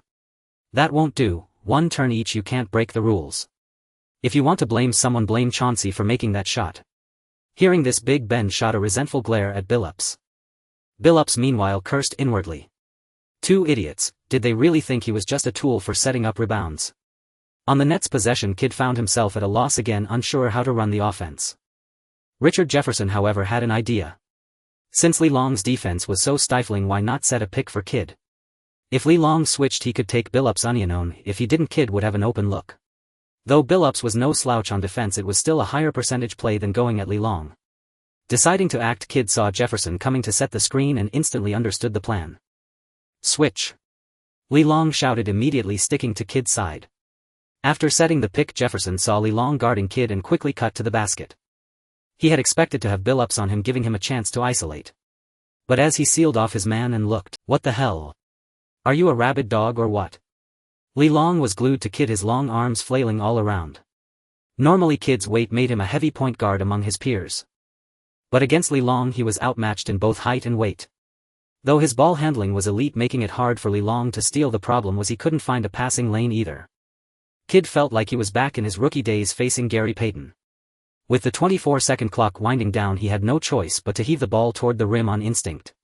Unfortunately, his instincts were way off. The ball didn't even graze the rim and sailed out of bounds. This left the Nets utterly bewildered. By the end of the second quarter, the Pistons had overwhelmed their opponents 34-14 in that single period, securing a 25-point lead by halftime. Look at the Pistons' defense. They are a formidable contender for this year's championship. From the commentary booth, Barkley was equally astounded by Detroit's defensive prowess. Initially, when he heard Li Long claim he would win the championship this year, he had scoffed at the young man's naivety. Now it seemed entirely plausible. After all, this was not the future. In the current NBA, the adage that defense wins championships still held sway. At this thought, Barkley felt a pang of envy. Yes, Charles, I agree with you on that point. Li might indeed clinch the championship in his very first year. When that happens, shouldn't you and Malone be vying for the title of third greatest power forward in history? Kenny Smith believed the Pistons' defense was of championship caliber, though they still lacked a superstar capable of scoring consistently in clutch moments. Hey, Li is a small forward. And do you really think a championship as a substitute can compare to a regular season MVP? Hearing this, Barkley quickly retorted. He had only just acknowledged Duncan's status the previous year and had no desire to descend another rung so soon. Kenny Smith understood this well. Even with 2 championship rings to his name, his historical standing did not surpass Barkley's. He was merely trying to irk Barkley. After all, it was Barkley who had set the trap. Watching Li Long's defense revealed a high floor, and if he could further develop his offensive game, his potential would be boundless. For now, he could only hope that Malisic would follow in Yao's footsteps, steadily improving himself. If Li Long knew what was on his mind, he would surely laugh out loud. Larry Brown was elated. After the experiment, he found everything unfolding exactly as he had anticipated. In the East, only the Pacers remained as a tough nut to crack. Come the 5th of next month, he would test their mettle once more. If they could suppress them again, he would be poised to chase another championship. After all, they were both in the Eastern Conference and their paths would inevitably cross. Moreover, this game was nationally televised. Stern wouldn't want to see overly stifling defense either.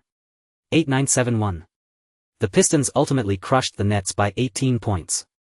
Li Long played 30 minutes, recording a modest double-double of 10 points and 10 rebounds. After this game, Kidd's heart sank halfway. It seemed that this year's championship was once again out of reach. At that moment, a faint desire to change teammates began to stir within him. On March 20th, the Pistons hosted the Nuggets. Hey, Li, congratulations on recovering from your injury. When he saw Anthony again, he greeted Li Long with a smile still on his face. Hey man, you're impressive too. Leading your team to the playoffs in your first year, it looks like this year's Rookie of the Year is definitely yours. At that time, the Nuggets were sitting in 8th place in the West, giving them a clear advantage over James' Cavaliers. Sure enough, upon hearing Li Long's words, Anthony's joy immediately multiplied. Receiving recognition from a fellow rookie, especially one who acknowledged he was better than James, was the happiest thing for him. I wouldn't dare say that. The regular season isn't over yet, so the final standings aren't set in stone. Though he spoke these words, the smile he couldn't hide on his face indicated he strongly agreed with Long. It's practically a done deal. Anyway, the Cavaliers definitely won't make the playoffs. By then the Cavaliers were already confirmed out of the playoffs, so Long's statement wasn't an issue. Hey brother, next time you come to Denver I'll take you out to have some fun. Hearing this, Anthony grew even happier and Long instantly became his brother. Upon hearing this, Long felt a pang of regret. They had no more games against the Nuggets this season. He wondered though if Anthony would still stand by his words next season once he realized the final Rookie of the Year wasn't him. You'd better work hard on padding your stats. I'm worried LeBron might spend these last few games just trying to rack up good numbers. At this, Anthony furrowed his brow. He had never considered the possibility Long mentioned. But the more he thought about it, the more likely it seemed.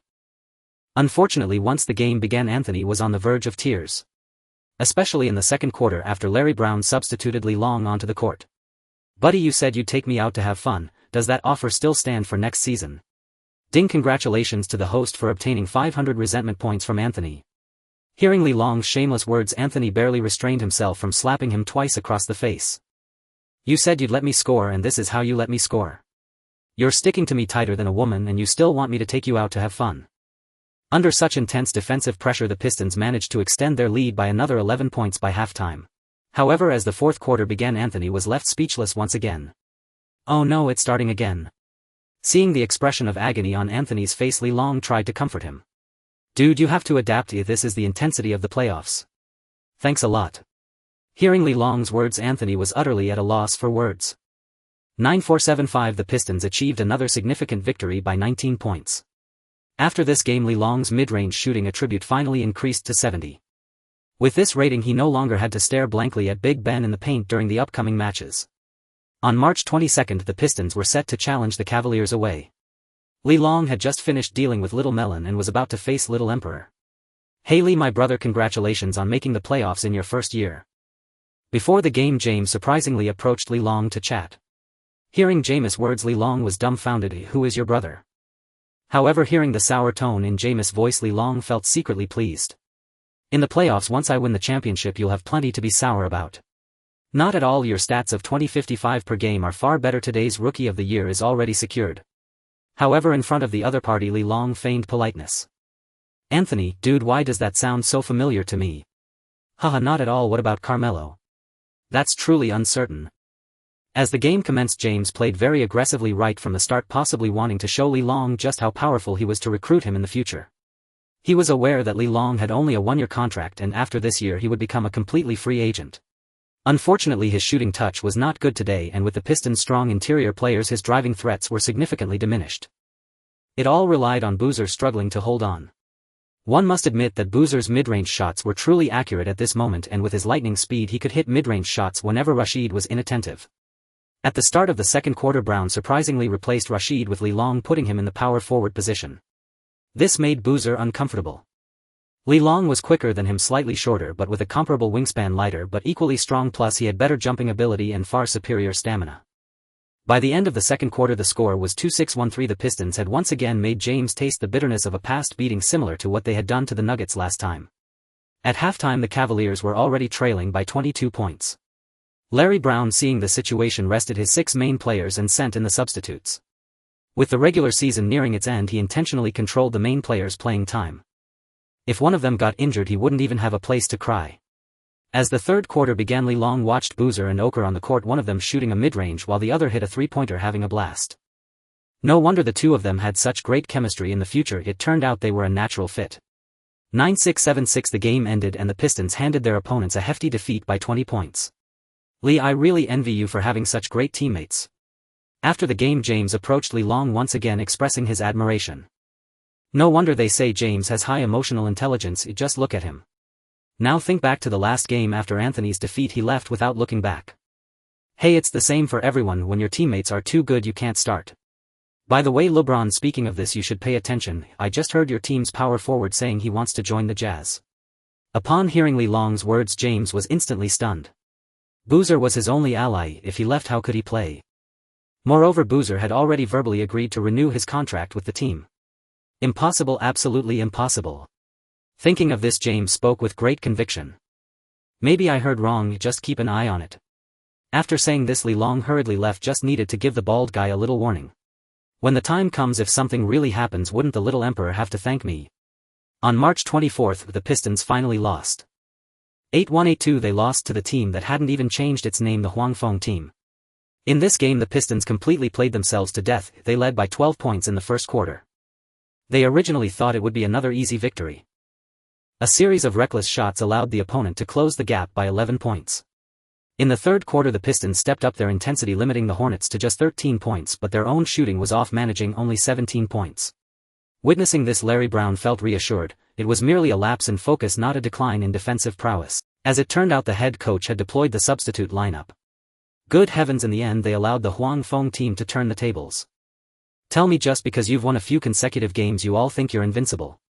What gives you the right to be so arrogant? There are no weak teams in the NBA. If the moment you let your guard down, you could lose at any time. Staring at the stern-faced head coach, the Pistons players thought to themselves that if it weren't for his deliberate actions, they would never have lost. But there was no help for it. A loss was a loss. Larry Brown too had no other choice. As their winning streak continued, he felt the arrogance within the team growing ever larger. Today presented a perfect opportunity, so he decided to use a crushing defeat to jolt them. Unfortunately, the Huangfeng team didn't rise to the occasion, ultimately winning by only a single point. Still, a loss was a loss. At least the act he had staged hadn't fallen apart. If those guys had managed a comeback, who knew how insufferably cocky they would have become? It must be said, Larry Brown's performance was quite effective. On March 26th, the Pistons traveled to face the Spurs. Before the game, Larry Brown had a brief chat with his former disciple Popovich. The game began and the Pistons quickly found their rhythm. For the first 2 quarters they kept the Spurs under pressure. By halftime, Detroit led by 4 points. Upon entering the game as a substitute, they were immediately overtaken by the Spurs by 2 points. In the final quarter, with a mix of substitutes and starters on the court, they ultimately handed the Spurs a victory. Li Long cursed inwardly, realizing that this was nothing but an unfinished act, a joint performance with his disciples to put on yet another show.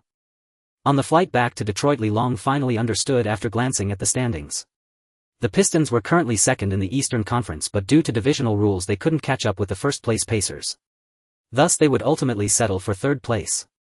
Meanwhile, the Western Conference was in utter chaos. The Timberwolves, Lakers, Spurs and Kings were all within a single game of each other in terms of win differential. This game not only saved face for his disciple but also served as a lesson for his own players. Most importantly, it ensured the top 4 teams in the West dared not slack off. Anyone who held back would risk falling behind. Truly, an old fox was an old fox. Instead of studying tactics, he delved into the art of war.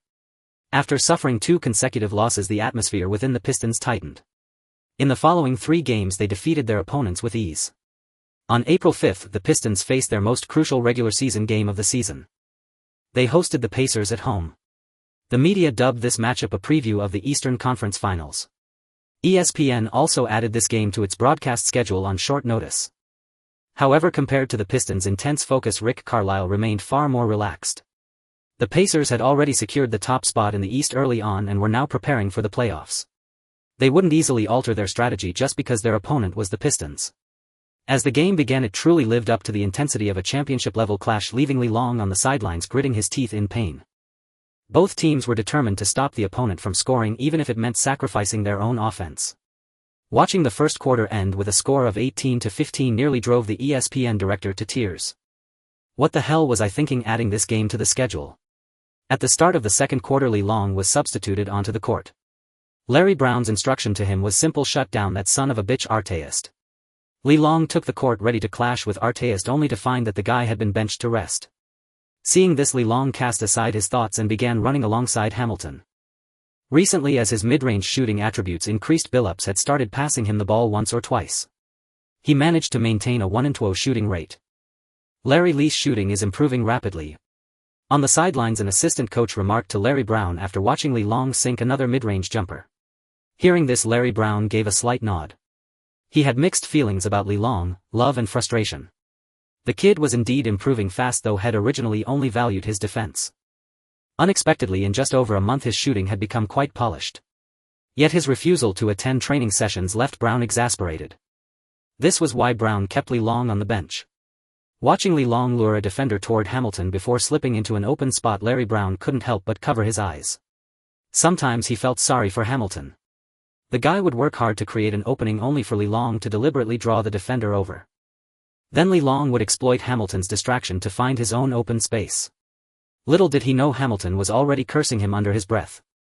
"Damn it, am I running all this for you? Every time I exhaust myself sprinting around, you just drag your defender over to me." Yet thanks to Li Long's chaotic and reckless play, the Pistons managed to outscore the Pacers by 9 points in the second quarter. Li Long squared off against Artest once more. "Coward Artest, dare you fight me?" He bluffed, though he knew the playoffs were imminent and had no intention of actually throwing a punch. But Artest was unaware of this. "Damn it, are you addicted to fighting? Even if you are, why do you have to keep picking on me?" With that thought, Artest began to avoid confrontation, minimizing physical contact with Li Long. Watching Artest pass the ball to him yet again, O'Neal felt a surge of joy. "That kid Artest finally acknowledges me as the leader." Then he was swatted down by Ben Wallace. The Pistons' defense was tight, but the Pacers were no slouches either. Li Long's clumsy off-ball movements couldn't shake off Ron Artest. Of course, the main reason was that Hamilton couldn't escape Miller's relentless chase.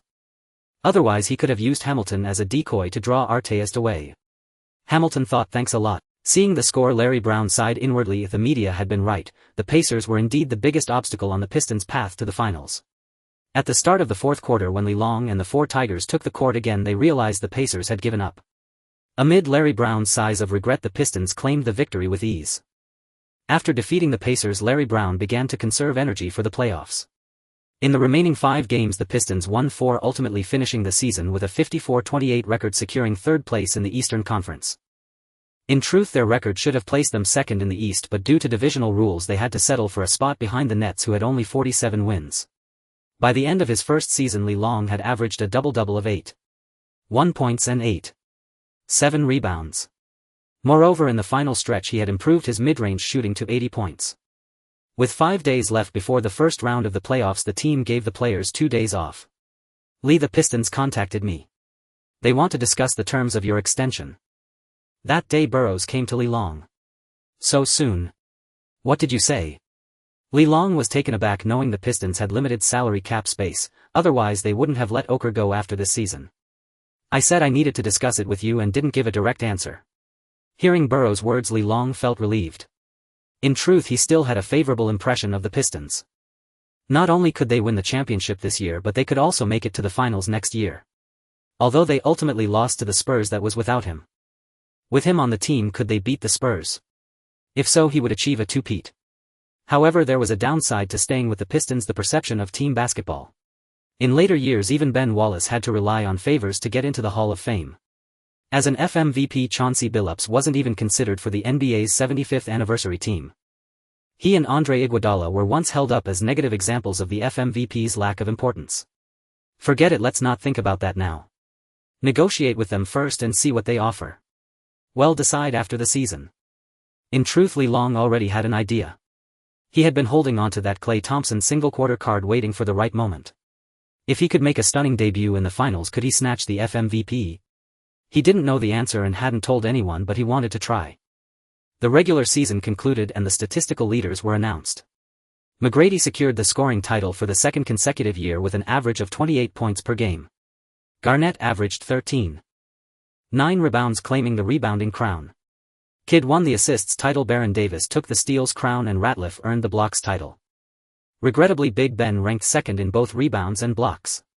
On April 19th, the Pistons' playoffs commenced. In the first round they would face the challenge of the Bucks. Yesterday the Rockets lost to the Lakers by 1 point on the road, 71-72. Li Long specifically called Yao Ming to console him. "Lee, why do you keep skipping practice? Don't you realize this is the playoffs?" Upon arriving at the arena, Li Long saw a stern-faced Larry Brown. "Relax, old man, don't be so serious. It's just the first round, our goal is the championship." Seeing Li Long's nonchalant expression, Larry Brown nearly fumed with rage. That brat must have picked up bad habits from Iverson. Nevertheless, he decided to teach Li Long a lesson. "Ben, it's a shame. If I had arrived earlier, maybe the rebounding title would have been yours." Upon meeting Big Ben, Li Long said with regret. This season Big Ben averaged 13.1 rebounds, especially after Li Long joined. His rebounding numbers surged quickly. But unfortunately he still couldn't surpass Garnett in the end. It's fine, our goal this year is the championship. Clearly Big Ben maintained a positive mindset given Garnett's outstanding performance this season. Looking at the relaxed Big Ben, Lee Long thought to himself that tomorrow when he learns the Defensive Player of the Year award isn't his, he wondered if Big Ben could still smile. The game began and Lee Long took his usual spot on the bench. The playoffs were indeed different from the regular season, although the Bucks were clearly at a disadvantage they fought tenaciously. In the second quarter Lee Long warmed up ready to enter the game, but surprisingly his name wasn't called. Watching the other Pistons starters rotate with the bench, Lee Long grew restless. Coach, I'm a rookie. Don't you want me to experience the playoff atmosphere? Or are you saving me as a secret weapon for the finals? Lee Long approached Larry Brown pleading. Who told you to skip practice? Hearing this, Lee Long realized Brown was punishing him. Coach, I won't do it again. Let me play now or the game will get out of hand. Seeing everyone else enjoying the game, Lee Long grew anxious and quickly promised. Hearing Lee Long's promise, Larry Brown chuckled inwardly, thinking, kid, I can still handle you. Originally he intended to bench Lee Long for the entire game, but then he realized Lee Long had a point. Since the opponent was weak, it was the perfect chance for him to gain experience. Otherwise, if he were to falter against a truly strong team, it would be disastrous. Thus he relented and gave him a chance. Once Lee Long stepped onto the court, he was like a fierce tiger descending from the mountains. The Pistons' defensive intensity immediately escalated to another level. He knew exactly what Larry Brown favored, so he naturally had to perform well. Watching Lee Long's performance on the court, Larry Brown sighed inwardly. This kid truly lived up to the reputation of someone bold enough to approach him on his own, born with nerves of steel, completely unfazed by the playoffs. Wait, had he been tricked? If the kid was already so composed, why did he need to accumulate experience? As Lee Long pondered how to achieve a double-double in the fourth quarter, Larry Brown substituted him out again. Watching the Pistons substitutes fight fiercely on the court, Lee Long cast a resentful glance at Larry Brown. Sensing Lee Long's aggrieved look, Larry Brown chuckled inwardly. Kid, you thought you could fool me. The game ended with the Pistons triumphing 108-82, a decisive 26-point victory. Having played only one quarter, Lee Long returned home dejected with a stat line of 6 points and 5 rebounds. Early the next morning the league announced several awards. LeBron James defeated Carmelo Anthony to claim the Rookie of the Year award. Ron Artest edged out Ben Wallace for the Defensive Player of the Year. These two announcements stirred up a hornet's nest. A multitude of people protested on behalf of Anthony and Wallace, but the awards were already decided, leaving them powerless. Hey Ben, you okay? How about you treat me to a nightclub and they'll cheer you up? Fearing Wallace might take it hard, Lee Long called to console him. Scram. Come if you want to die. Hearing that Lee Long dared not go, such an obvious sarcasm, he wasn't foolish. It seemed he wouldn't get a free meal from Wallace. Suddenly Lee Long wondered if the Palace of Auburn Hills brawl might have been Wallace's way of venting over this award. Just then Anthony called. Hey bro, did you see the news? Lee Long hadn't expected that one award would lead him to console someone only to be told off while the other sought him out for comfort. It seemed his affections were misplaced after all. Yeah, I saw it, man. I was just about to call you. How is this fair? These media outlets are so biased. What has he done better than you? Did he lead his team to the playoffs? Over the phone Lee Long spoke with indignation. Exactly, those bastard media are looking at us through colored glasses. Anthony echoed, feeling the same. Right, if that's the case, why wasn't Yao Ming the Rookie of the Year last year? Why did those media suddenly make playoffs the criterion? Lee Long cited Yao Ming as an example. Hearing this, Anthony perked up, instantly hung up hastily and went to look up last year's records. Watching Anthony end the call, Lee Long had no idea he was about to spark another controversy. He then thought, since Anthony had called, shouldn't he also congratulate James? Hey bro, congratulations on winning Rookie of the Year. I told you so.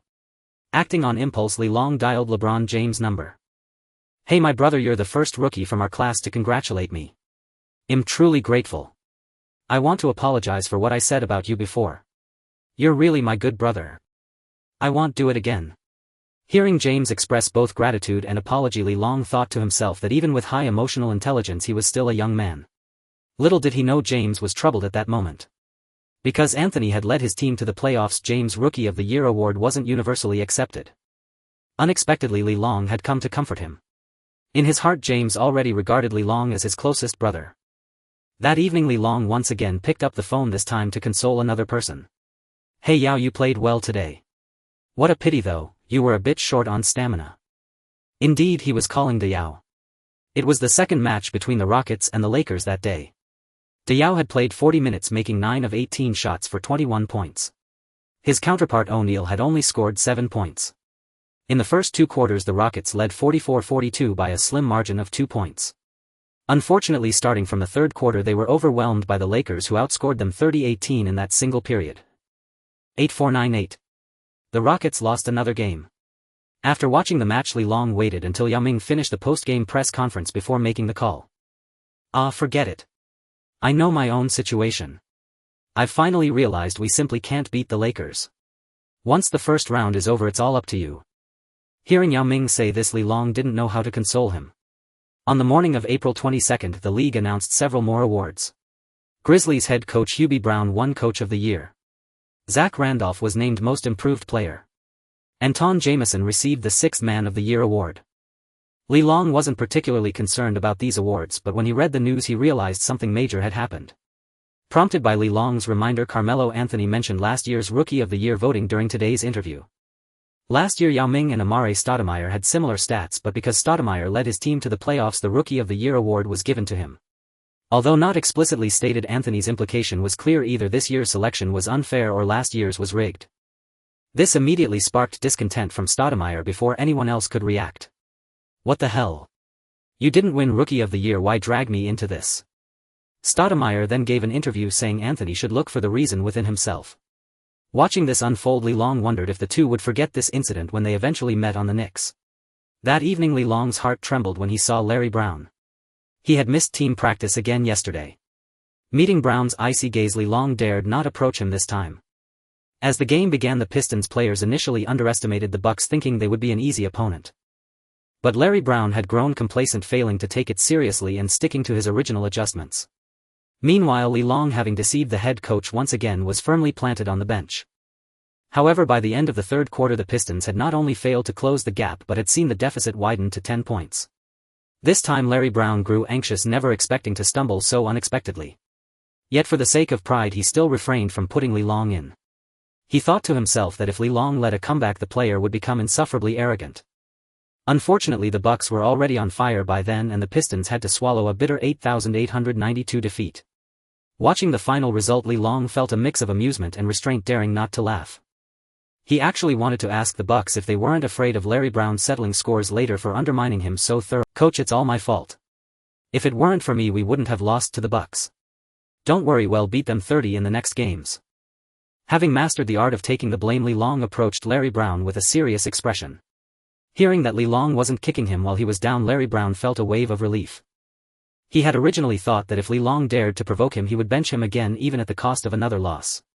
But to his surprise Lee Long was so understanding, not only refraining from rubbing salt in the wound but also voluntarily shouldering the blame. Seeing this, much of his anger dissipated. Moreover, he realized from this game that the team couldn't do without Lee Long. No matter how troublesome this kid was off the court, once he stepped onto the floor he played with genuine dedication. With him pushing from behind, the Pistons wouldn't falter. With that in mind he quietly made a decision. On April 24, Lee Long received an unexpected call from Yao Ming. That day the Rockets won 102-91 at home to even the series. Yao Ming's excitement was palpable over the phone. Lee Long wished him continued success. But when Yao Ming started to offer his earnest advice again, Lee Long hung up without hesitation. He knew that Yao Ming must have seen the news about his rift with Larry Brown. Ever since the last game the media had been reporting on their discord. Lee Long felt helpless about these reports. On April 25 the Pistons faced the Bucks on the road. As the game began Lee Long took his usual seat on the bench. Perhaps boosted by their home court or the momentum from their previous win, the Bucks came out playing with unrestrained energy. Watching from the sidelines, Larry Brown's frown deepened with each passing moment. "Lee, you're up. Replace Tyshawn." As Lee Long tirelessly ran and defended, the Pistons players gradually awakened. 2019-3219. During these 2 quarters Lee Long did not step onto the court for a single minute. "Lee, how's your stamina?" "No problem, old man, rest assured. I said I'd give them a 30. Upon hearing Lee Long's reply, Larry Brown smiled. Regardless of anything else, he actually quite admired Lee Long's fearless youthful spirit. After this game Larry Brown made up his mind to promote Lee Long to the starting lineup. Little did Lee Long expect that his plan to win the Finals MVP as a substitute ahead of Andre Iguodala would be shattered in the very first round of the playoffs. On April 26, the Rockets lost another game to the Lakers 88-92. Now they had no way back. Long, it's up to you guys now. That evening Li Long received another call from Yao Ming. Hey brother Yao, what are you saying? Isn't it just 13? Have you forgotten McGrady's classic retort that slapped faces? Hearing this, Yao Ming chuckled. You're like a panda ordering takeout, utterly devastating with your words. But honestly, I've lost hope. I'm already preparing to head back for the Olympics. Upon hearing that, Li Long was filled with envy and jealousy. The Olympics, he wanted to participate too. If he could play, not to mention the results, just the endorsement fees alone would earn him a fortune. Brother Yao, are you flexing on me? On April 27, the Pistons continued their road games. In this match, Li Long was directly placed in the starting lineup. Initially, upon hearing this news, Li Long thought he had misheard, but after repeated confirmations he believed it was true. Needless to say, his first playoff start, one-word fight. As the game commenced, the Bucks were instantly overwhelmed. Subsequently, they were suppressed throughout the entire contest with no glimmer of hope for a comeback. 1-0-9-9-2. The Pistons secured another victory, taking a 3-1 lead in the series. This game further convinced Larry Brown that promoting Li Long to the starting lineup was the right decision. Meanwhile, after the Pistons returned to Detroit, Prince dialed his agent's number. Hey Tayshaun, listen to me. Li's contract is only for this year and it's uncertain what will happen in the end. Moreover, Li is highly sought after now. So these aren't your concerns at the moment. Your primary task now is to make the most of every minute you play. After hearing his agent's analysis, Prince understood his point and finally calmed his restless mind. On April 29, the Rockets were eliminated by the Lakers with a 4-1 score. Alas, Chinese fans can only watch you now. Hearing Yao Ming's sour tone over the phone, Li Long felt a secret delight. This was nothing, just wait until I hoist the championship trophy, then you'll truly envy me. Nevertheless, Li Long was genuinely pleased by Yao Ming's words. Previously, Chinese media didn't broadcast his games because of Yao's presence. Now that the Rockets were eliminated, they would have to broadcast his games. Once he won the championship, his popularity in China would surely soar, and next year he would make it to the All-Star game. On April 30, the Pistons hosted the Bucks at home. Before the game even started, the Bucks had lost their spirit, lacking any will to compete. As expected, the game unfolded predictably, with the Bucks suppressed throughout. 9-1-7-7. The Pistons sent the Bucks home with a 4-1 series victory. However, Prince performed admirably in this game, scoring frequently during his time off the bench. Later, to give him playing time, Larry Brown had Li Long play at both the shooting guard and power forward positions. After defeating the Bucks, they had to wait before starting the Eastern Conference semifinals against the Nets. On May 4, the Pistons hosted the Nets at home. Early that morning, news broke that Kevin Garnett had won the regular season MVP. As the media put it, the big ticket was only a championship away from being crowned. Seeing this, Li Long thought to himself that this would be a long wait. Then he realized that with his presence now, whether Garnett would still have that chance was debatable. He imagined that by then he would have leveled up to the max, snatched the decision early, and formed a big three in Miami. LeBron, I've decided to stay with the Cavaliers. I won't leave without winning a championship. Perhaps this way future LeBron haters would be far fewer. Li, the game is about to start. What sweet dream are you having? Just then Rashid woke Li Long from his reverie. I dreamed your little cousin was insisting on marrying me. Interrupted, Li Long retorted irritably. My little cousin? You two know each other? Rashid didn't catch the sarcasm in Li Long's words and asked with some confusion. Li Long hadn't expected him to actually have a cousin. Looking at Rashid's rugged features, imagining his cousin might look like him, Li Long couldn't help but shiver. The game began and the Pistons secured the first possession. Just like in the regular season, the Nets were stifled by the Pistons' ironclad defense, trailing from the very start of the game, 7-8-5-6. The Pistons easily claimed the first victory. In this game, Prince continued to come off the bench but was one of the Pistons' best performers. Seeing this, Larry Brown was troubled. Damn it, having too many good players was a problem too. On May 8, the second game between the Pistons and the Nets. 9-5-8-0. The Pistons took another game, leading the series 2-0. However, in this match, Larry Brown adjusted the starting lineup, having Prince replace Hamilton as the starting shooting guard. Perhaps too excited, Prince turned into a complete liability, going 0 for 8 from the field and scoring only 2 points. After watching the Nets suppress them for 2 quarters, Larry Brown finally came to his senses and quickly substituted Hamilton back in. Perhaps driven by a sense of crisis, Hamilton stepped onto the court and delivered an otherworldly performance, scoring 28 points throughout the game. Witnessing this, Larry Brown was left speechless. Are you all just putting on a show for me? On May 10, the Pistons moved to the Nets' home court. Today Larry Brown refrained from any further tricks and directly deployed Li Long along with the 4 Tigers. According to his plan, they would shatter the Nets' confidence and advance to the Eastern Conference Finals early. Then in the first quarter the Nets hit them with a score of 31-13. In truth, it wasn't entirely Larry Brown's fault.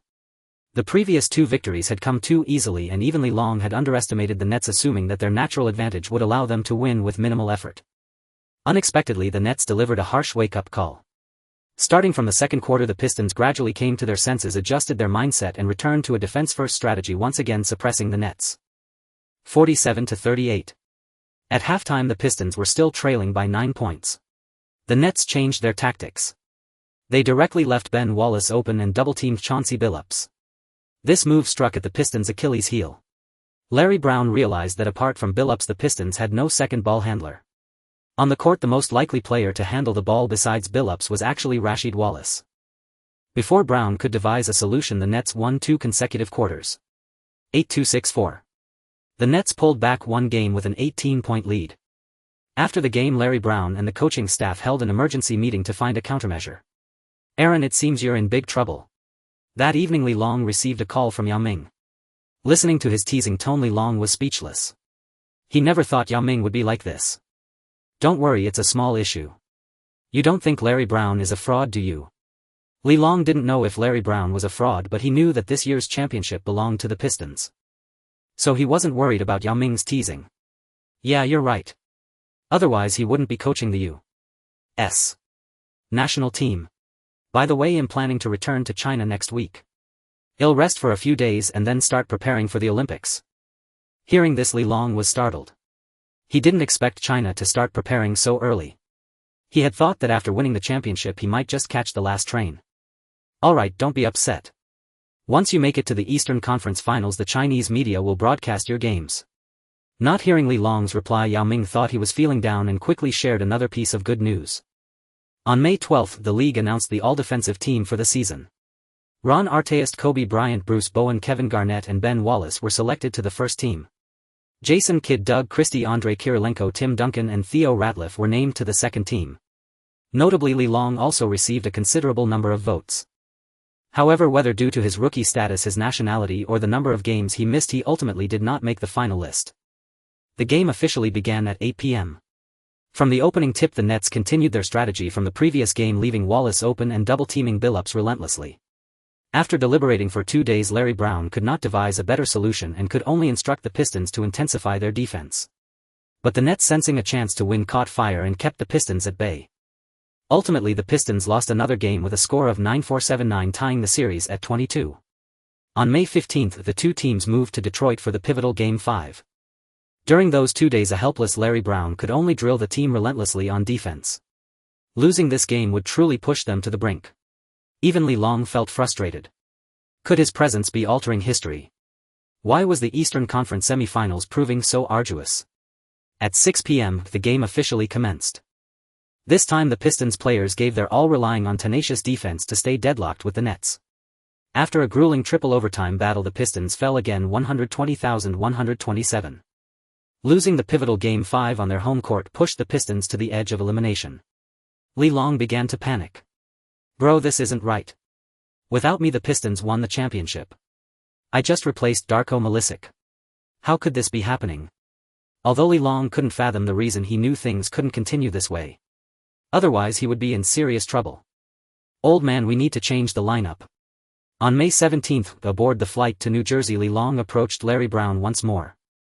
That morning the league had announced the All-NBA teams. But Li Long couldn't care less. "What's on your mind?" Seeing Li Long approach, Larry Brown felt a glimmer of hope. He had been driven mad by the Nets' tactics over the past few days. Recalling Li Long's previous suggestions, he was now desperate enough to listen to any idea regardless of its potential efficacy. "Bench Ben." "What?" Larry Brown was stunned by Li Long's proposal. Benching Wallace was something he had never contemplated. The Pistons' entire defense was built upon Wallace's foundation. "Yes, only by benching Ben can we break the Nets' strategy. And as for their offense, even if we give them Ben, they still can't break through."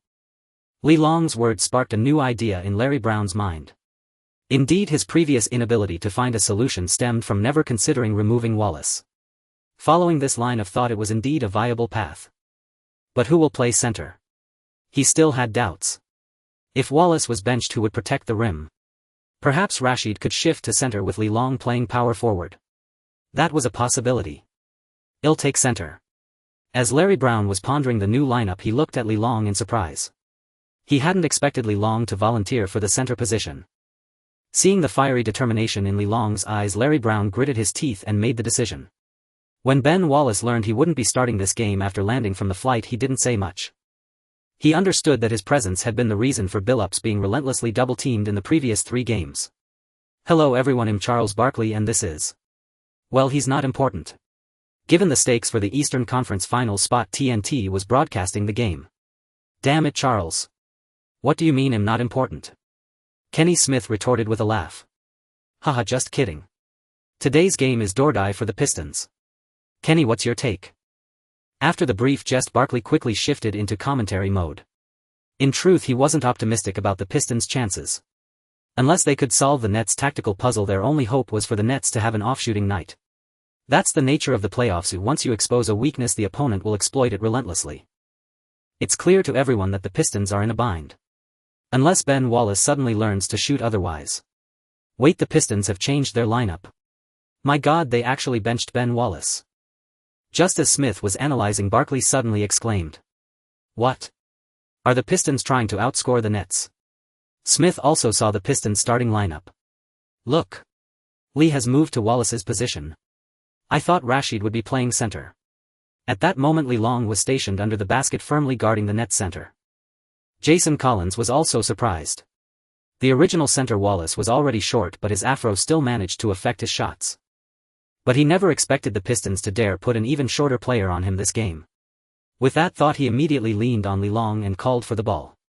Kidd also noticed the significant height difference between Collins and Li Long and without hesitation lobbed the ball high. Although Li Long was a good defender, that was primarily on the perimeter. When it came to banging with a big center, his strength was lacking. However, since Li Long dared to play center, he naturally wouldn't try to outmuscle him. Seeing Kidd's pass, he pivoted and got in front of Collins. Despite his lack of height, his wingspan and leaping ability were nothing to scoff at. Look. Lee intercepted Kidd's pass. From the commentary desk, Barkley watched Li Long with amazement. He hadn't expected Li Long to actually defend the opposing center, even if it was through some crafty means. After the steal, Li Long didn't rush the offense. He waited for the Nets to retreat before passing the ball to Billups. Once they reached the three-point line on the offensive end, Li Long stopped moving inward. He immediately set a screen for Billups. Li Long was not Ben Wallace.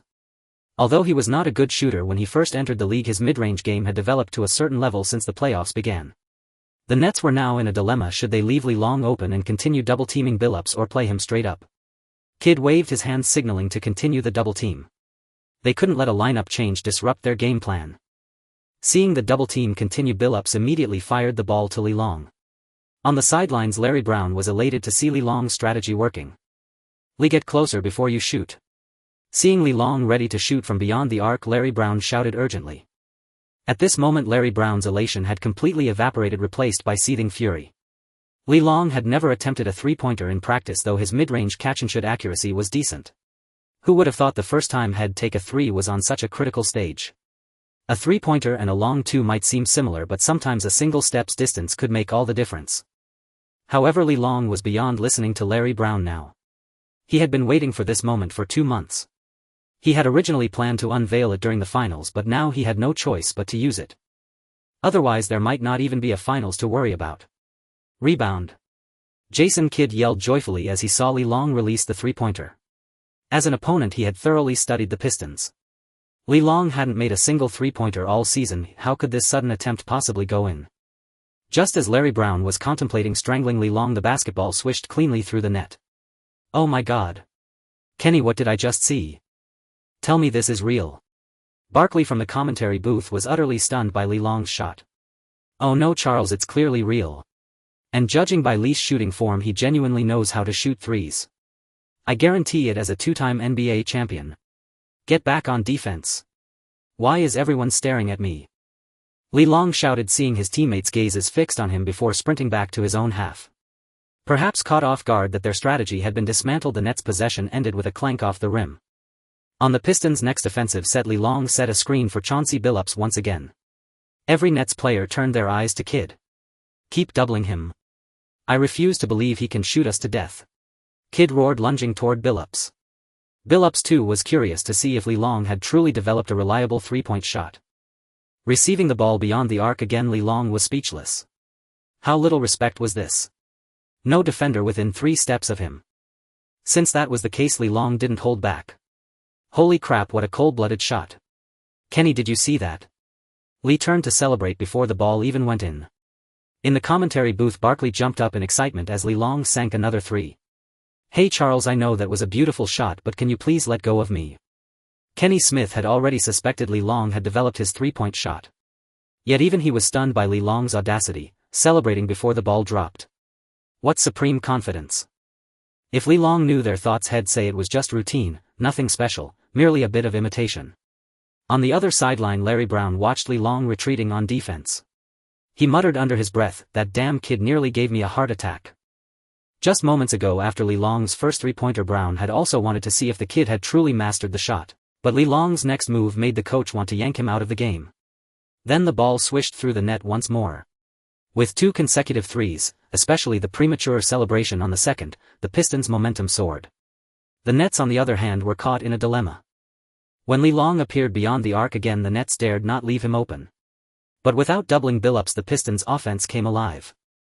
As the lead grew, Kid roared, gambling once more on Li Long's shooting going cold. Instead, Li Long calmly knocked down 2 more threes. The Nets are finished, Kenny. You mark my words, back in Detroit the Pistons will tear them apart. Barkley declared from the commentary booth as the game slipped away. Yes, no one expected this rookie Li to evolve right in the middle of the playoffs. Clearly he believed the Nets had no answer for Li Long and were no match for the Pistons. Speaking of which, Li is still a rookie. If we redrafted the class, where do you think he'd go? With the game losing its suspense, Barkley sparked a new topic. Oh Charles, you really know how to pick a topic. I believe anyone who watched Li tonight wouldn't let him fall out of the top 5.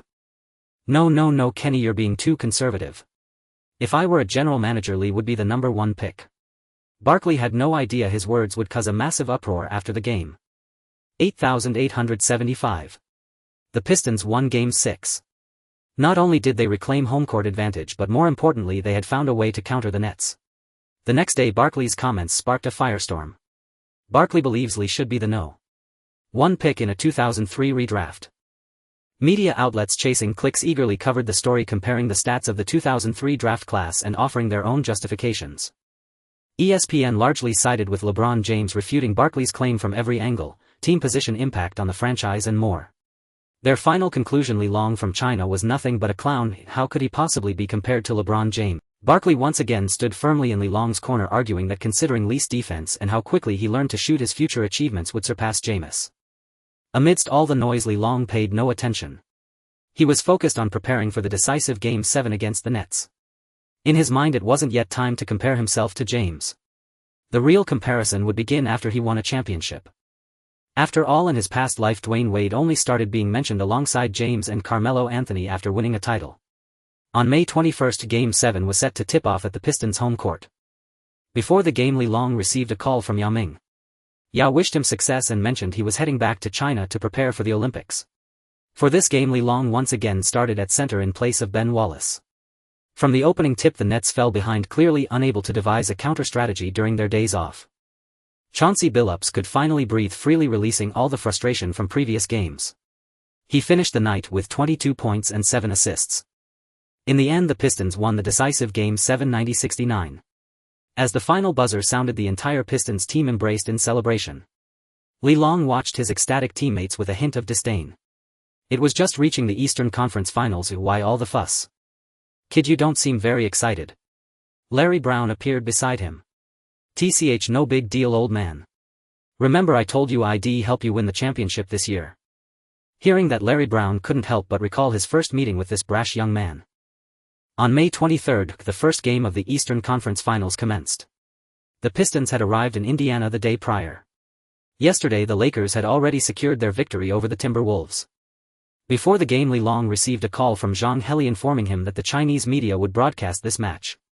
Although Yao Ming had told him before now that it was confirmed, Li Long was still exhilarated. Greetings, dear audience. I am Zhang Heli and beside me is Teacher Yu. Today we bring you the broadcast of the Eastern Conference Finals where the Pistons face the Pacers on the road. Everyone knows the Pacers. Their leader is Jermaine O'Neal, who entered the league in the same draft class as Kobe.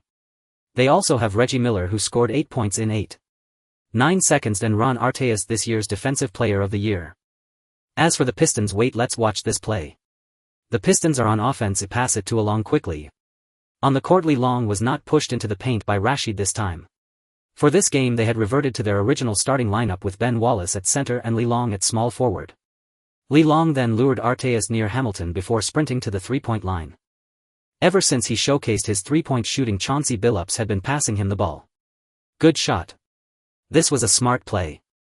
Long's three-pointer is exceptional. In the last round against the Nets, the Pistons advanced thanks to his three-pointers. Seeing Long sink the three-pointer, Zhang Heli exclaimed excitedly. This marked the first time a Chinese player had made it to the conference finals. After the transition, Jermaine O'Neal posted up Rashid calling for the ball. The Pacers' lineup was quite similar to the Pistons, yet they seemed somewhat outmatched. At point guard, Billups versus Jamal Tinsley was a clear win for the Pistons. At shooting guard, although the veteran Miller was experienced, Hamilton had superior stamina and youth, making it difficult for Miller to break free. At small forward, both were defensive stalwarts. Artest was more versatile, while Long was a more accurate three-point shooter. Without switching defenses, both found scoring challenging. At power forward, Rasheed Wallace had no trouble overpowering Jeff Foster. At center, although O'Neal was more versatile, defeating Ben Wallace was no easy task. Even off the bench, the Pacers had Al Harrington, but the Pistons countered with Tayshaun Prince and Mehmet Okur. Thus, Coach Larry Brown's strategy for the series was simple: play man-to-man defense and rely on individual player skills. Indeed, as the game began, it unfolded according to his plan. After Long's opening three-pointer, Artest dared not leave him open. Consequently, Billups and Hamilton thrived, along with a reinvigorated Ben Wallace, who had been stifled for 2 games. It would be a lie to say Wallace wasn't angry. After all, he was the Pistons' leader, and it was nearly his fault they were eliminated by the Nets. Though it was due to tactical reasons, the frustration remained palpable. In this game he gave 120 effort, determined to perform well. Amid a symphony of clanking iron, the Pistons won the first game 7,772, seizing home court advantage. Wallace recorded 22 rebounds, 11 points and 5 assists, finally venting his frustrations. Meanwhile, Chinese audiences realized just how intense the defensive play was in the conference finals. Good congratulations to Long for winning the first game. As the game ended, Zhang Heli concluded the broadcast. Leaving the studio, he let out a deep sigh. The Olympics should have recruited Long. Seeing Zhang's dejected expression, teacher, you didn't know how to console him. These matters are above us, teacher Zhang. Cheer up, perhaps there's still a turn of events. On May 24, Kevin Garnett exploded, finally winning a game at home, tying the series 11. On May 25, the second game between the Pistons and Pacers began. From the tip-off, the veteran Miller gave his all, knowing his time was running out. If not for the championship trophy, he would have retired long ago. Seeing this, Hamilton thought, run. That's my game. I'm second to none in that regard. But as the old saying goes, beauty fades like a general's glory, time spares neither the fair nor the brave. Age had finally caught up with Miller. He could still endure in crucial moments, but running an entire game was beyond his stamina now. As Miller's energy waned, the Pistons began to dominate the Pacers. 7,267. After 4 quarters, the Pistons had won by another 5 points. This pushed the Pacers to the brink. Having lost both home games, the next 2 would be played at the Pistons Arena. The media widely reported that the Pistons would be the first to enter the finals. That night the Pistons flew back to Detroit. Upon returning home, Long received a call from Yao Ming. Long, you guys played brilliantly, completely neutralizing them. You're so lucky to make the finals in your first year. Hearing the envy in Yao Ming's voice, Long thought, what finals? I'm aiming for the championship. He wondered what Yao Ming's expression would be when he won the title. However, he knew everyone was counting them out, expecting the Lakers to claim the crown. After all, that was the F4, and Shaquille O'Neal was still the league's most dominant player. Bro, Yao, envy won't help. I told you need to step up and make the management get you better teammates. Look at your Rockets roster, how can that work? Hearing this, Yao Ming rolled his eyes. Do you think I'm Shaq? Whatever I say, management listens. How about you come to our team next season? Long was taken aback by Yao Ming's suggestion. He hadn't expected Yao to recruit him. Forget it. Can your stingy boss even afford me? Thinking of the Rockets' frugal owner, Long dismissed the idea. Sigh, I really wish we could team up. It would be great if you could play in the Olympics. Li Long was helpless. Even after making the Eastern Conference Finals, no one from China had contacted him. I can't do anything about it. Why don't you just boycott and say you won't play in the Olympics without Li Long? Li Long jokingly suggested. Yao Ming was startled. He knew Wang Zhizhi still hadn't relented. If he did something like that, he might end up in the same situation. You and your wild ideas. I wouldn't dare. Just focus on playing well. If you win the championship and the finals MVP, maybe things will change. Yao Ming said this half-jokingly. On May 27 at the Palace of Auburn Hills, the third game against the Pacers was about to commence. Gazing at the opposing team, Li Long mused that in half a year the legendary brawl would erupt right here. He wondered if he would still be with the Pistons by then. If an opportunity arose, he intended to seize it, taking down a few opponents to earn more skills. The game began. Perhaps exhausted from the previous match, Miller remained subdued. Meanwhile, the Pistons, buoyed by their home crowd, fought with increasing vigor. Artest wanted to step up, but Li Long's defense was formidable. By now the media was abuzz, claiming Li Long was underrated defensively and deserved at least a spot on the all-defensive second team. Had he not been a rookie, replacing Bowen on the first team might even have been plausible. Thus in this series, Artest and Li Long could only neutralize each other. They were locked in a stalemate, both unable to score. It fell to Jermaine O'Neal to keep the Pacers afloat. The wily veterans of the Pistons naturally seized the chance to strike while their opponent was weakened. Hamilton saw Miller faltering, and since he had just finished warming up, he ran with abandon. No wonder he could run a dog to tears. Meanwhile, Rasheed Wallace, noticing O'Neal focused on scoring, began to assert himself. "Kid, taste my straight-arm shot," he seemed to declare. O'Neal, taken aback by this breach of etiquette, shifted his attention to Wallace. This allowed Ben Wallace to unexpectedly shine. After Ben Wallace slammed down 3 dunks, O'Neal hurried back to the paint. Yet Rasheed resumed his shooting. The final score 8,578. The Pistons claimed another victory. As the final buzzer sounded, the aging Miller couldn't hold back his tears. He knew this year was over. In truth, even before this game he had sensed dissension within the team. Whispers circulated that they were doomed against the Pistons. After the game, the media reports emerged. In NBA history, no conference finals team had ever come back from a 30 deficit. Thus congratulations began pouring in for the Pistons, who were now seen as headed to the finals. Back at the hotel, the veteran Miller gathered all his teammates. "You all know my time is running out," he said. "I've played against Jordan and witnessed miracles, but they never broke me. The series isn't over yet. Are you ready to surrender?" Seeing Miller's dejected expression, the Pacers felt a pang of sorrow. No surrender. Well, fight to the end.